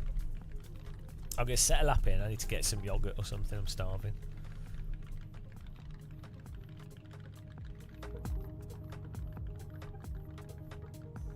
Yeah, everyone uses Content Manager, which is a way to basically a replacement for the user interface outside of the game. And then people use there's a thing called Shader Patch, which gives you more advanced graphics and makes the game look a lot nicer. And then there's also a thing called Pure, which gets you like nice skies and the lighting nice and stuff, which is worth getting. So Content Manager, Shader Patch and Pure. You can get the latest Shader Patch and Pure off their Patreons. You just pay once and cancel it, and you can download the latest versions. And that gets you pretty much everything you need.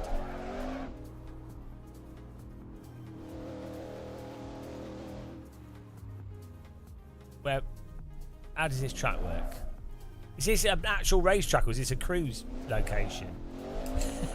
Who suggested this? Is this just a random... This is not a racetrack, this is just random roads. Whoa, where are we going? Yeah, use plus and minus on your number pad on your keyboard.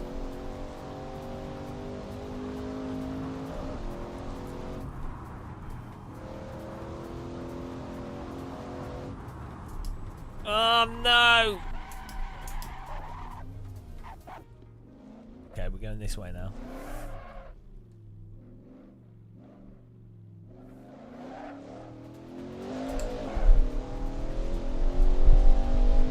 Yeah, this looks cool actually. Like a small town's B road or something.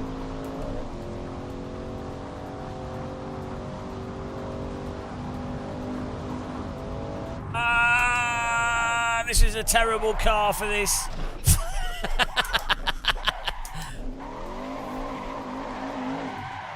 Oh, we've broke the wheels. Alright, let's try this again. We could put the spot. You can get pace notes and stuff for this. We've got a track map.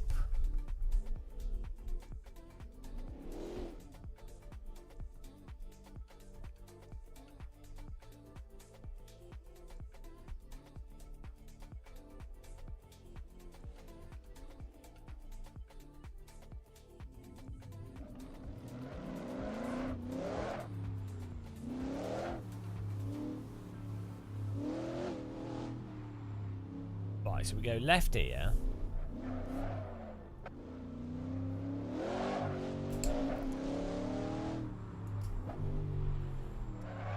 I can't remember.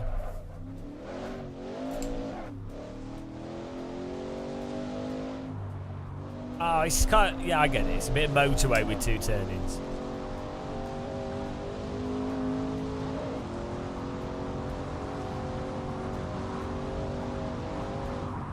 To be fair, there are road signs and arrows pointing where the corners come in. I was not paying any attention.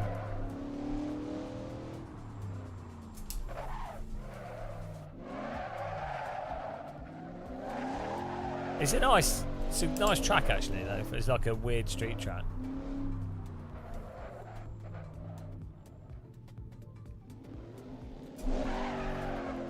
What wheel am I using? I'm using a Mozart R12. We've got affiliate links if you want to get one yourself. And then I'm using the round wheel, their cheap round wheel. It's really good.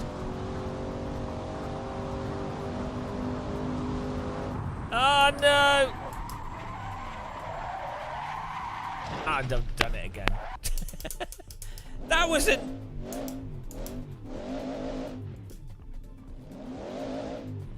Oh, it looks on the map that'd be straight on. Bloody hell. We'll get there eventually, guys.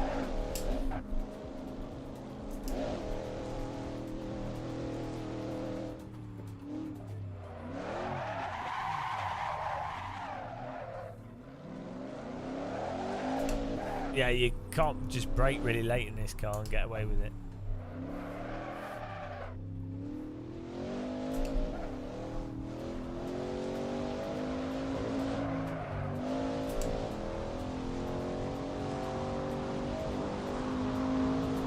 Hello, Tony. How's it going, man?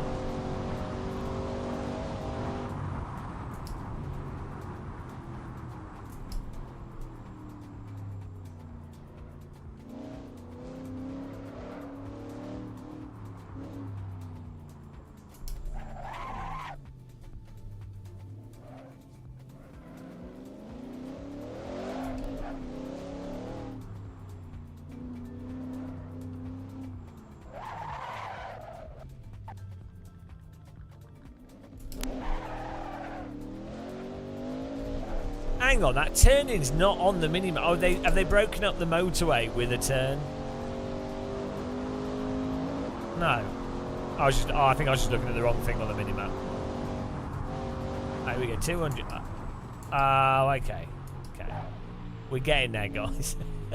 I've only just written off 3 cars.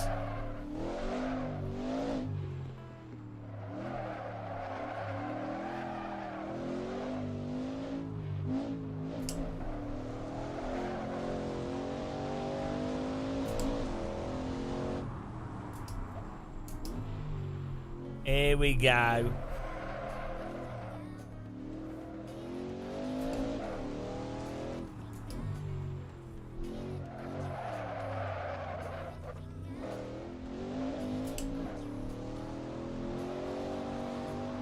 Nearly learnt the track, yeah. Pro. I know what I'm doing.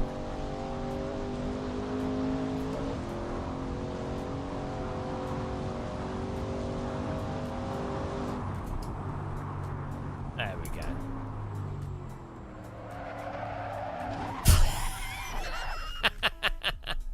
Bob 1982. I did some sim racing here at a company that organises. Oh, hang on, it's gone.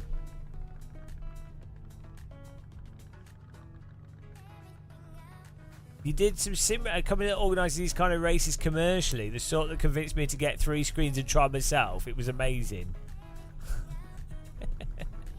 Oh no. Right, we're going to get a lap in eventually. One day. It's happening. I believe. I believe in my ability to lap.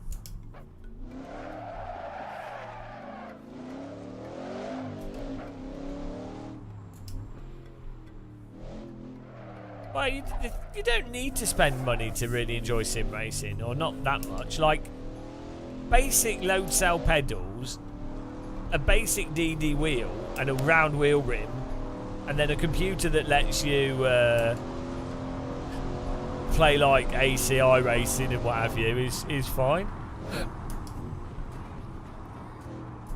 It's just optional, isn't it? Like you can get VR, you can crank it up, but you can. The nice thing is that you can enjoy 99% of what sim racing has to offer with really basic stuff. Hello, Jawa. Hello. Yeah, you really don't need to. Oh, I've gone the right. No, is this the right way? I don't know what I'm doing. Oh, that's right. I feel like I cut the track there. Oh well. Yeah.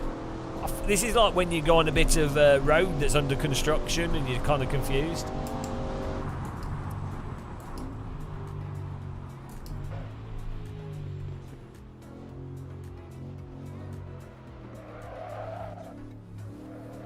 Yeah, you don't have to spend a lot with sim racing. Same with flight sim stuff. You can literally buy a £40 joystick, assuming you got a PC.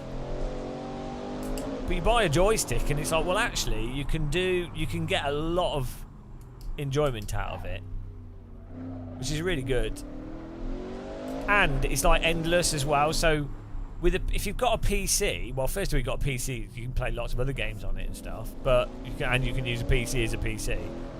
But with sim racing, it's like, well, AC is like free, and I mean, I find stuff all the time. Like tonight's stream, for example, I was just like, I haven't done many street tracks, and I know there's quite a few new street tracks, so let's do a live stream and let's just crash repeatedly into the same bit of wall. Bloody hell. I was like, yeah, let's do a live stream, let's try these out. And there's 2 of these tracks, well, 3 of the tracks we've driven are absolutely amazing. Like, this is really good, I'm just shit at it. The Brazilian thing was mental. And the Banner Cobra, which is from Project Cars, is absolutely fantastic. Larry Fisherman, you just joined it. Search for Game of Muscle and you should be able to get in.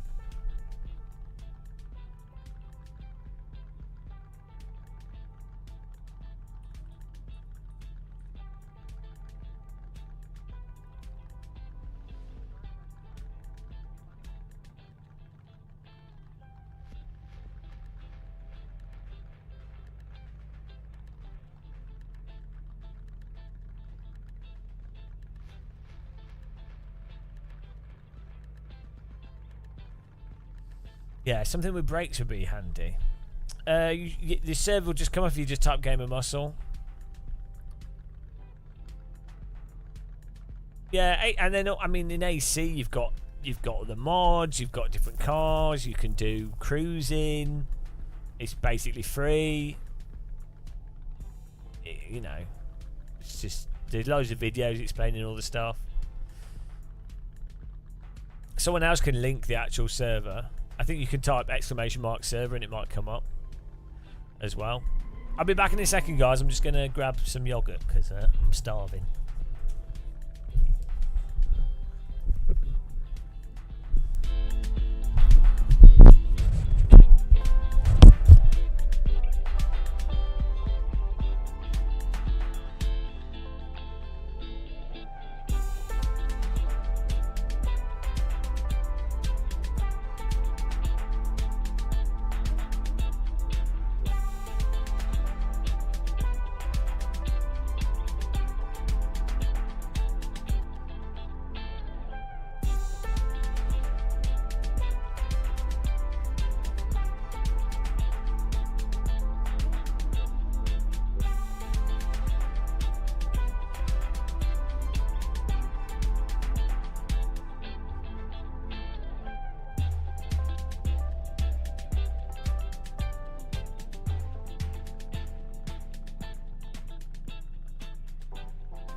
missed the start.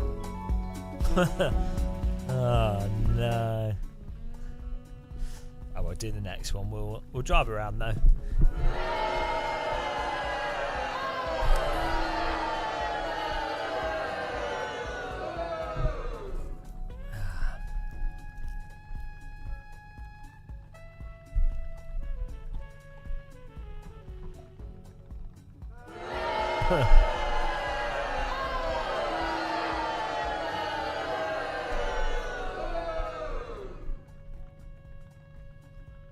Where's everyone else? Oh. Did people crash?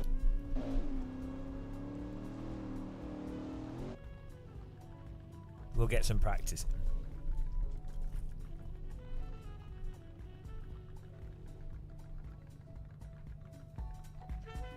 So is this a track that they have in real life? That they do? They close off this road?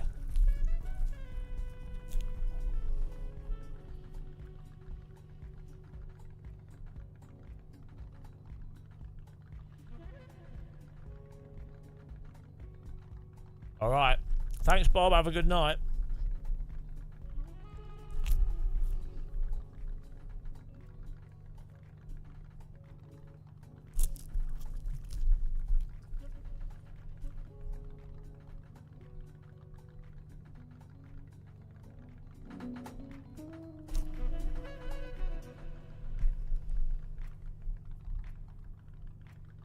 Oh.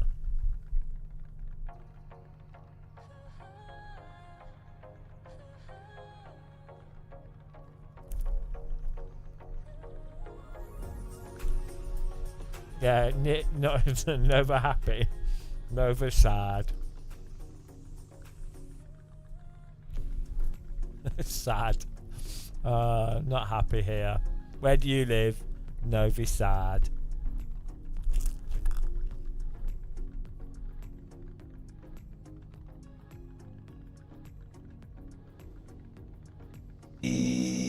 Woo!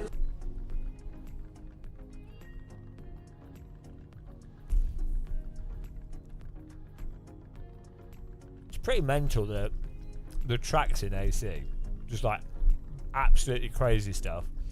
But you'd never get this in a normal video game, would you? Like, who would ever make this?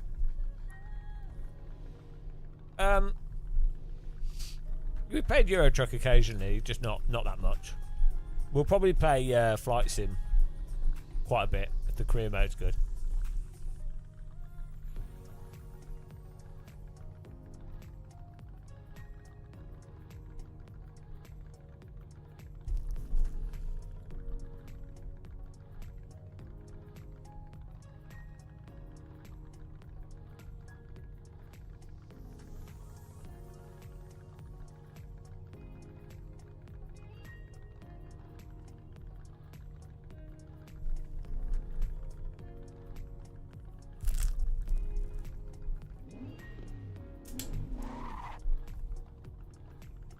Whoops. Unsafe pit exit.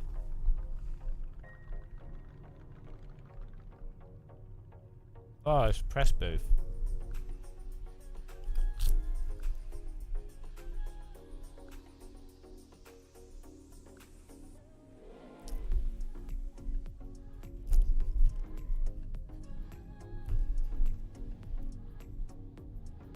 Right.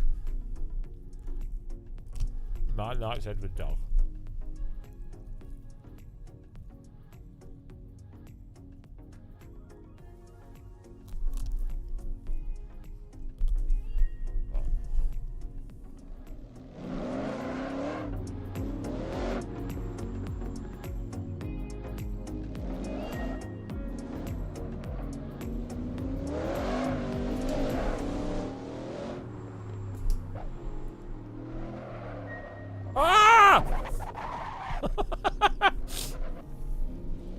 Sorry, didn't see him.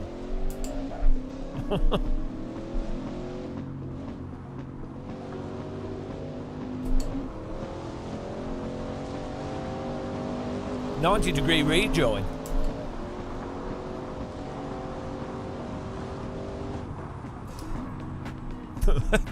Everyone's missing the corner.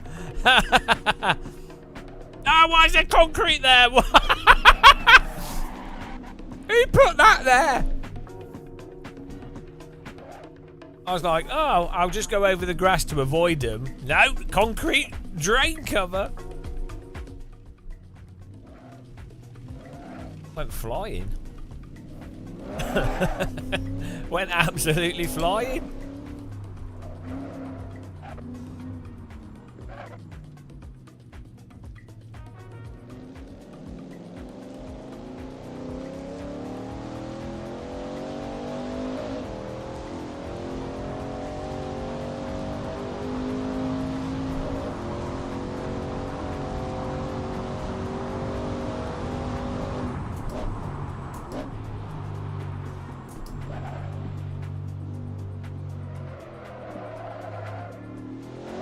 Yeah, someone needs to make, you know, those German off-ramps for motorways. We don't have them in the UK, but they're like really long, sustained corners that'd be perfect for drifting. Someone must have made that.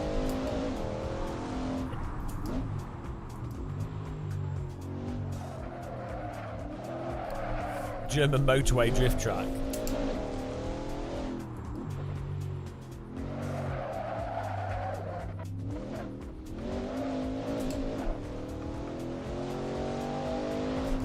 Oh! Oh dear.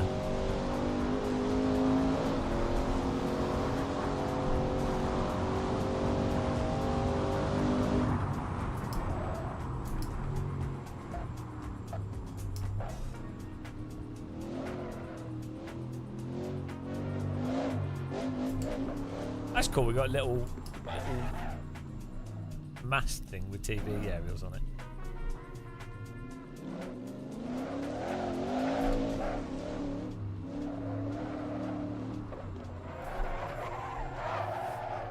Ah.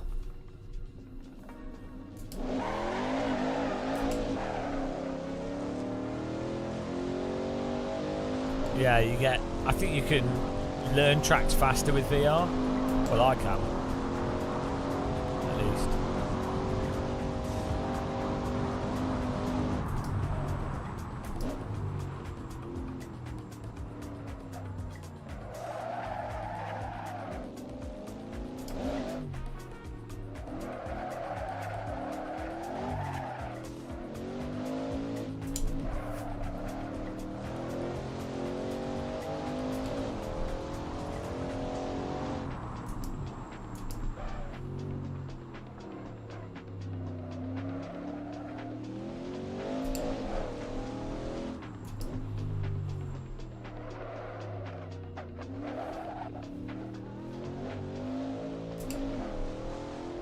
We're getting into this.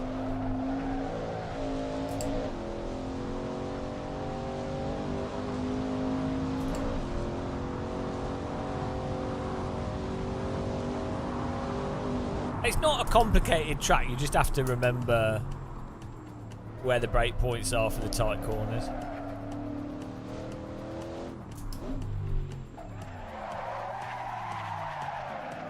That's the way to take that in a drift. Just slide it around.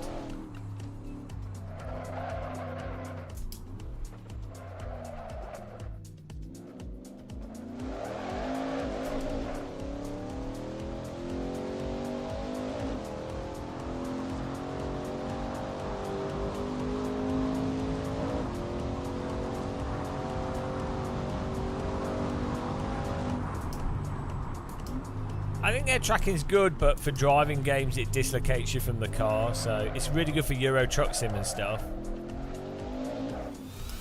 Oh, hello! Wadio, subscribe and Prime, thank you very much. Really appreciate the support there. Thanks for the sub, let me give you a rocket.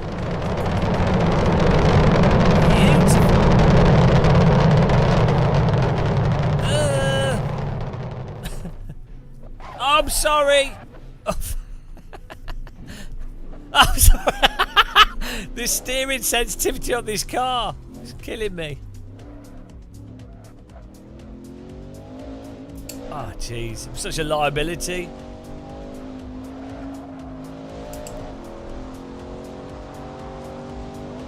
because my force feedback at low speed with this car is a bit weird. Like it pulls the wheel quite aggressively.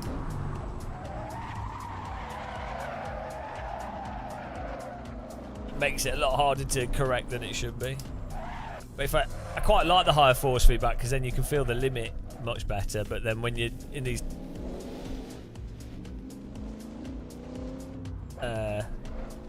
when you're on like these tight little corners and stuff, it gets a bit jerky.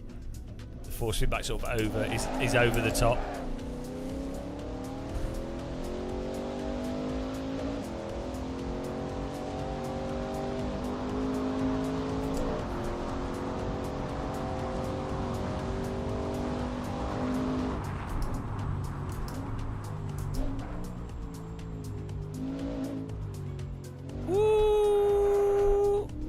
Yeah, we need to do some LMU.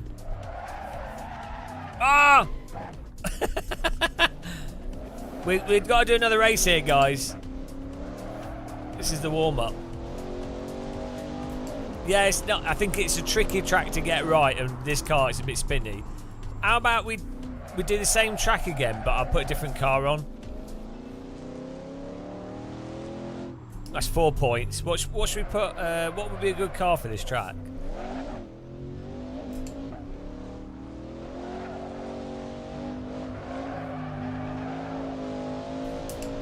No, this car's good. You just we'll just stay on this actually. We'll just restart. You just have to be you just have to drive this car on the pedals and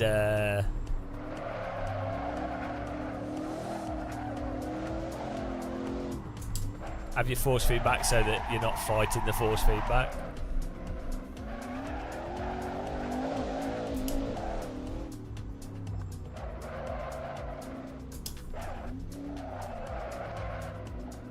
I think I'm just a bit weak in my hands. What's this on, like 40?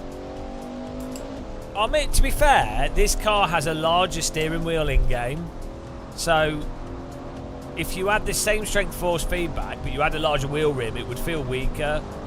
So there is like a weird thing about if you have larger physical steering wheel, you can actually run higher force feedback and have more detail without that detail making the car harder to drive. Like, if that makes sense. Because you have more leverage over the force feedback.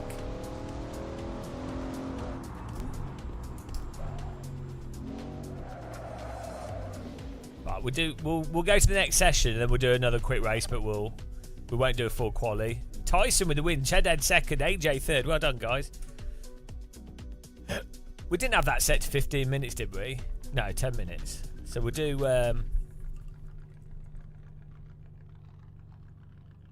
gotta wake up in 4 hours. Oh shit. I couldn't survive on 4 hours sleep. I'd be better off just staying up all night. 4 hours sleep is like pure sickness. Cheers, everyone.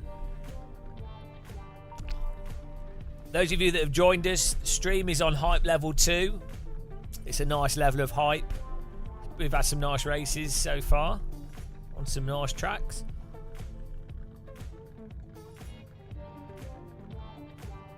We'll do quali. I'll go to next session and we'll do quali. But then we'll skip quali. We'll do a bit of quali, but not full quali.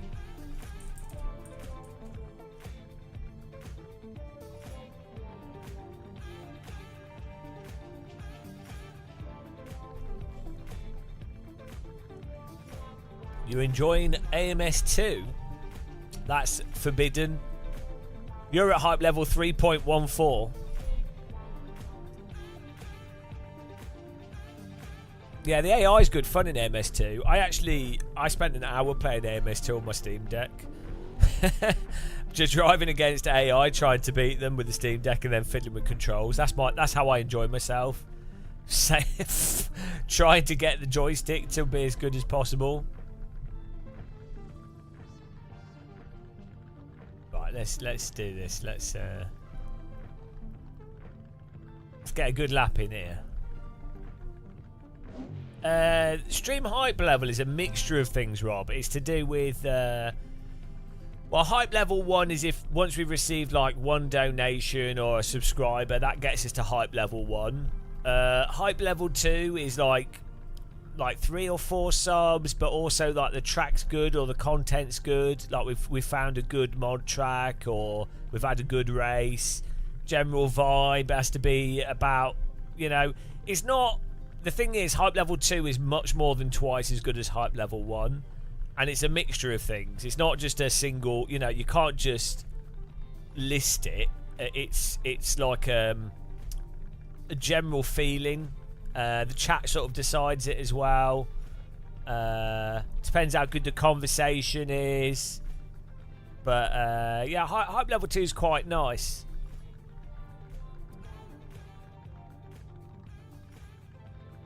Yeah, the server stuff's great in MS2. Yeah, also the fact being able to fill it up with AI is good.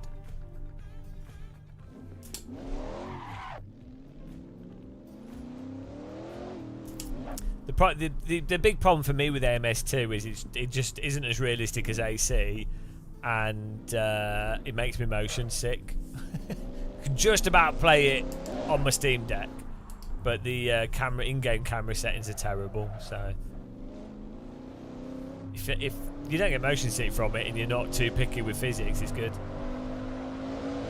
Graphics are nice, tracks are nice, good selection of content. It's good value for money as a game if you just buy the base package as well. Yeah, game-changing update on the way. Oh, he's gone. What happened to him? He's vanished. Game changer.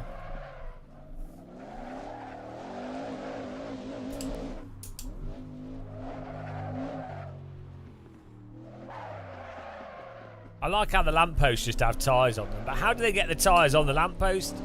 That's the real question. They've cut them, or they just looped them over the top. It crashed so hard that the universe collapsed around him.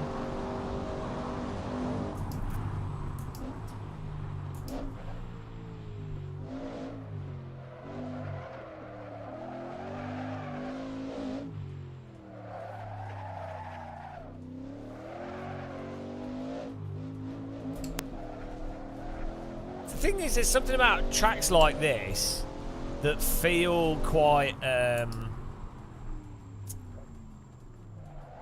because they're based in real world locations, they feel really grounded. Where's he going? It's like Richard Burns Rally, even though the graphics are a bit dated on it.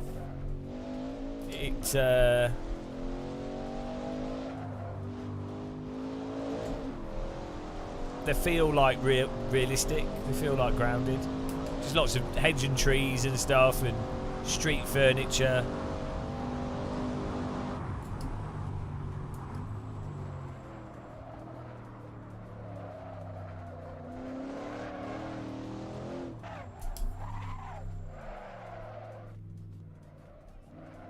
Aren't you meant to be working?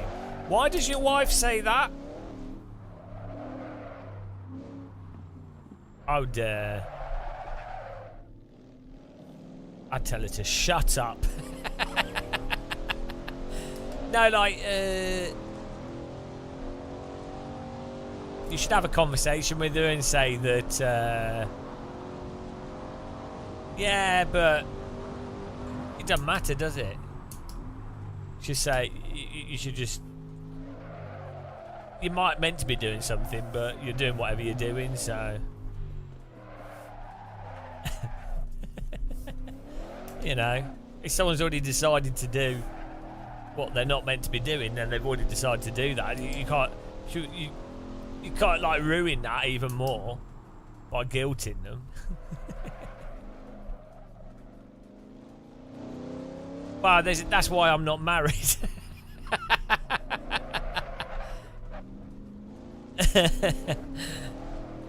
Yeah, that's the beauty of not being married.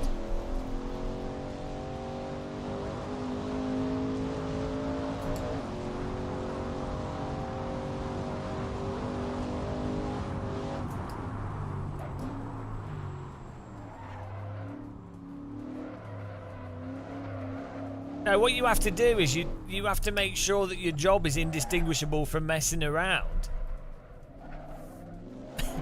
And then, because technically, like a wife or girlfriend can say to me, "Oh, you're not meant to be working." I'll be like, "Yeah, I'm live streaming." They'll be like, "Oh, that's how you win." I've broken the system. You make it so your work and hobby time is indistinguishable, and then even you yourself are confused and you don't know what to do. You don't know what's going on. It's just confusion. Yeah, you're doing life wrong. A lot of people do it wrong. You just have to be mental. Once you get mental enough, then the universe collapses around you because the universe is confused.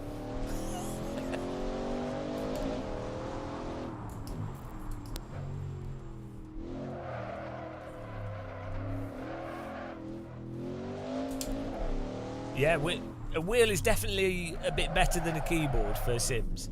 Only a little bit though. I think I'm pretty good as a keyboard racer, to be honest. One of the top keyboard racers out there.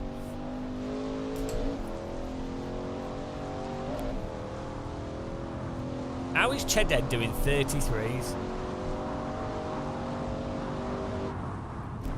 He's obviously wall hacking.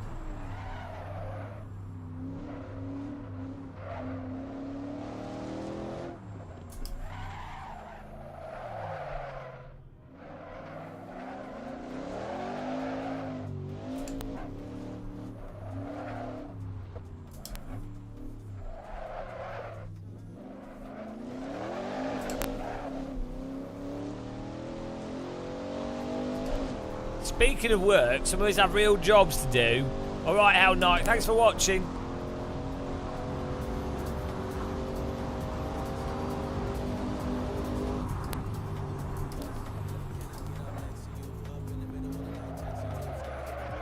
Have a good time at work.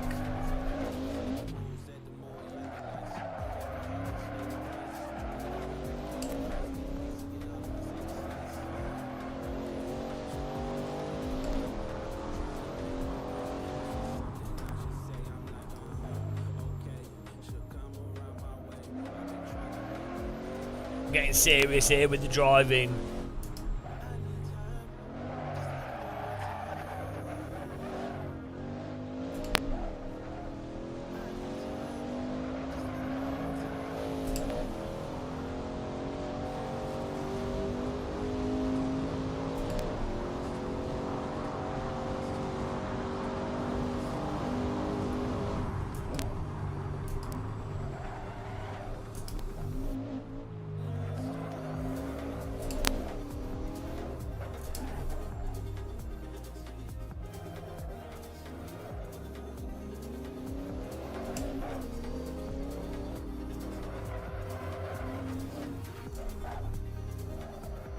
Alright.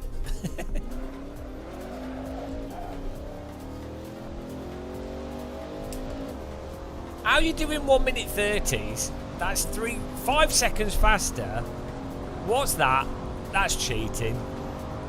There's some shenanigans going on there. I'm sorry.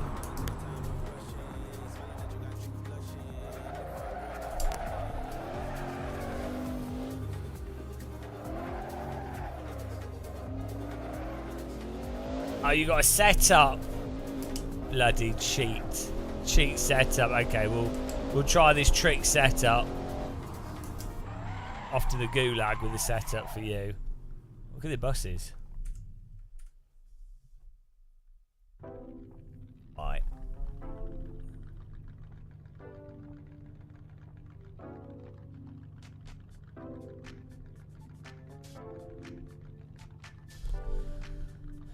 Built himself. He replaced the wheels with rockets.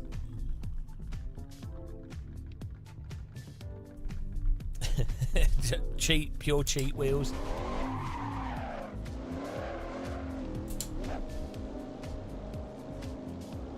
Here we go.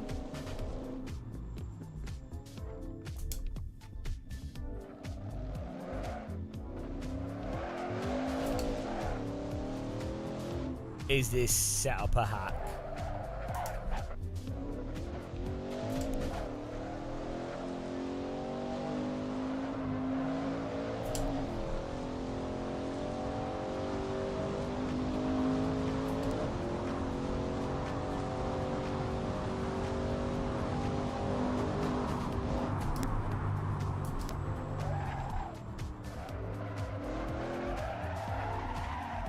Bloody hell. Well, I've just gone through the wall.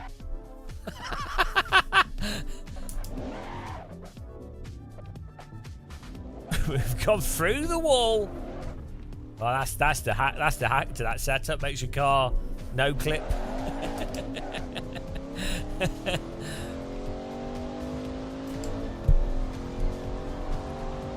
That's the hack. Ghost car. Nobody expects a transparent car. We can knock off at least 20 seconds with that trick if we do it at the start of the lap.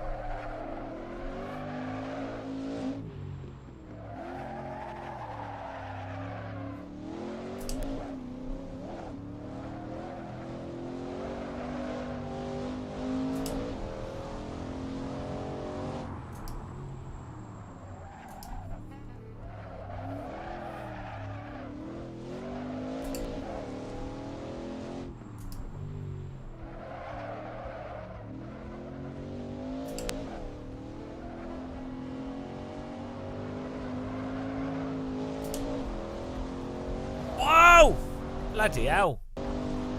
Bit curbing there.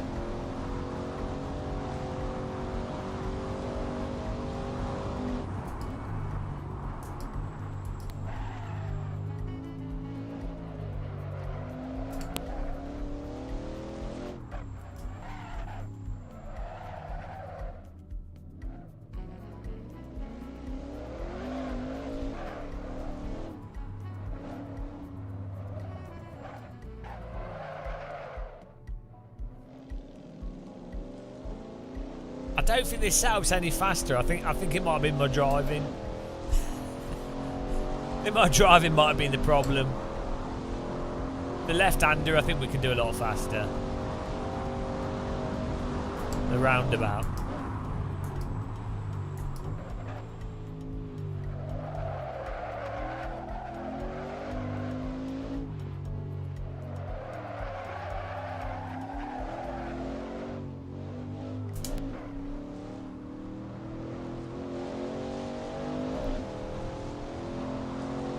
Well, and you're never going to, Novotny.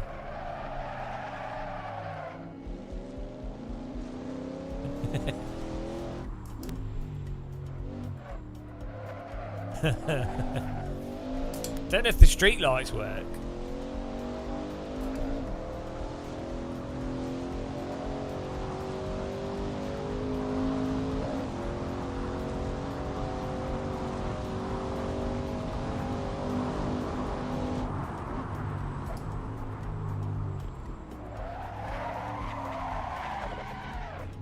Oh my god.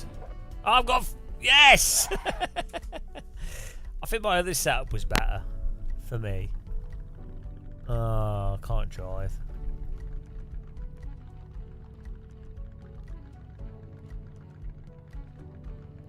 Try this.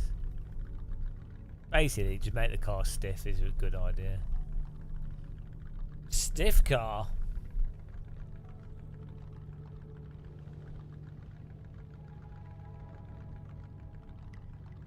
Let's go to the race here. Let's do it.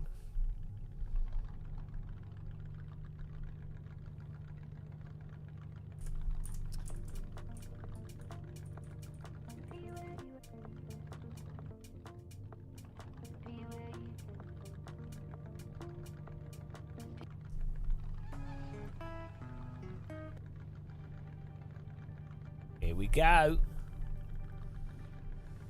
Set up.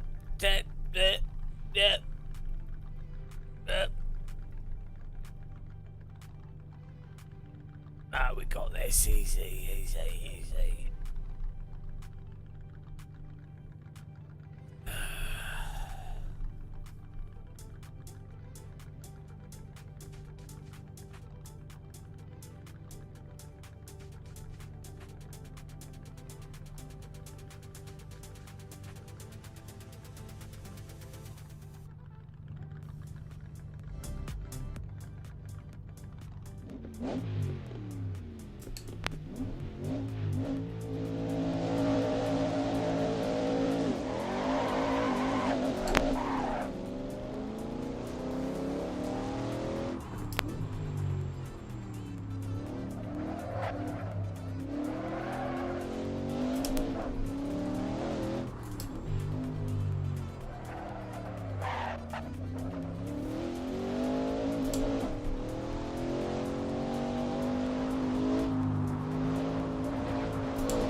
That's good wall assist there.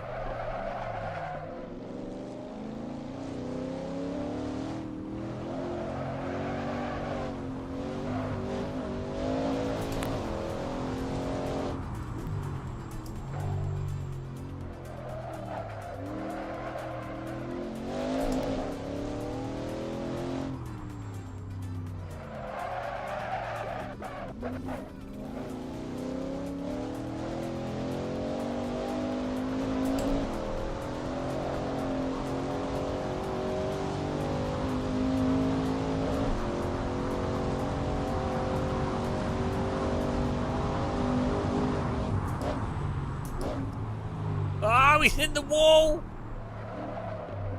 Oh, Tayson's just died.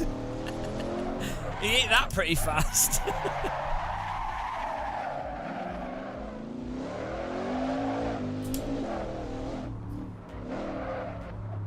Tayson's off to hospital. But the race has to go on, guys.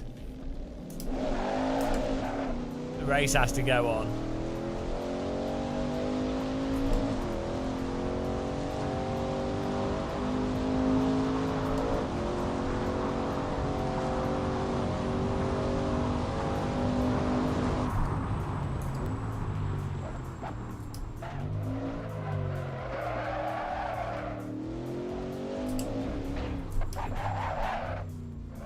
Turn.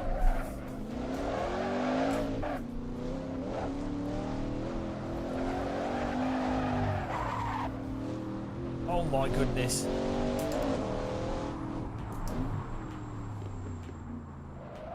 Helicopters. Yeah. We didn't have the budget for helicopter medics, so he just has to sit in his car.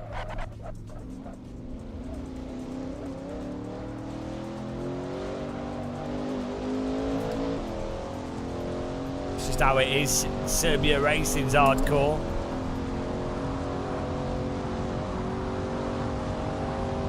Was it Slovenia or Serbia? I can't remember.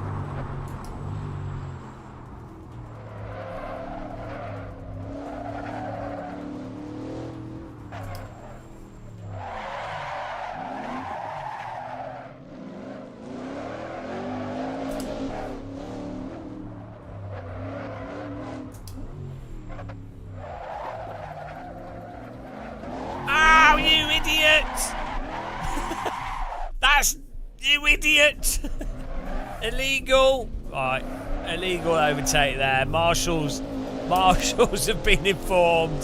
That was just violent. Typical Tayson overtake. Tayson. Taser. Murder. Use the wall.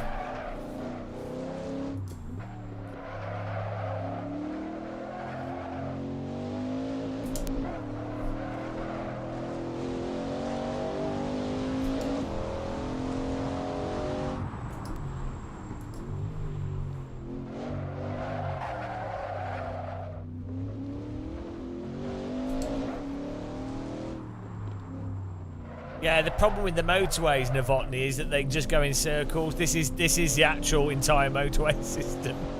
This is actually Serbia's motorway. This is all they built. It just goes.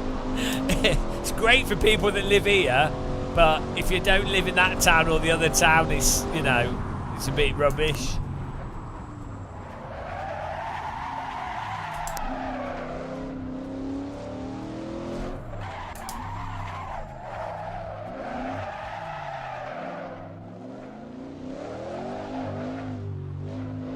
They all drive Shelby Cobras as well in Serbia. It's a surprising car of choice.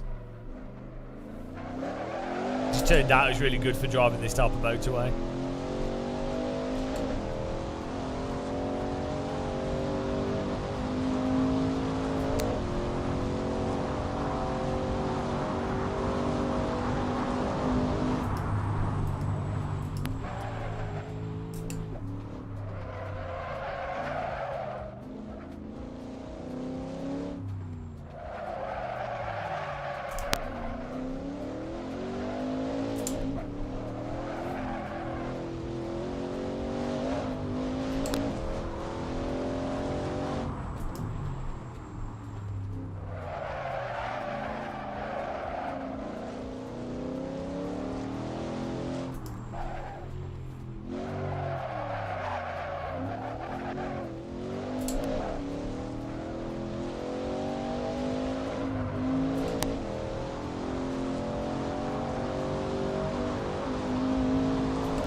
Look at that slide to get around that corner. That's what we're talking about.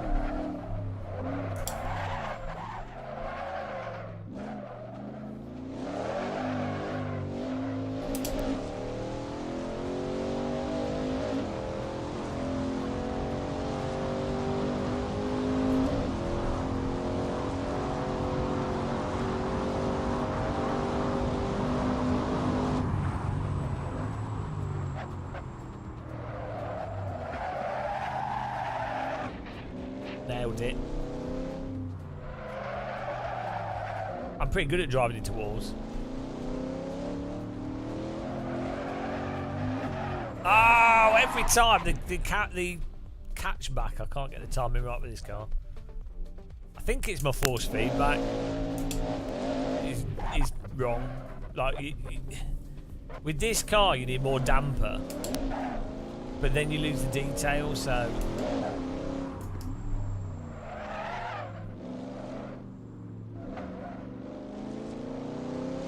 The force feedback's out of time with the car.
One more lap.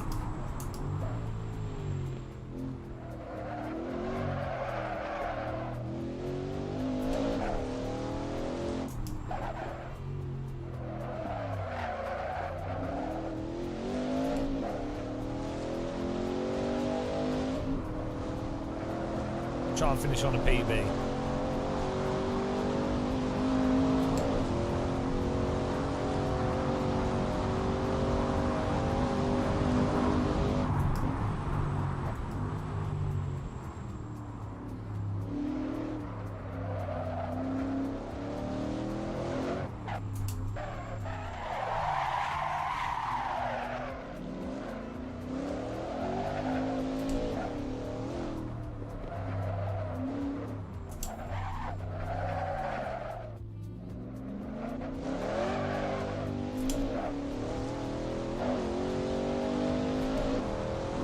Easy.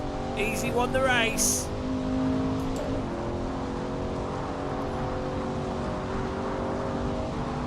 Tayson's been found guilty of manslaughter, so his second place didn't count. Where's my PB? Come on. Come on.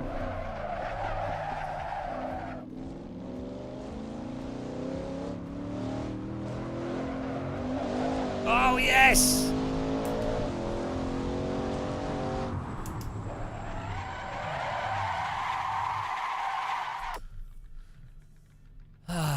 One more lap. Tell you. Oh dear, 5th place. Well done, Easy, Tayson, M Racer, Chedhead 4th, myself 5th. Well done, guys. That was good fun. Oh dear, it's hard work. That didn't feel like 10 minutes. That felt like a week. I think time happens slower in Serbia.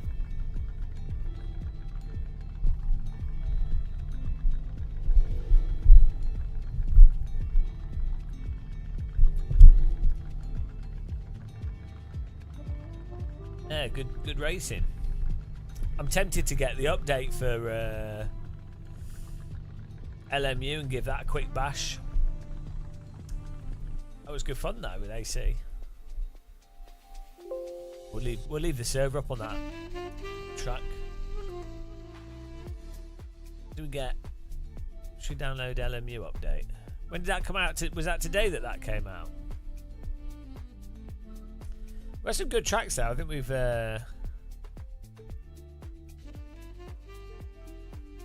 we found 3 good street circuits. I need the London one. Hello, Grant. I need to get the London track on my server.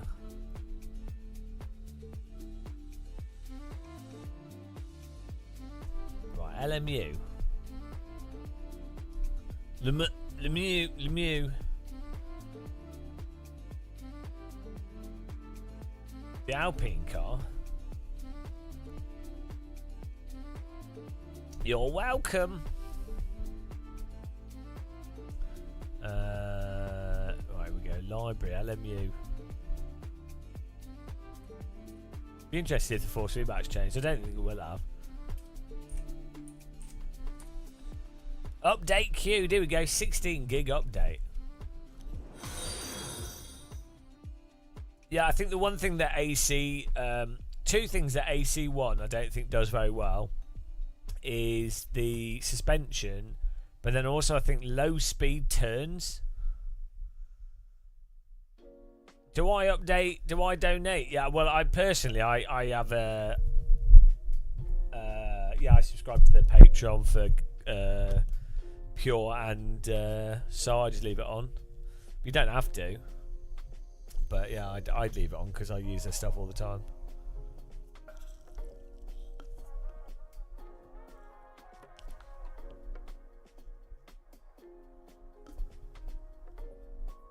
Why can't you sleep good? Because you feel like you need to, so you can't.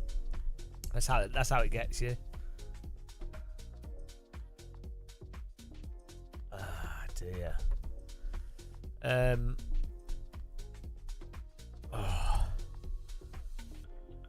Le Mans time. I'll change the title here. Edit stream info.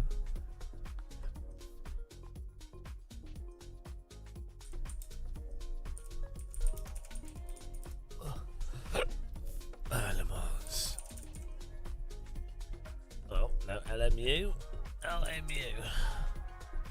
What's it called?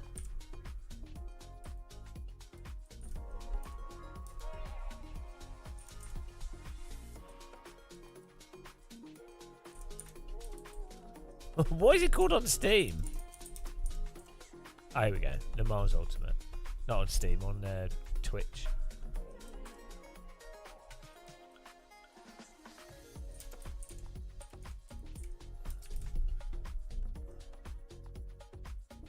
No, like I didn't know if it wasn't coming up when I was typing LMU, and then I typed Le Mans and it didn't come up. So I had to type Le space Mans space Ultimate. It was very particular. What's new in that? I don't know. We're about to find out. Join the Teapot Discord, guys, with that link if you haven't.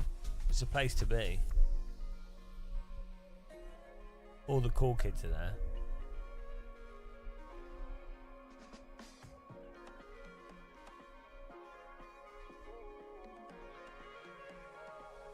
Woo! Oh boy.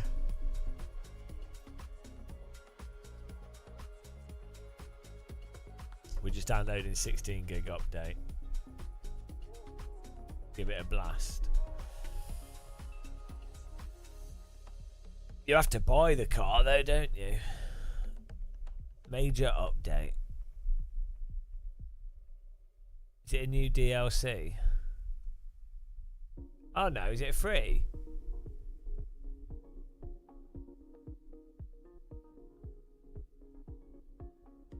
Hang on. What? Is there something to buy?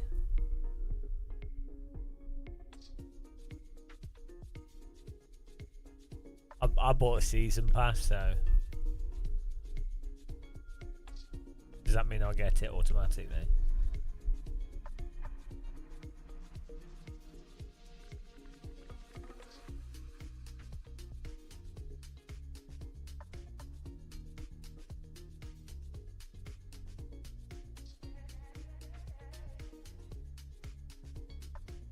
Oh, that's cool. We'll have to, Mr. Angry, we'll have to try that. Hang on, so where's the DLC to buy? Well, can you not buy it? I'm confused. If I'm on Steam, it says major update, September 17th. Is it? Hang on.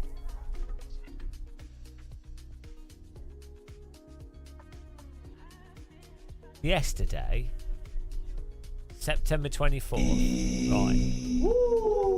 New features, AI. Yeah, there's no DLC yet. Oh, but is this in the ultimate? Is this in the season? Is this part of the season pass?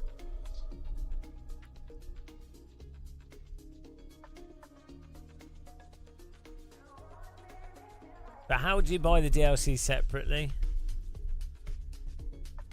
Oh, is this the Is this the first DLC?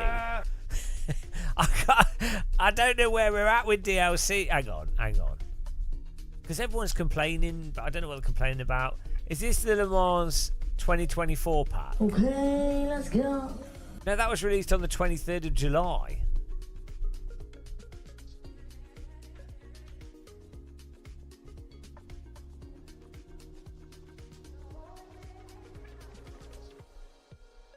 Oh, here we go. Le Mans Ultimate 2024 Pack 2. That's what it's called. It wasn't coming up in the other screen. So it's £10. Oh, there you go. Okay, so it's £10. No, they've got 2 packs. They've got the Le Mans Ultimate Pack 2 and the Le Mans Ultimate Pack 1 and the Season Pass. If you bought the Season Pass, you get these packs included in the Season Pass.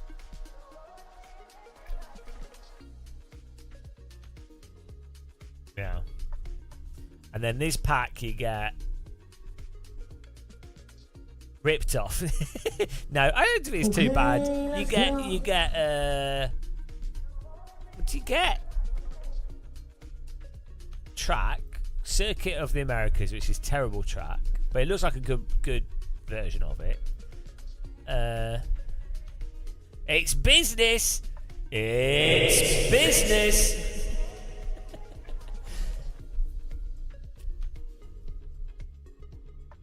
Okay. Well, we're downloading business. Hyper car. Hyper fantastique. Hyper. Oh. Bloody hell. Games industry, guys.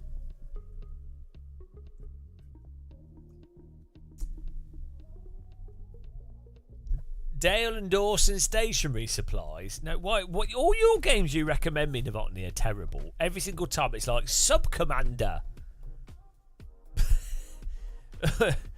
Nipple Simulator 2012.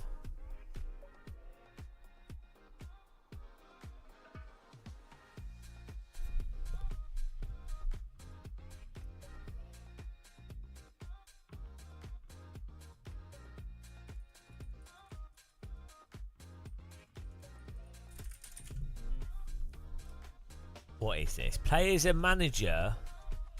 Is it VR? What is this rubbish? This looks terrible. You have people that are trying to sabotage the office and some people that are doing the job. Okay.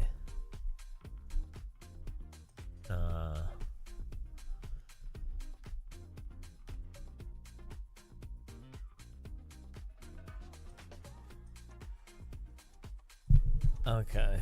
Well, yeah, but mate, okay. Bloody hell. You want me to live stream this?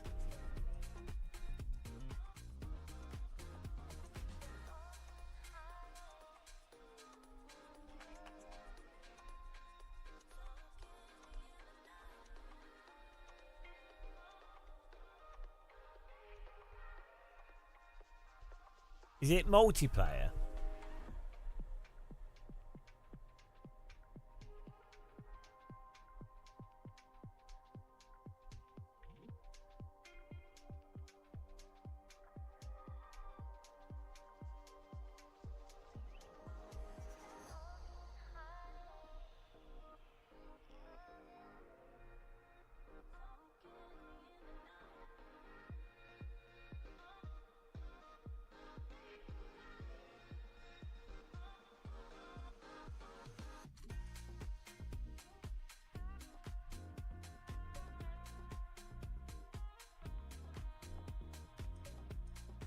Okay.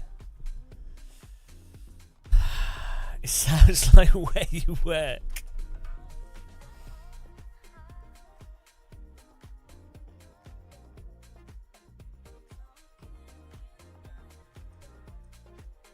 Okay. When did this come out? I've never heard of it. 2024.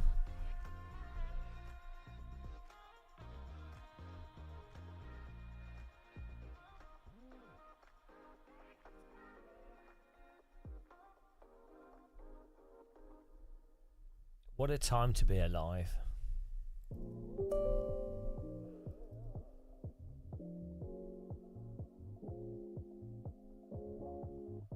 Why don't we have really nice fancy 3D desktop wallpapers as the default these days? Do you know what I mean? Like we have... Why is Windows still...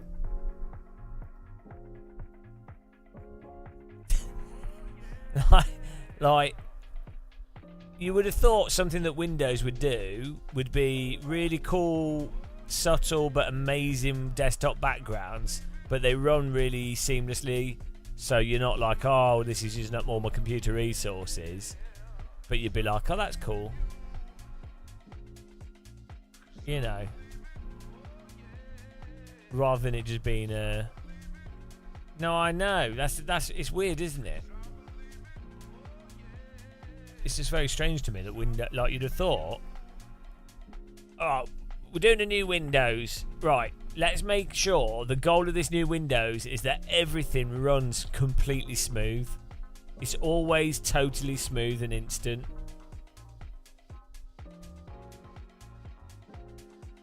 Will the driver still work in Windows 10?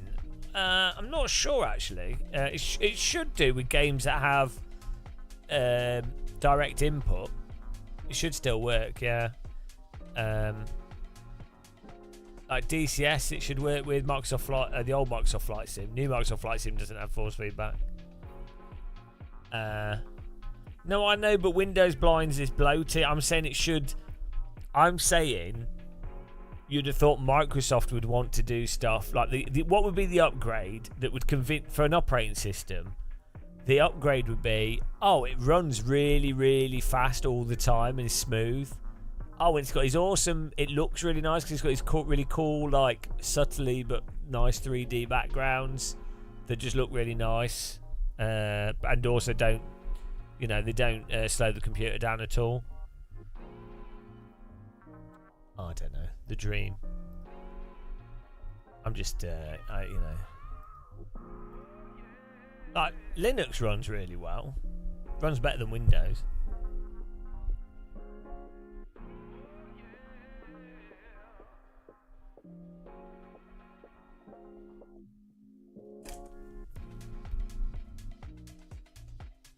Okay, my screen's just gone black, so here we go. Yibbis.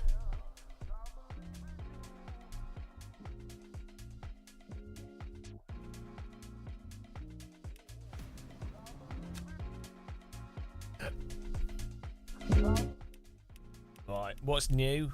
Online. No, let's do race weekend. Season 2020. Isn't this a bit late? Like, this is new actually, isn't it?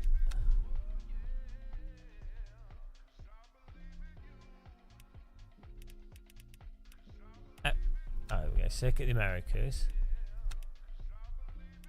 What's the new cars for this?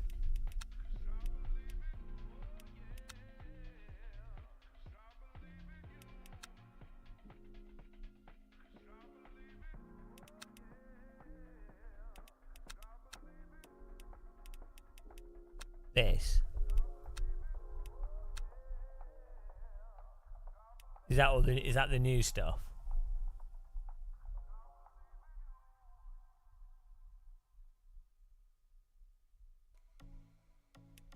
Okay.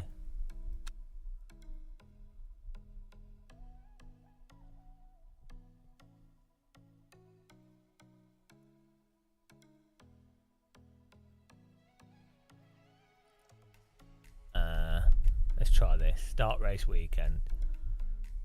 Event length 1 hour 35 minutes. Can we not do a sprint?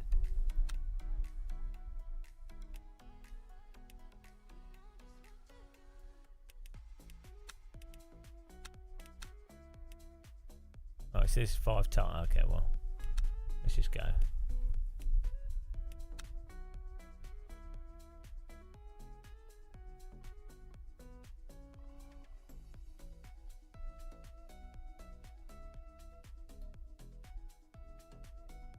I didn't read anything either. Just thought I'd load it up. I'm so like...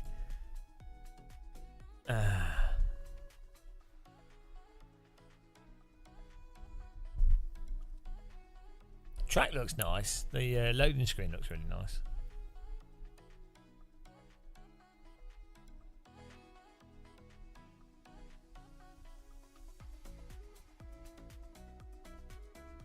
Fast loading times.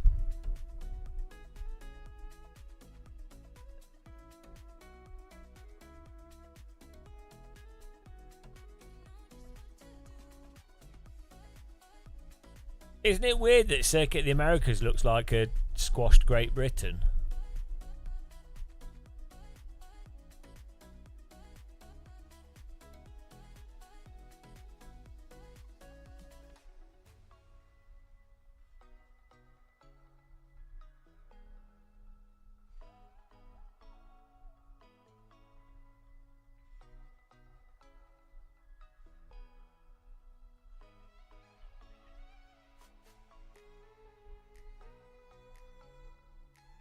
Wales has been removed. Oh wow. Wales has been deleted.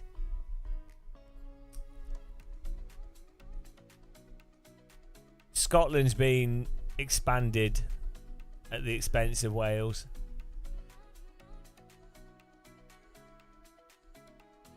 Okay, right. We'll just start driving. First impressions.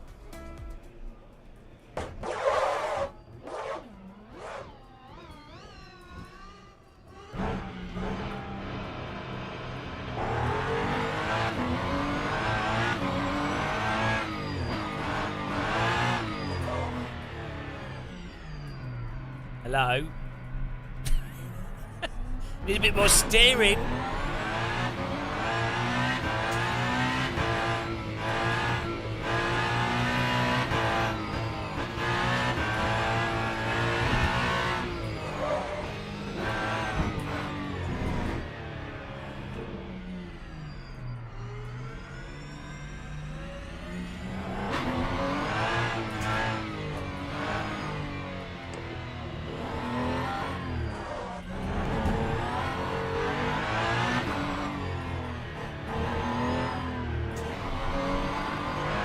This track has too many corners.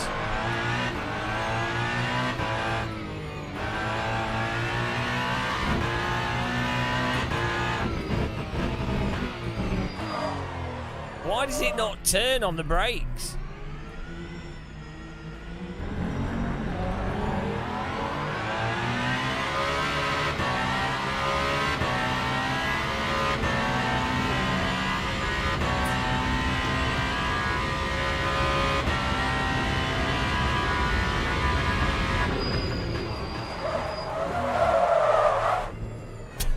I guess the brake bias is too far backwards.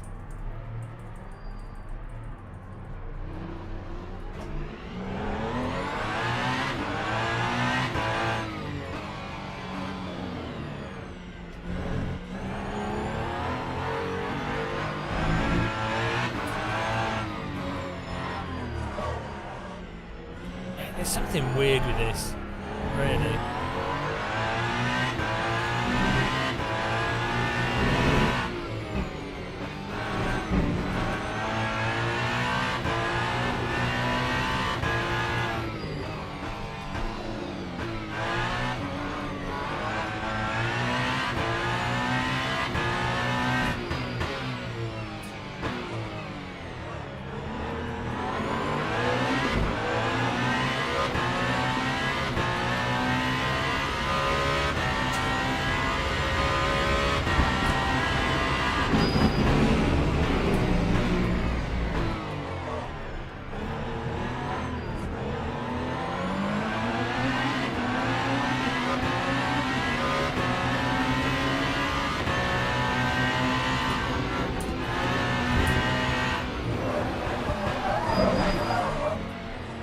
Honestly, I think the physics are messed up in this, you know. I know it can look great once you've memorised the stuff, but there's really something a bit weird about this sim.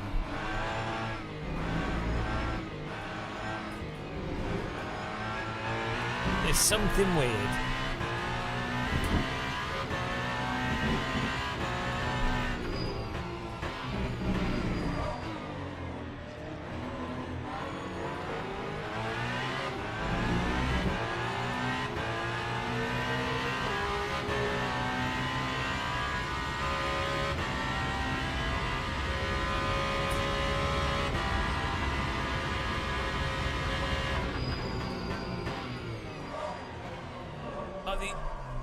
The unwillingness for it to turn and then it does snap oversteer when you lock the wheels.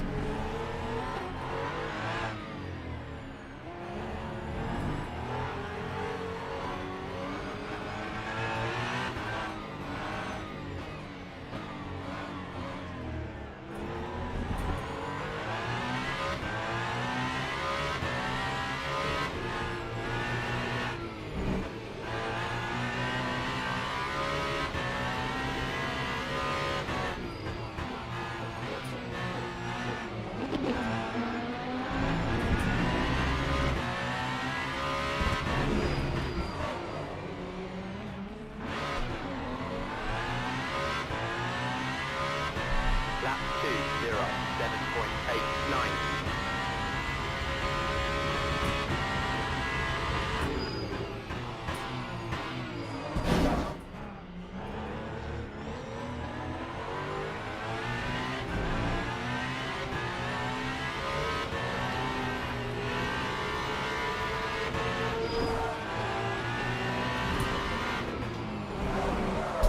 AI's just... yeah, I mean...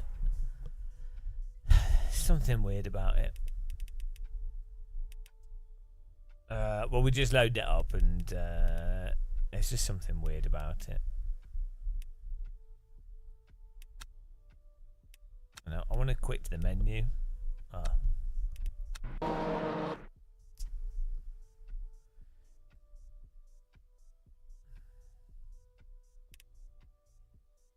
Like at speed, the cars they seem all right once you're going fast, but in terms of like the low speed turning and the way the car responds to braking and stuff, it just, there's something weird about it. And then the force feedback, I don't know, like just I don't know, like immediately just there's something really off with it.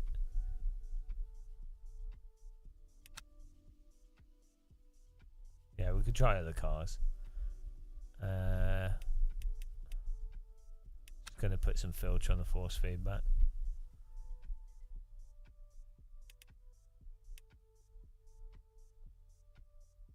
I mean, it already had this. I already have smoothing on it as well, and the flat spots coming through, and it locks up so easily as well, which is weird.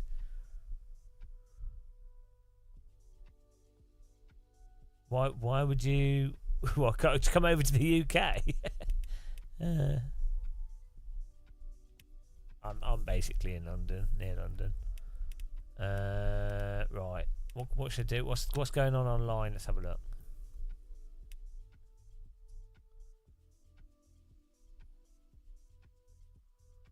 Well, This is LMU.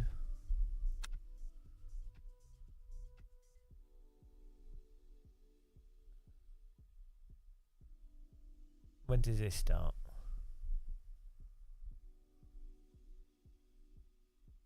Starts in 21 minutes.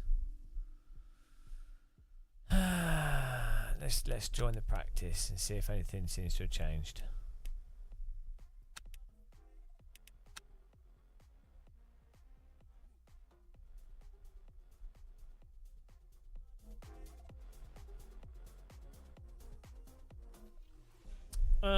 I don't know. Like, I think Assetto Corsa Evo is coming out soon, and yeah, I just don't know.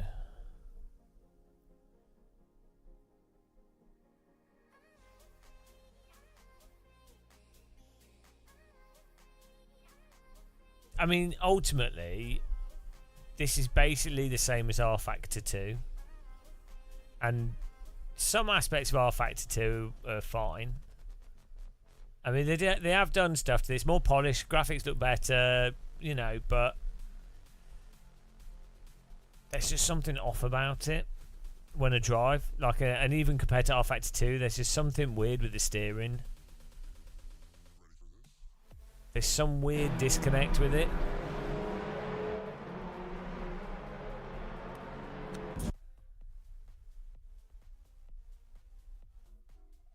Has the game crashed? No. Sinking server railroad. Well, see, this is the thing. If it's not stable as well, the game's just crashed. It's like, who's gonna buy it if it doesn't work? Yeah. I mean, it's just, I don't know.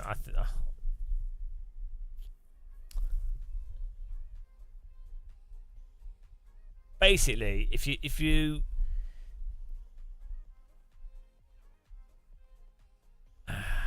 you know, games don't have many chances to impress, and I think that's the problem with this. I don't mind big spiders. Big spiders tend to move slower.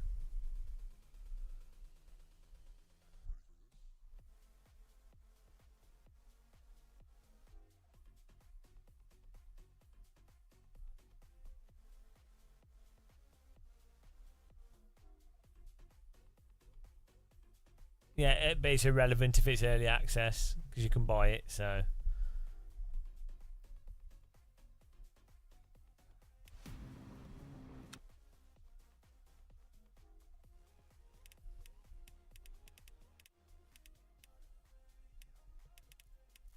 It's got a new co-op mode.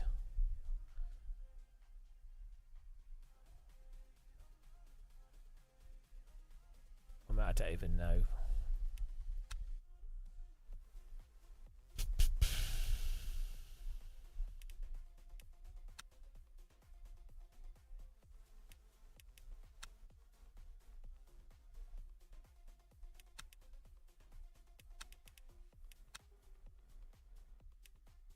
Try this again.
There's something weird with the steering in this game. I'm telling you, like.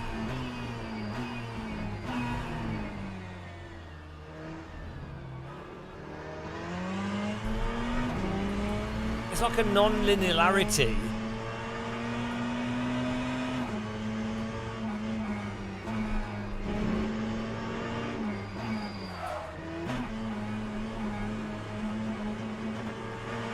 I don't know if it's meant to be like the tyre flex or something.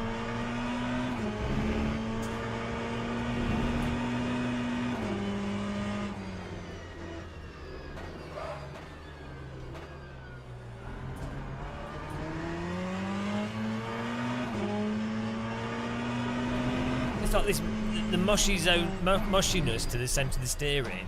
Then the car doesn't actually respond to it.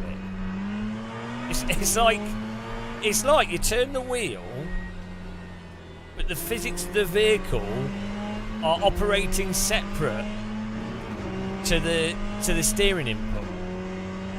It's really hard to describe. It's like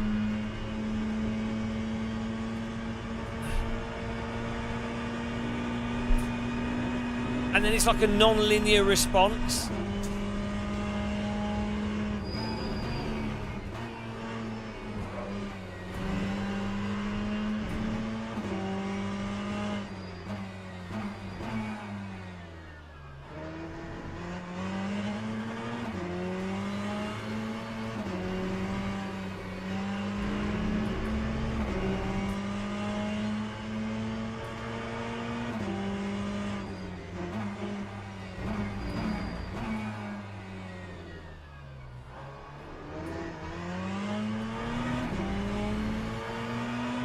It's so weird because the way it fits, it's always felt like this. It's like there's a dead zone to the steering, but there isn't. Like the wheels responding in the game.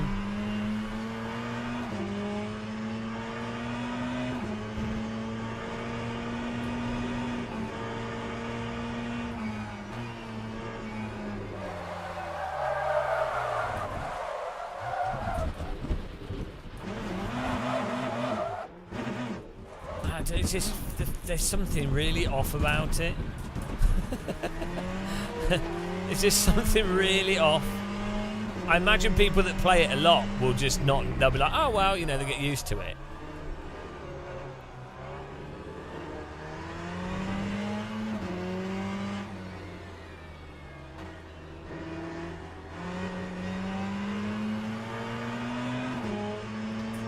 It's not that it's a dead zone, it's that it's like a non-linear response to the steering input, which is not what you want from steering.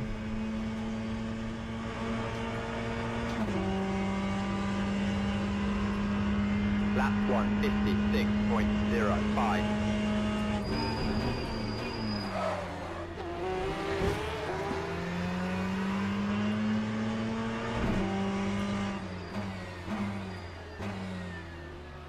Car doesn't, it's not rotating on the brake into the corners very nicely either.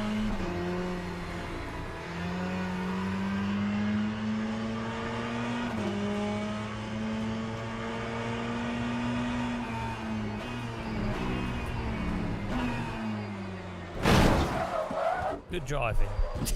Good job.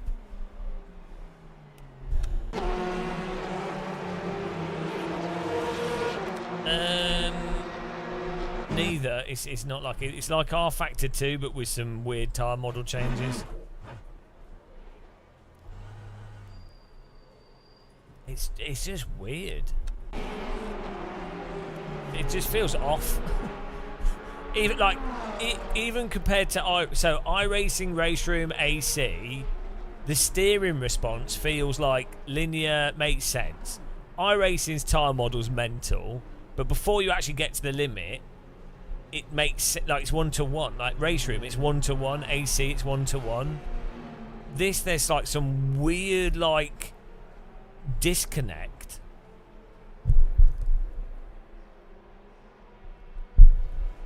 I don't know. It's hard to really put into words. There's just something off about it. I mean, I think even R-Factor 2 is a bit like that in some ways. It depends on the car, though.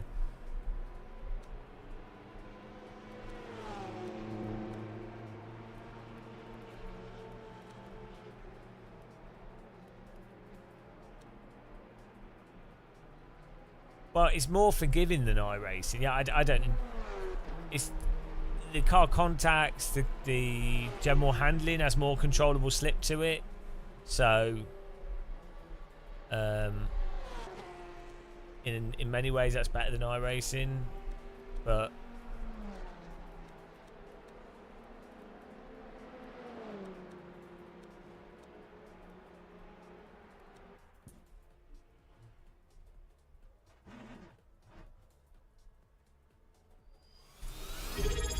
Oh, hello. Thank you very much for the sub. Was that... No, hang on. Why is it not showing names? Floydan. Thank you very much. Really appreciate that. Let me give you a rocket.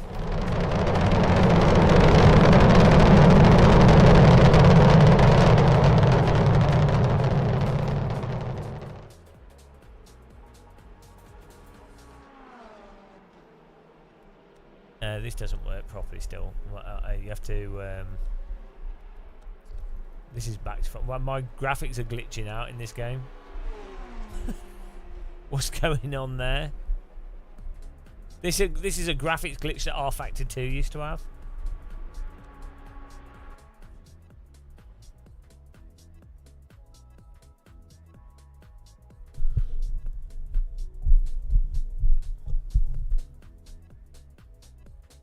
Right, so when you're parked, you get the parked force feedback that's linear.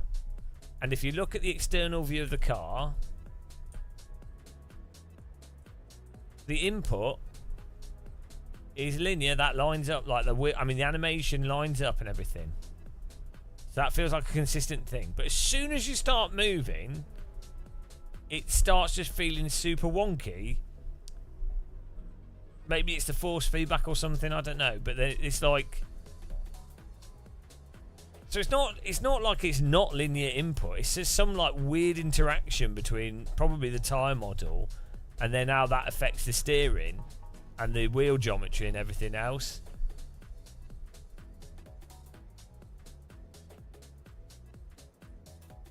Unless the animation of the steering wheel and the wheels are off from what's actually happening, which is possible. But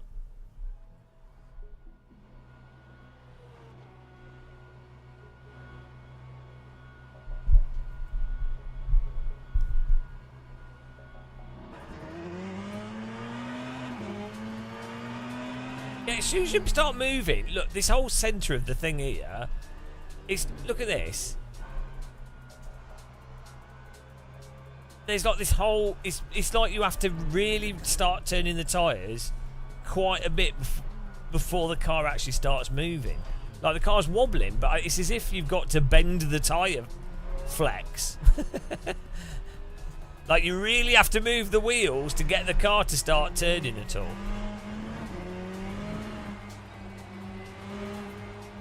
Like this is just wobbling on the tyre flex effectively. But that's quite a lot of input. No, I don't need to invert my force feedback. If I had non-inverted force, if my force feedback was back to front, my wheel would be tugging in the opposite direction.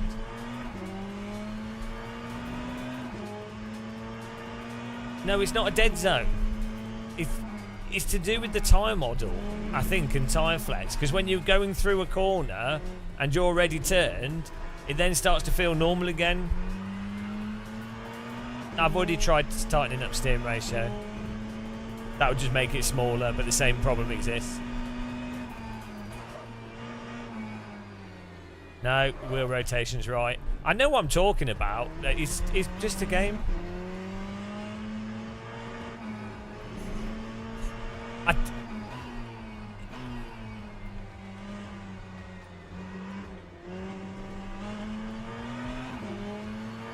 And then also, because there's no force feedback affecting you as you come out of a corner and you're driving in a straight line, again, it feels like you're in a dead zone.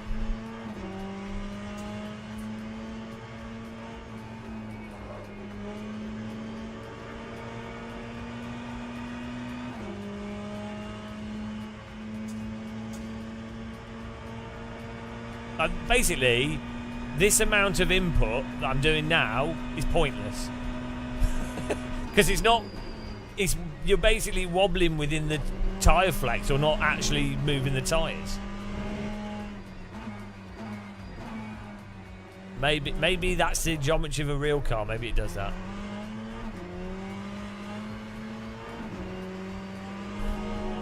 Oh, John Hartley Sim Racing! 8 months, box of tea. Thank you very much for supporting us.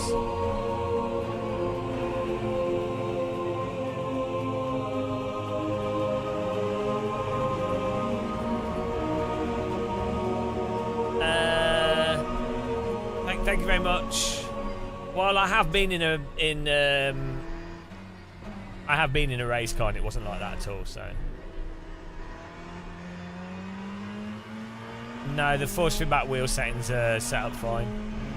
And that's not... Slew rate doesn't mean that. Slew rate is the speed at which something changes state from one state to another. In the case of direct drive wheels, it's basically the rate of it changing left and right, but that's not even related to what this is at all. Generally, with force feedback wheels, slew rate would be describing the speed at which the wheel can change direction or change load, but it's nothing to do with that.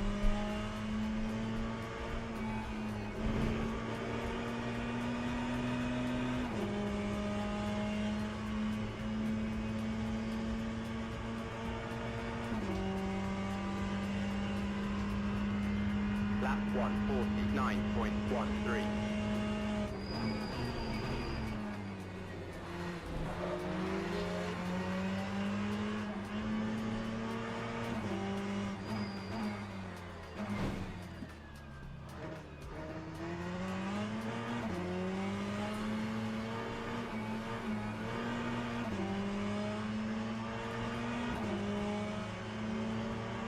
It's not well, not just iRacing. Race Room, iRacing, AMS1, Assetto Corsa, Live for Speed, Richard Burns Rally, Live for Speed. The car, like, I guess maybe you could say, well, you know, it's really large slicks and the wheel geometry is such that the car you're able to wobble the wheel without anything really of any use happening. But it's also the corresponding force feedback for that as well is a bit weird. And then there's this locking up, which is ridiculous. Like, there's no feel for that. There's no like slight variation in the force feedback before the point of locking up. So you're just gonna have to drive by memory.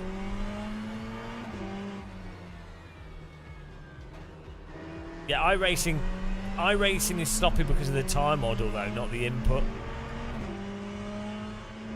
If you drive under the limit in iRacing, everything is very immediate.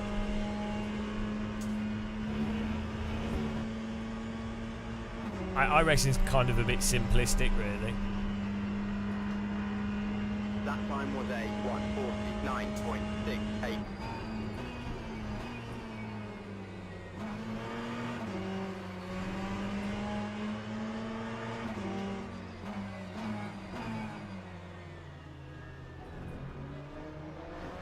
No, but adding friction and inertia will just mask the issue. That's not a good thing to do. And that'll also reduce detail from the bits that you want to feel. So that's just making your force feedback shitter does not help. It would make it worse. It'd just make everything worse. Judging by how a lot of people set their wheels and equipment up, they have so much damping and inertia on, they wouldn't even notice. They don't drive from force feedback anyway. They think they are, but the force feedback is just happening and they're actually driving without force feedback, but with the wheel doing stuff. They don't realise it though, because they've never played AC set up correctly, so they just don't know. They don't realise to the degree to which you can use force feedback to tell what the car's doing.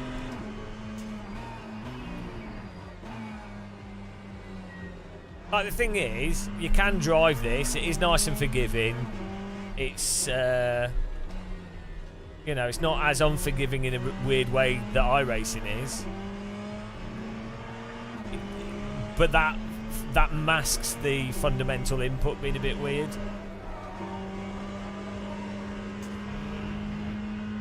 It's like you get to an end result that's kind of correct, but how you drive to get to that end result is incorrect, if that makes sense. 148.01.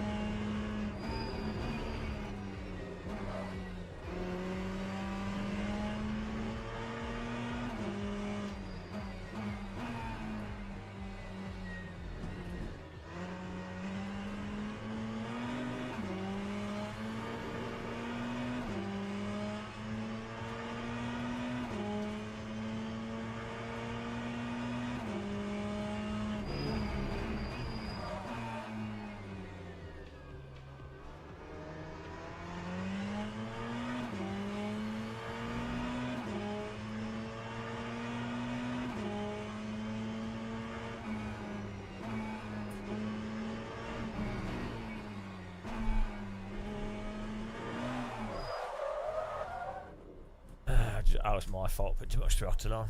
Yeah, I mean, it's not, I don't like how this drives. Like, you start streaming, what time does it start streaming? A few hours back? We got this bug in the replay screen of it flashing.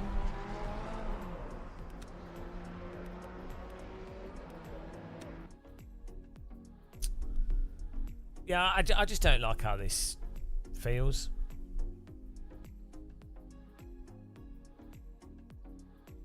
To be honest, like,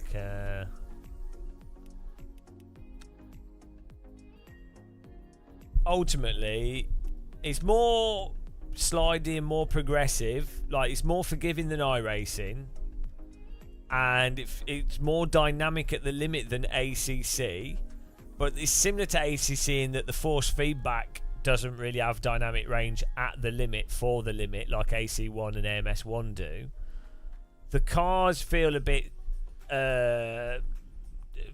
like, this is kind of a problem with GT cars in general, so it might not even be the sim, but like, the car just feels dull to drive. In iRacing, the cars do respond to the brake quite nicely, which makes up for the sloppiness of the steering. But then in iRacing, if you get on the tyres, it all brakes. But under the limit, the cars are kind of responsive, which is nice. AC1 is a good, really, it's just as close as AC1 and AMS1 are like in the middle. Cars feel responsive. They're also controllable properly at the limit and over the limit. I don't know what it is with this. It's just weird. I'm sure there'll be fanboys of LMU and rFactor 2 be like, oh, you know, well, you know, like, because it is. I definitely agree. Aspects of it are a lot more realistic than iRacing, but it doesn't feel joyful to drive. That's the main thing. Like, it feels baked. It feels like ultimately you're gonna have to drive it in a robotic way. I don't know a better way to describe it. How do I do a quick offline race? This is race weekend. How do I do just quali?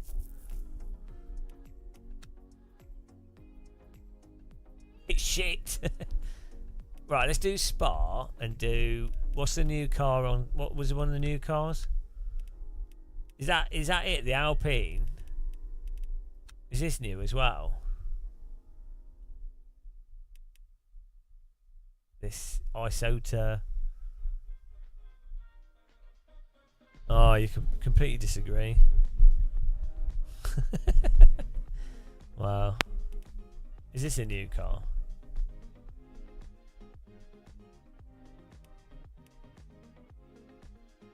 Well, what can you disagree with what I've said? Because it's a reflection of what's going on.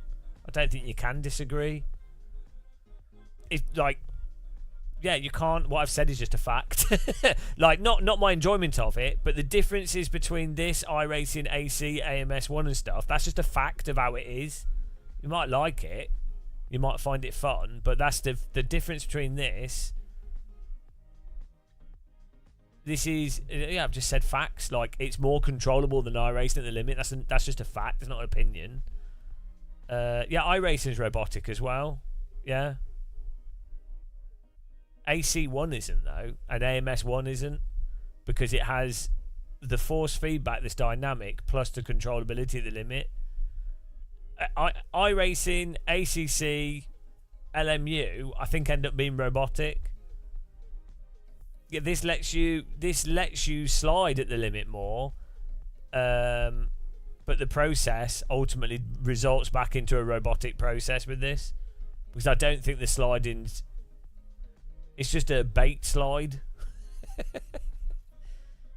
You can overdrive in this, yeah, for sure.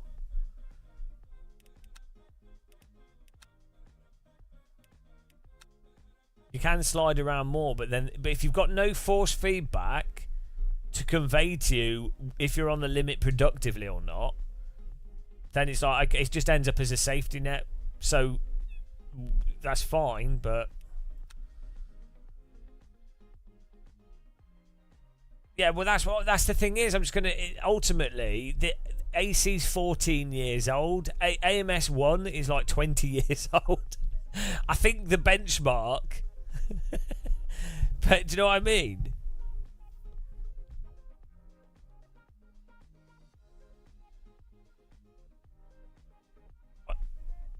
I think you need that range of force feedback at the limit. You need the range of force feedback at the limit to be able to dance. The reason why this ends up, I think, being a robotic process is not because of the tyre model. It does have that controllable slip. If you don't have the force feedback to convey exactly where you are in that slip and where it's useful, then you're going to have to just resort to rote memorization and driving off the visuals, which is crap, I think. I think you should be able to, you have to drive from how it feels. That's how you drive a real car, is by feel, so you need an analogous thing in a sim. This is less frustrating to drive than iRacing, but then this is iRacing as people to race against. This is, I mean, I guess this has races that you can join, but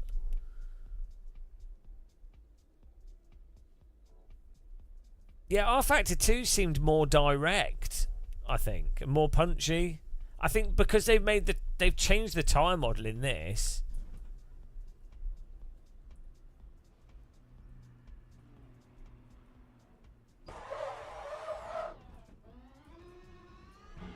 To try and reduce the amount of slip, I think.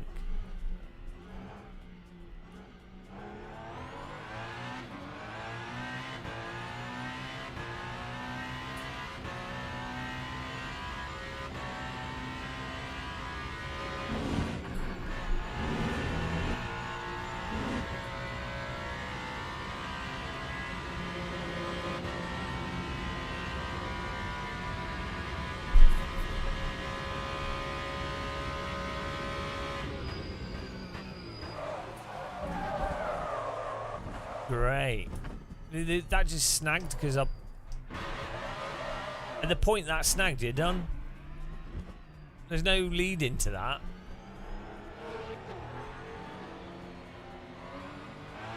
Move the brake bars further forwards.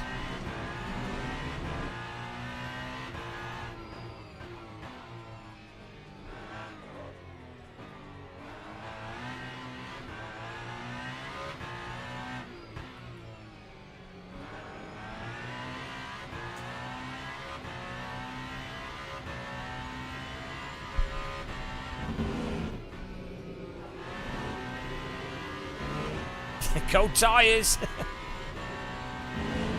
think they had tyre blankets on.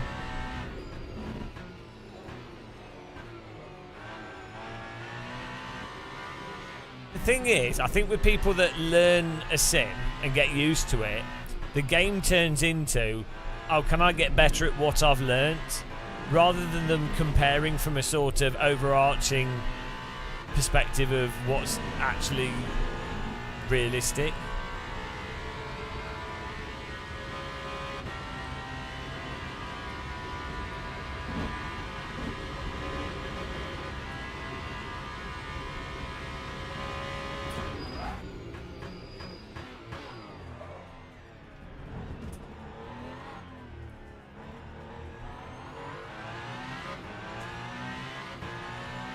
Yeah, we'll just play AC. No, but Jared, you can. So like, yeah, no, you don't need. This is you know that it's not true that you need to have driven a car to be able to know what's basic realistic physics. Yeah, we're not talking about subtle stuff here. These are like huge physics holes compared to real life. How objects just move and work. I mean, this might have. I think I think the time modelling this might actually be quite realistic, but if the force feedback doesn't. If you can't feel the rotation of the car properly, then it's like when we were driving BeamNG, right? That that crazy off-road buggy thing, which actually felt like it probably had quite realistic force feedback. In a sense, it actually had the similar sort of thing as to what this has with it. But obviously the wheels were huge and the suspension's mental, so the geometry of the car is massively affecting what it feels like in a wheel. But then you need to then, because that makes the force feedback useless to actually know where the car's at, the rotation of the vehicle, the grip and everything. So you then need something else to give you what you'd otherwise feel through your body. And I think that's part of the problem with these things. When, I mean, I wouldn't be necessarily surprised if this is how maybe these cars feel like through the steering wheel in a real car. However, in the real car, you're feeling the car through your body as well, so...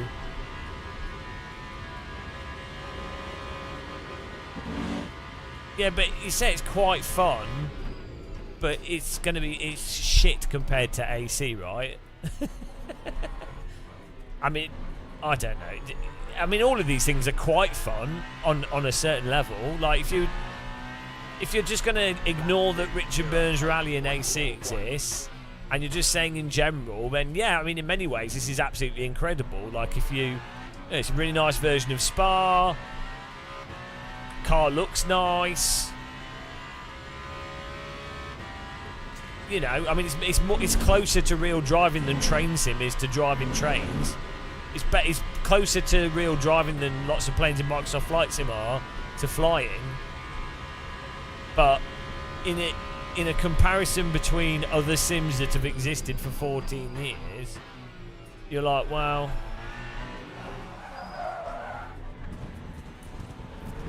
that was me overdriving it. Right, so you can do stuff in this that you can't do in iRacing. Like the reason why I got that oversteer was because I flicked the car into the corner and flicked it in too much.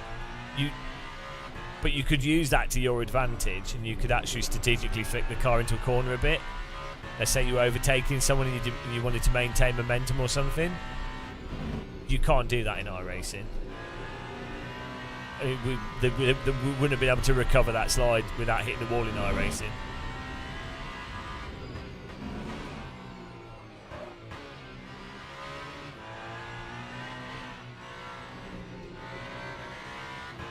I think it's too late though. I like the developers that are working on this, and you know, I'd like the game to do well, but I think the problem is no one cares about this.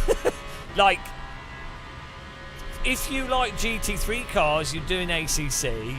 If you like online competition, you're doing iRacing. And if you like how cars actually feel to drive in a simulator sense, you do AC. With this, it's like, okay, well, let's say it's great. Well, it doesn't really have that many cars or that many tracks.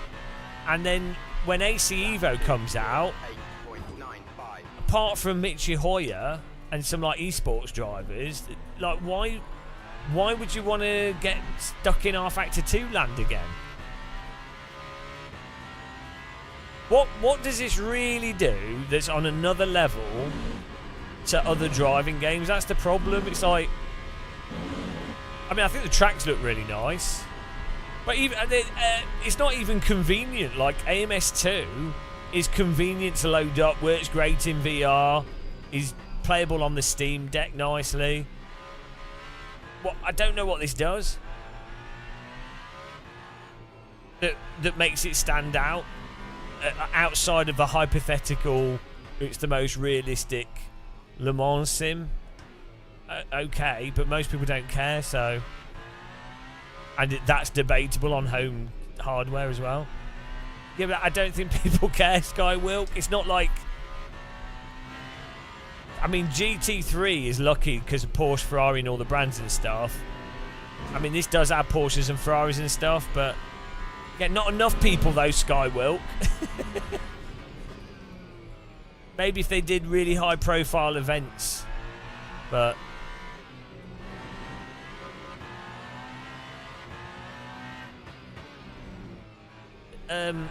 enough as in enough to like fill up the multiplayer and then of the people that do care, a lot of them will be like, oh, my computer doesn't run it very well, oh, it doesn't do VR, oh, it doesn't, the multiplayer is not very active, the AI is not very good maybe, oh, it crashes a lot.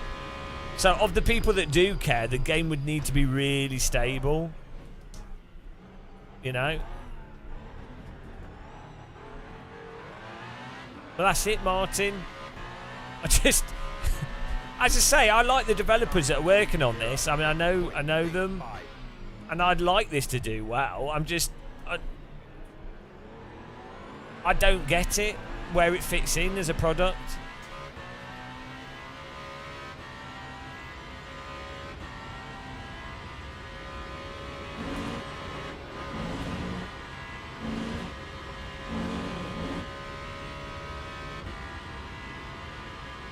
I mean, even ACC didn't make much sense until Low Fuel Motorsport saved it.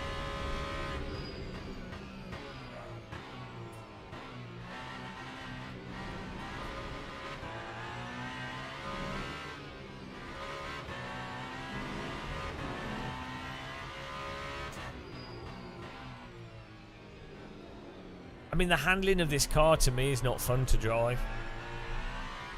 It's dynamic.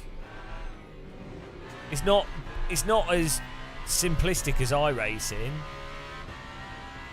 but I think the disconnect with the force feedback basically means it's not fun for me. Maybe other people maybe don't care about force feedback, so maybe they don't notice. Maybe they're fine.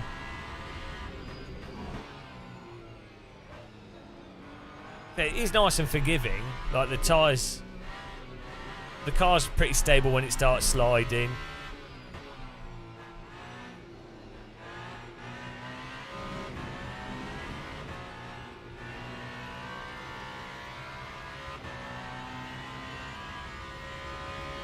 I think potentially hypercars could be great. Imagine iRacing with AC or AMS1 style physics, with its events and the hypercars. It would be incredible. I do agree. Like, I agree in the sense hypercars aren't my favourite type of car, so I do agree. But I think the problem is a sim has to be as good as AMS1 or iRacing for cars that are as dull as GTE hypercars to actually still be enjoyable.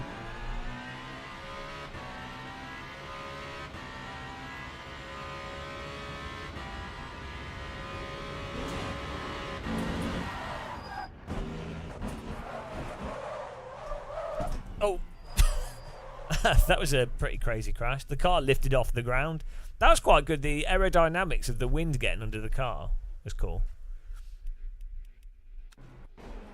Just Reed goes to the pits. There we go. It's fine. Nothing happened. Can you imagine that accident in real life? That'd have been weekend over. And probably session over for everyone else. Yeah, I tell you why. I tell you what happened with AC LFM. They ran completely ridiculously idiotic combos. It's exactly what happened with LFM with R Factor 2. The LFM are really stupid in what they run because they do it based off the community. If LFM with AC just ran MX5 or just ran Porsche Cup every half hour, it'd be way more active. way more active. But they had the hype initially. So do you remember they did the preview stuff, and everyone was like, "Oh, this is cool." And then they had the thing every hour, and everyone was just doing the same event every hour. So it was like, "Oh, there's 3 splits, cool." Cool. So so the value of LFM is that you're like, I want to do a race in a sim. Oh, I know if I load up LFM, there'll be a race with AC. Okay. That's why you do it. So that's how it works with ACC. It's like, I want to play ACC, I want to do a race. LFM will have a race this hour that I can join. And that's the appeal with iRacing. It's like, I want to do a race. iRacing will have a race within the next 20 minutes that I can join and do that's somewhat moderated. As soon as LFM started adding loads of random series in cars, it was like, oh, there's only going to be a race at peak times. Oh, I'm going to have to make it every 2 hours. Oh, it's only... They're running weird mod content, and I don't want to download all that mod content, and then there's paid mods at this hour. Whereas if it's just MX-5 or Porsche Cup or something, and you're like, oh, there's a race every hour with the Porsche Cup, and it's got 60 or 50 people taking part in it. I don't know why that was hard for them to understand, but there you go. It's really dumb. Really, really dumb.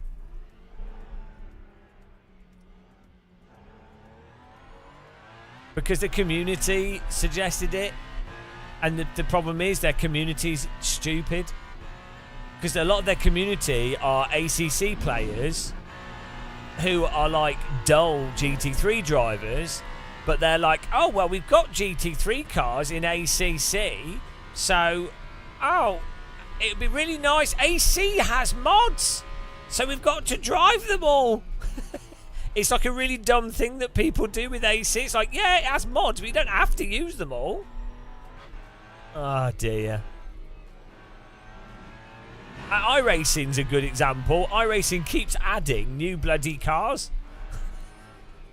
And they don't need to, because no one drives them. They keep adding cars that nobody will actually ever race. It just makes money, but it's just stupid.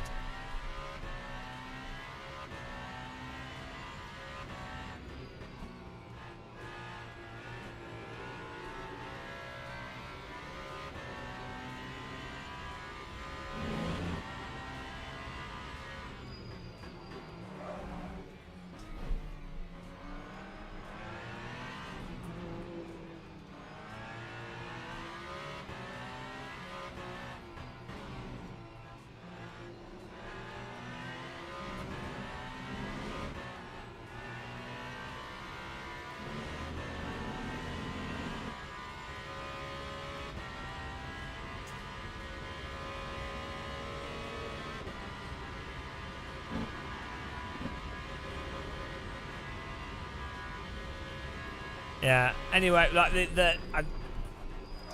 I just locked the wheels. Yeah, I just think this is a bit shit, to be honest. Like, I get it. I'm braking too hard, and the brake bar's probably too far back, and the wheels are locking, and the car's rotating. Fine. However, I want to brake at the limit, and then I feel from the steering if the tyres are getting near the limit and through the force feedback to then know I can brake less or more.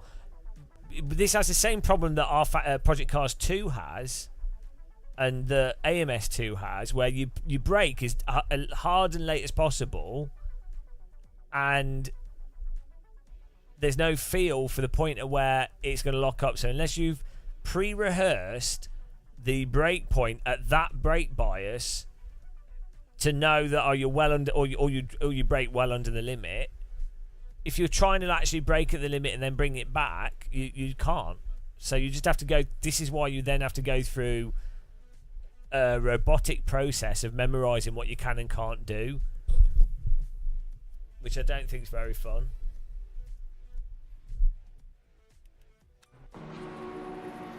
But I just know it'll be a process of rote memorization rather than just driving. Alright, let's just save this and...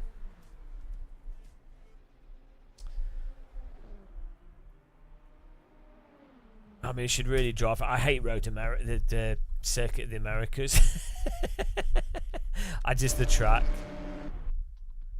Yeah, you have to drive by visuals, but it's forgiving. And then I guess once you've memorised the breakpoints in that process, you've got a little bit to play with. But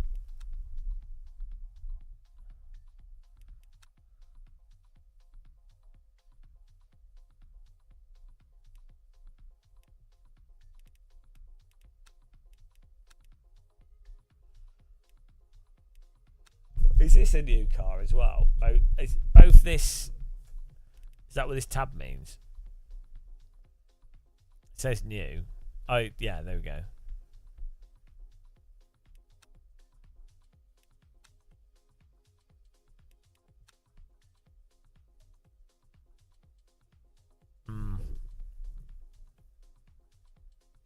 But some people really like this, though, so for them, it's good for them to have another update. I think if you've learnt the physics of R Factor 2 and you've learnt the physics of LMU and you enjoy it, then it's nice that they have more content.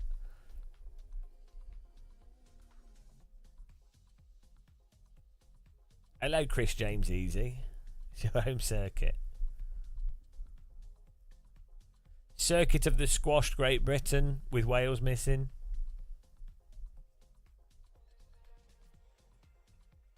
Why is it called Circuit of the Americas when it's just America in Texas? Like, you can't claim to be you can't claim to be all of America.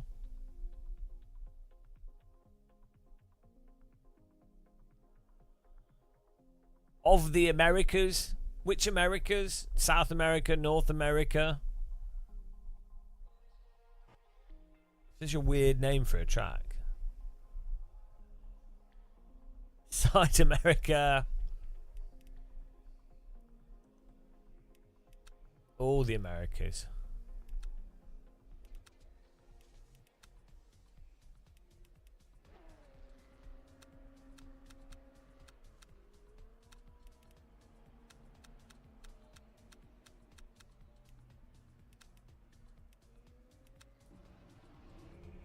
World Championship baseball, yeah.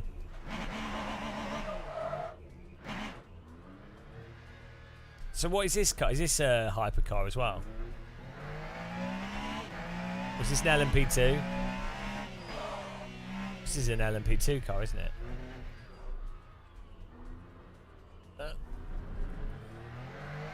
Is it? So, how come it seems slow?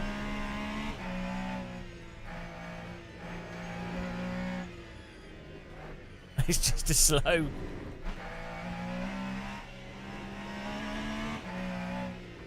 Oh my goodness, this track, guys.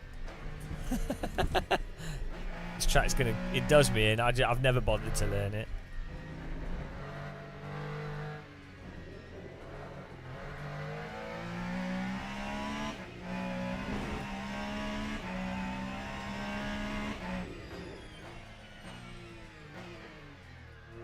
Like, these corners on this track is like they're designed to break this game's physics.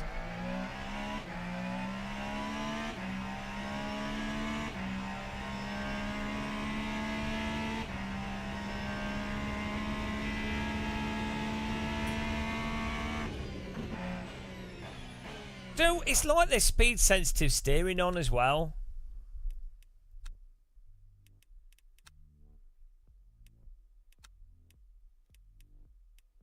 Where's like the gameplay assist?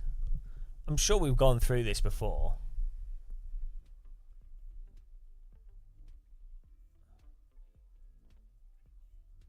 Where's the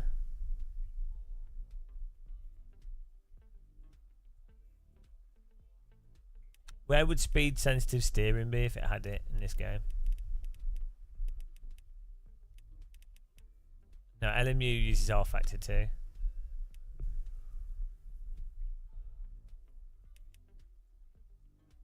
Well, we're in controls. Normally it's the F keys in this game before.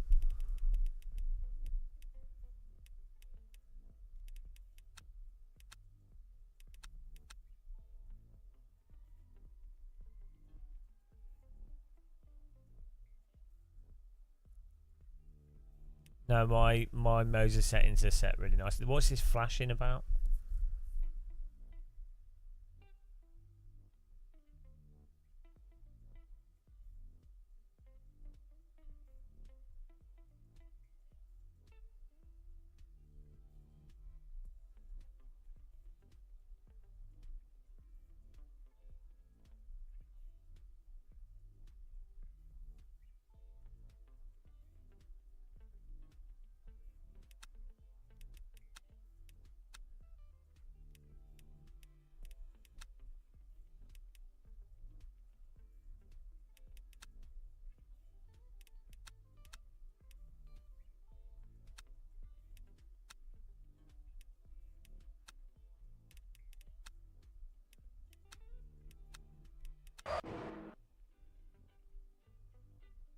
Hello, Phantom Racer.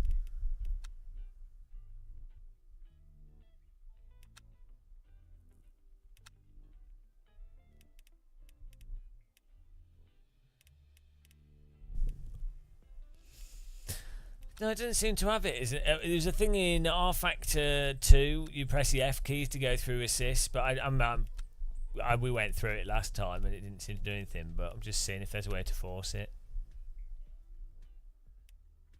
There is no calibration in this. Oh, calibrate. No.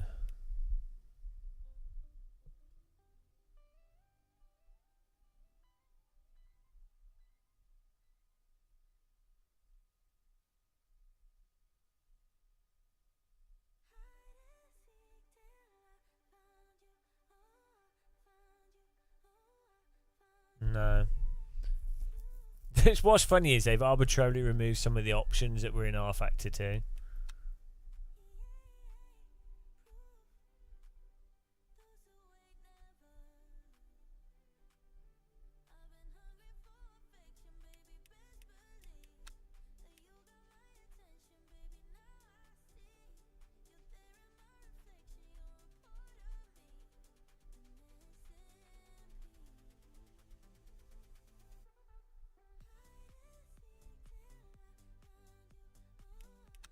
No.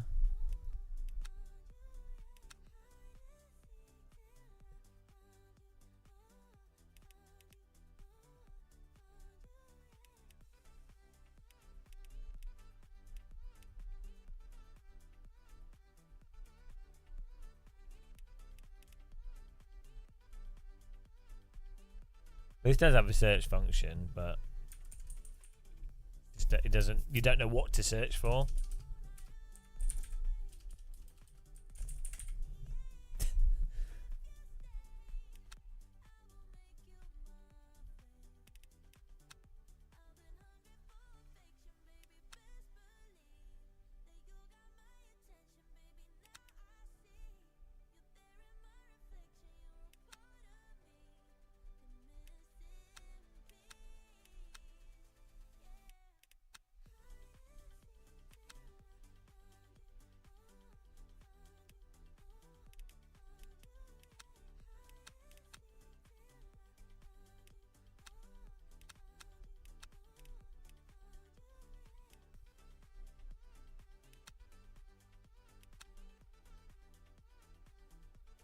No, look, steering help is all this stuff, everything's off. As I say, maybe they've accidentally got speed sensitive steering on somehow. To some degree. I don't know.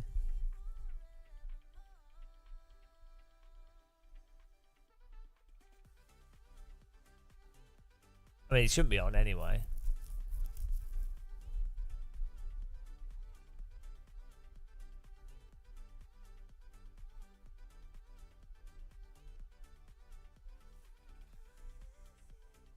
Player file, yeah. Where's the which is it in documents?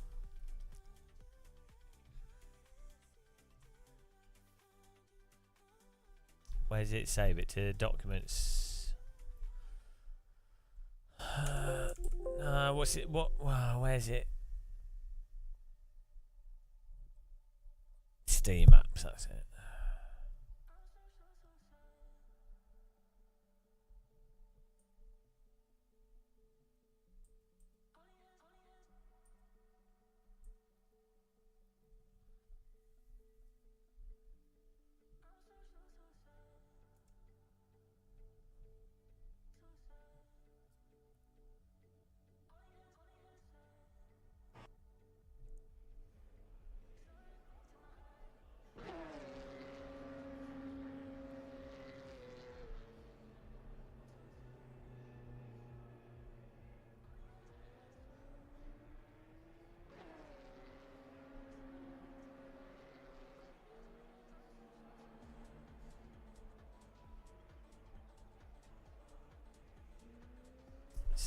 look here. No, so speed steering sensitivity is off.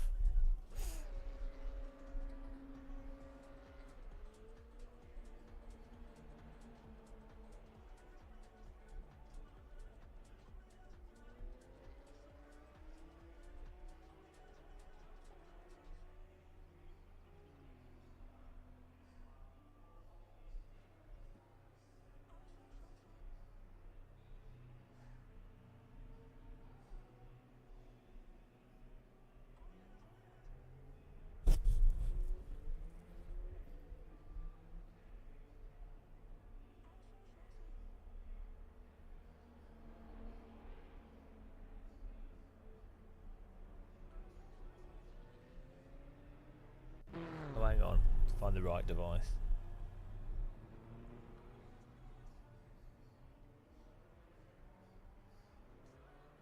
Here we go. No, it is off.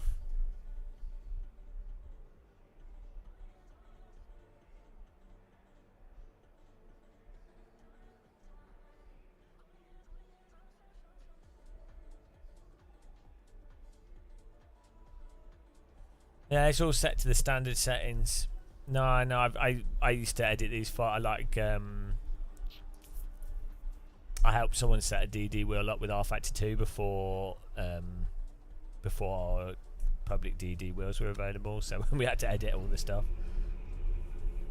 So pretty familiar with it. I've got a degree in rFactorology.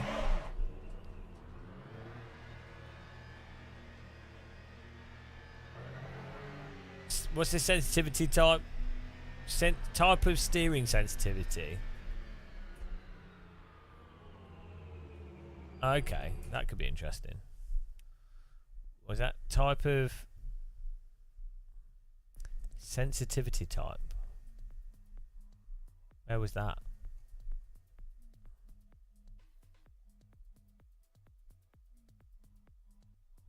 Where's that setting? Oh, we'll search for it.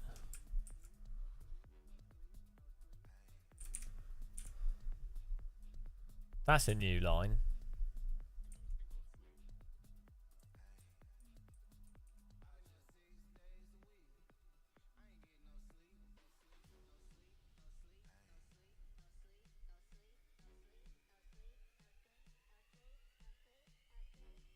I think it might ignore it. Type, hang on. Okay, hang on.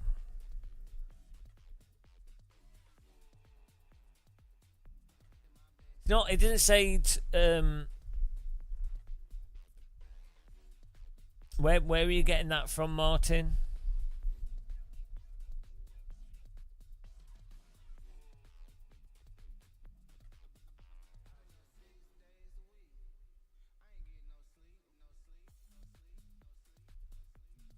So 0 is off, 1 is modern. All I've got is steering speed sensitivity. Steering sensitivity 1. There's not. I don't have a steering sensitivity, a type of steering sensitivity. Where is that? I don't know where that is. Yeah, we're playing with ini files.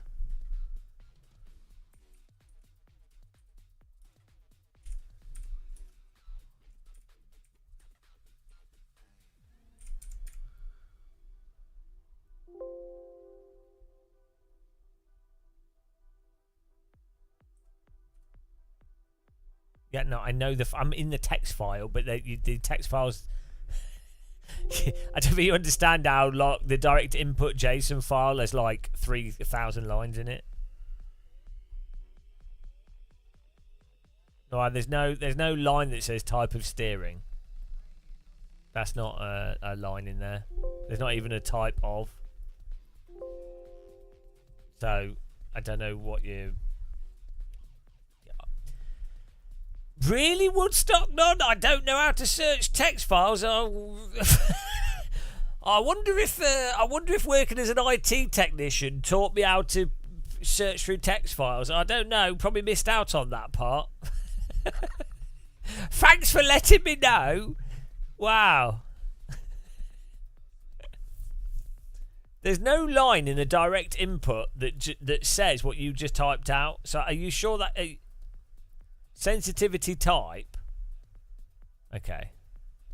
Okay, I see. So yeah, okay, we've got sensitivity type. So if it's on 1, so if I set it to 0.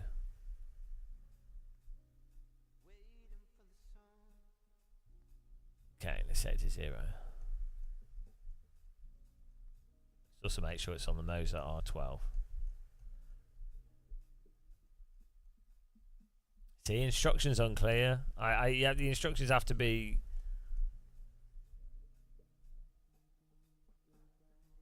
Instructions have to be precise. Sensitivity type. We'll change it to 0 and save it and see what happens.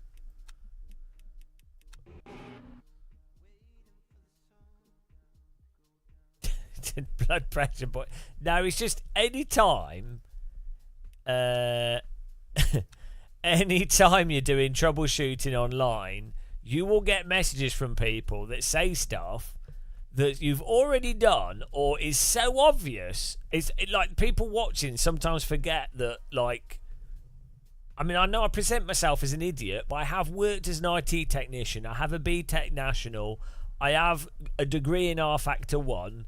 I have set up steering wheels for real race drivers. I've helped configure sim centers and stuff. So, like, yeah, I'm not saying I wouldn't miss out on stuff, and it's worthwhile pointing that, you know, it's easy to miss stuff anyway, and it's worthwhile saying certain things. But, like, telling people how to, like, find the start button, you know. Oh, do you know what I mean? It's like when you have a computer problem and someone goes, "Oh, have you tried turning it on and off again?" It's like, no, actually. What was it? Recently, I was commenting on Microsoft Flight Sim physics, and someone said, "Oh, have you made sure you've turned all the assists off?" It's like, no, actually, I just spent £1,500 on a force feedback joystick, and it didn't occur to me to turn the assists off before commenting on the physics of the helicopters. Do you know, the graphics card's not working. Have you tried installing the latest NVIDIA drivers? Oh, no, that wasn't the first thing that I did. That wasn't absolutely the first thing that we did. No.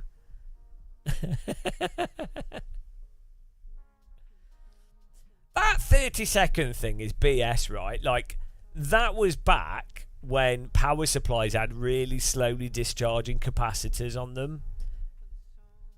It did make sense, but even... Yeah, remove the wall plug. To be fair, if you've got a device like a DD wheel, actually unplugging it from the back of the device, like the charge stays in a large power supply for ages. But the way PCs work, when you've turned it off, even if the power supply is charged up, it's actually turned off. Because the power supply does not send power to the motherboard constantly, otherwise it'd be insane.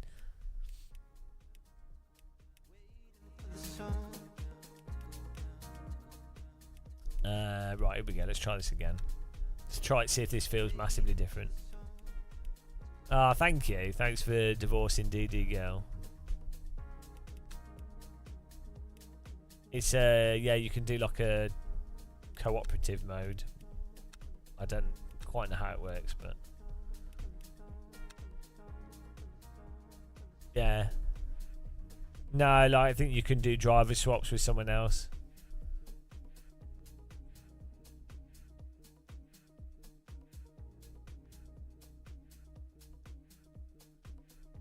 So what were the two differences between those steering force feedback sensitivity things, or what was it called? The force feedback type.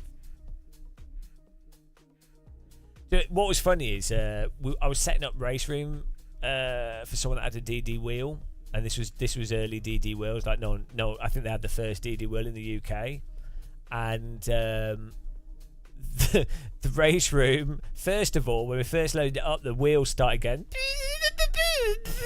It was playing like the music. There was like a flute noise coming out of the DD wheel because of how fast it was vibrating. But like turned it off because we thought it was going to break. We didn't realise that it's actually fine to do that. We're both just like, what the fuck's going on? Turn it off. Unplug it. Turn it off. And then then in race room, it has this thing called car jolt magnifier, which when a car hits you, I think they got rid of it now, but when a car touches your car, it would make you force your back wheel jolt, right? For if you're using like a Logitech wheel, you'd be like, oh, I've hit a car, oh, it's bumped. But the problem was with the 20 Nm DD wheel, another car would tap you, and your wrist would be shattered. It would go boom. So we just tried to drive, and we couldn't work out how to stop this from happening. We were like, don't touch any cars.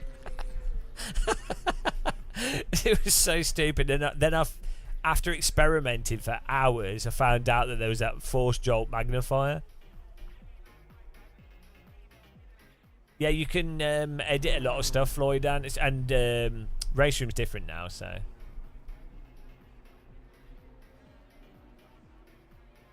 I think it was just jolt magnifier and then a number. I'm not quite sure how it worked. I don't think they've got it anymore. They've changed.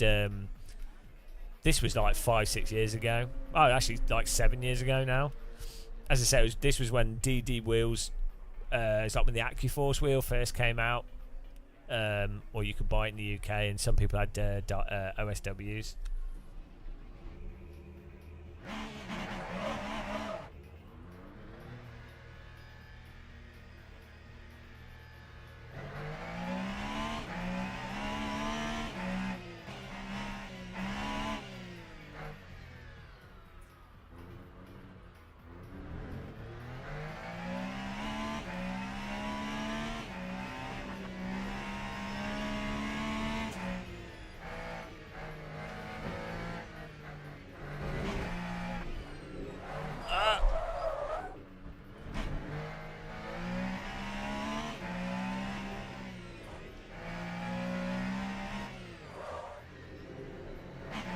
It's so easy to lock up in this.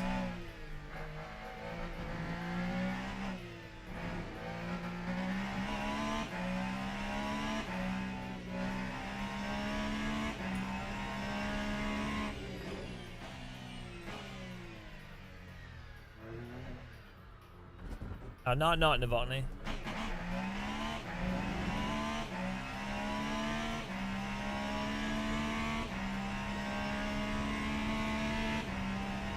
It still seems like there's speed.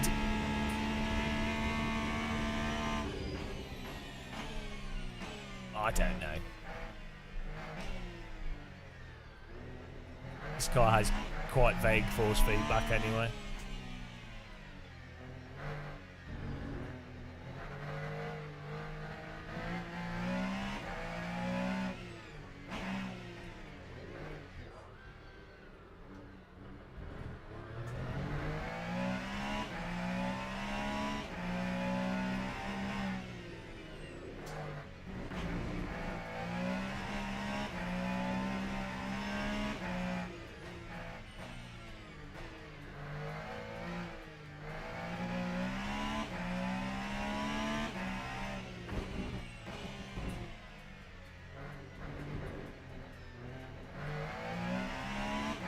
Such a weird track, this.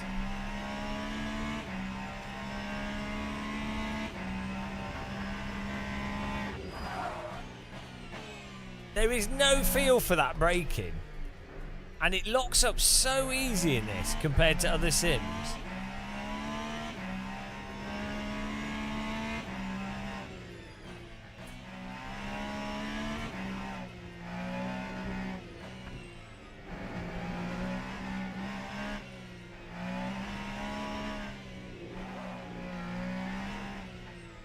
The lines I'm taking, bloody hell.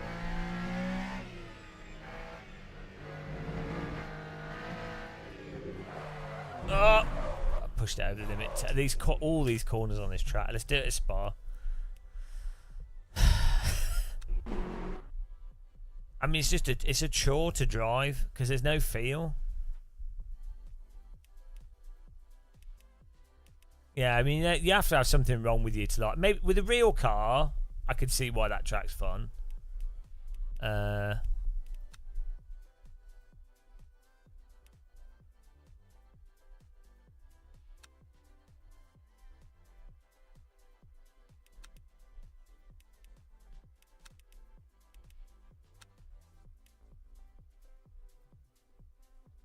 But in Sims, I mean, with a VR headset, maybe it's not too bad, and in AC or something.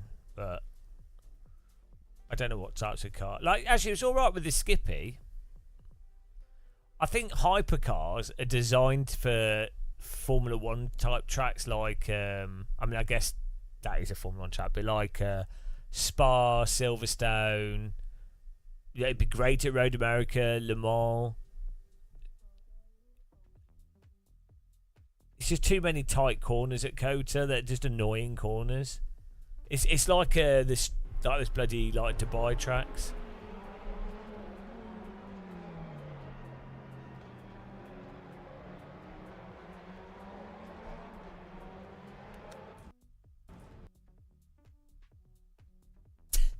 Game keeps crashing.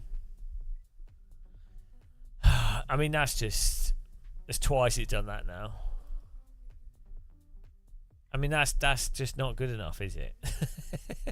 It's just not good enough. We'll try one more time because I want to see what this feels like. I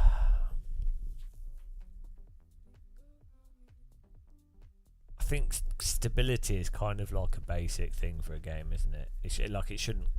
A game should really not crash, and if it does, it should be super, super, super rare.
We'll let it load. We'll let it load for a bit longer, give it a chance. We have this flashing in the menu where the camera's like, background camera's doing a weird glitch. Alright, should we try? Oh, here we go.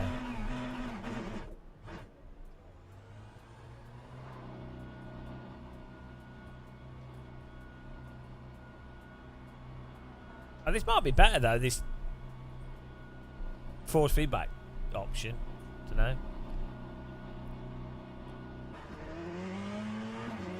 Feels a bit more direct. I mean, it still has the same. It's still got the same behaviour though.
Well, this camera movement's fine. This is just locked to horizon. It's actually, the camera is actually well done in this for motion sickness. It's good. In a real car, your eyes and head filter out bumps. A lot of sim racers don't get that, and if you're watching on a screen, it doesn't. It's not how it is.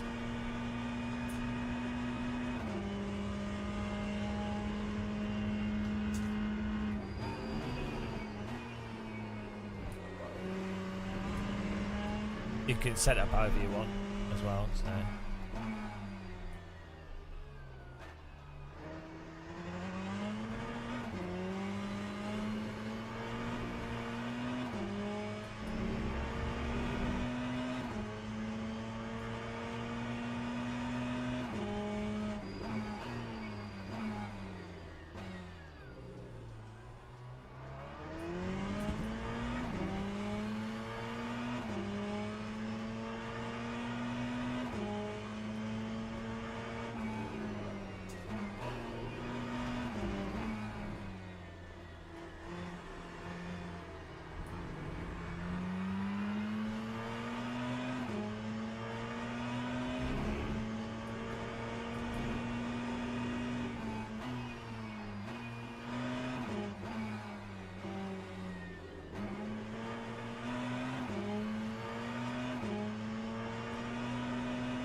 That time was a 1:46.29.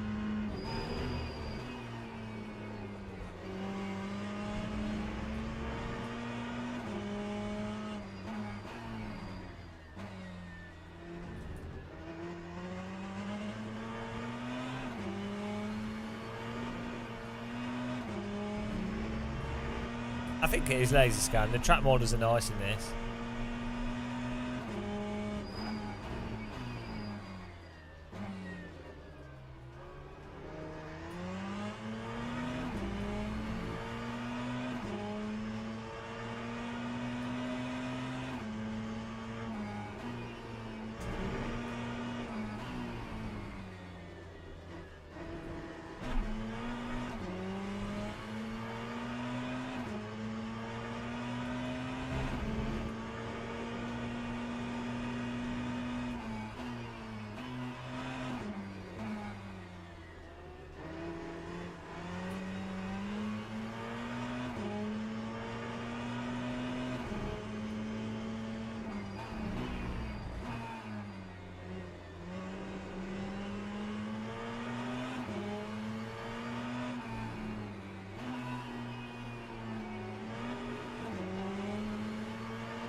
Well, they just released it on Steam, Shady. Still play it. I don't know. I think it needs more work on it, but still doing ESL R1 as well.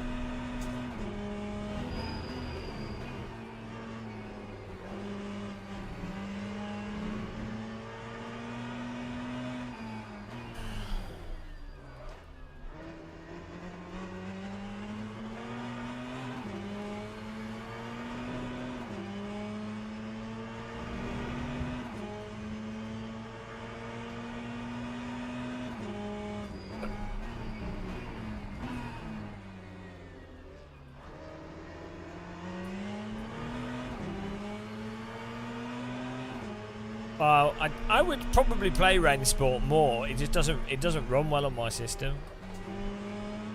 So for me, I just can't get the performance out of it. So I get motion sick from it.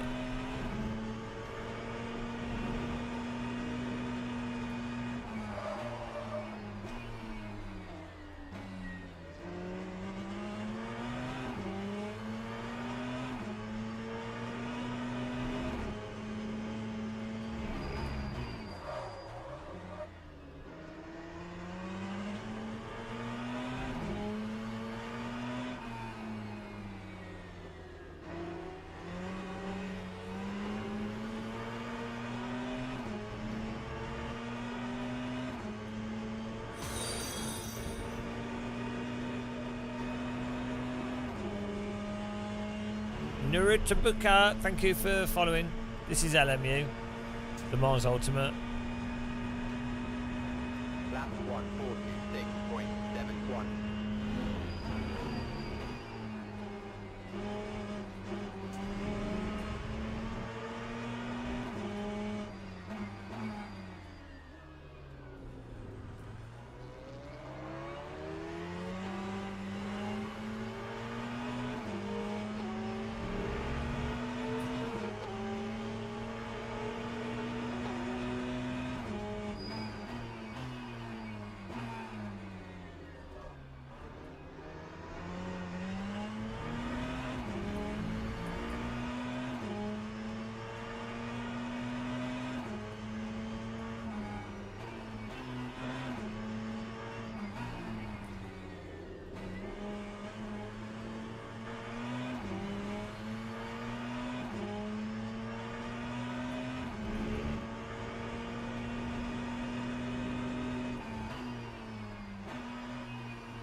Thanks for subscribing, welcome.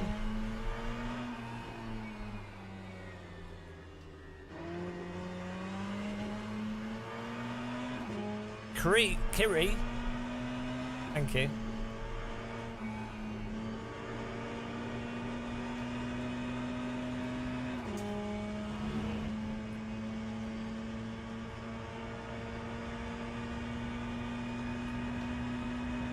That time was a 145.94.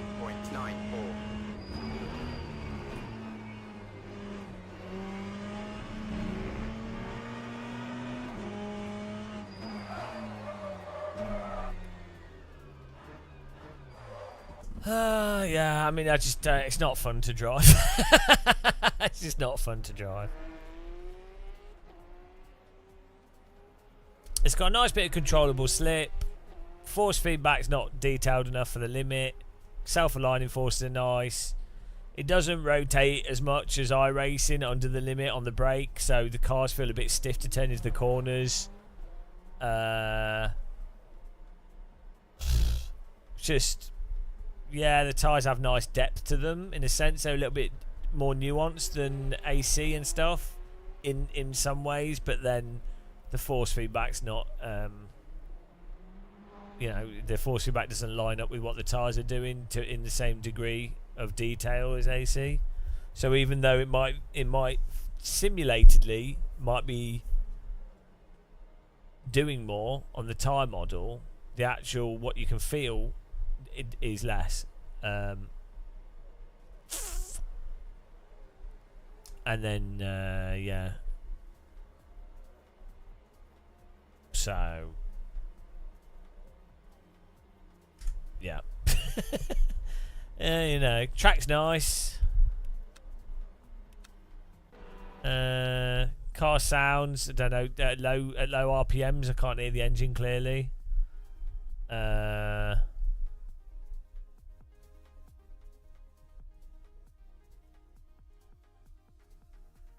You can find a race. Game crashes quite a lot at the moment when going from thing to thing.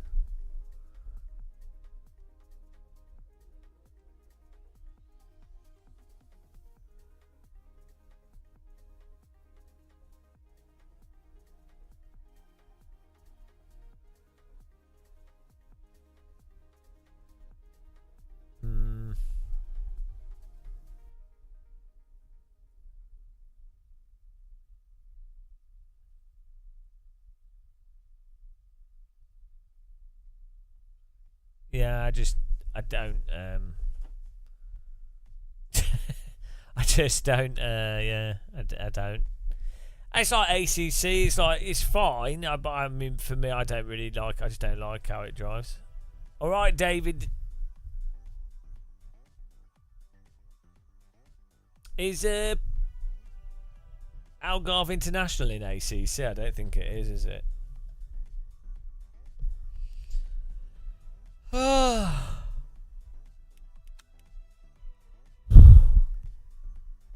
There's nothing in the update that excites me as a jaded sim racer. Like, okay, new hypercars, okay. It's not a bad price if you already like it.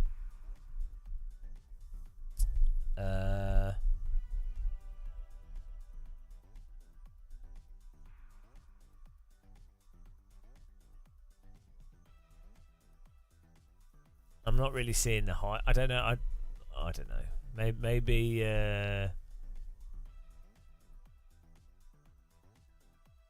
maybe I'm missing something. I don't know.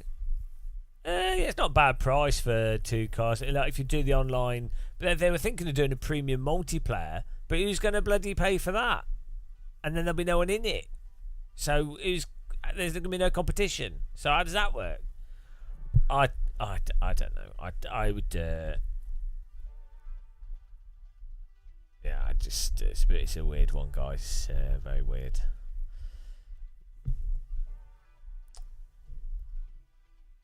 Oh wow.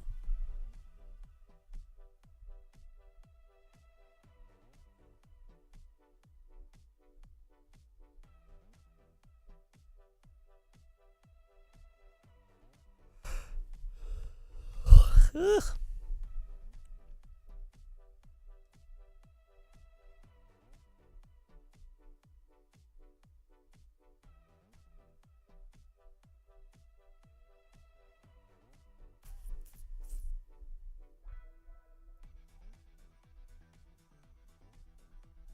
There's no one playing Assetto Corsa here.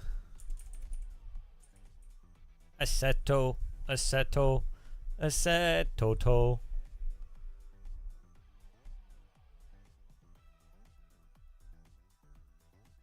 No.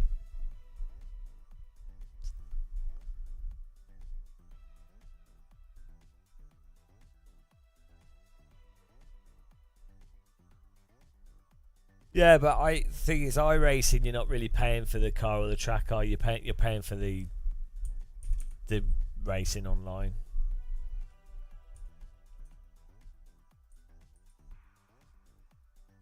I don't think anyone's really paying for the cars on the track. Like maybe some people are, but I kind of feel most people are just paying because they're like, oh, we can race online. And they're like, well, you know, I'm buying a new car. Okay. Right. Let me send you to DK Motorsports. I'm going to try and get some rest, and probably fail miserably. But it's fun stream, guys. We got to stream hype level 2, which is not bad. Not a bad amount of hype for a spontaneous late night stream. I had fun. The city tracks were awesome. So that was cool. But yeah, I'll see you guys soon, and let's raid Mr. DK. And hang on. Maybe someone's playing Flight Sim. Maybe there's some good Flight Sim streamers at this time. They're all old. Here you go. He's flying a helicopter. There we go. Right. Thanks for watching, guys. Let's check out this Flight Sim. I'll watch him in bed for a bit. He's flying helicopters. Take care. Good night. See you soon. I'll crash into you all later. Bye.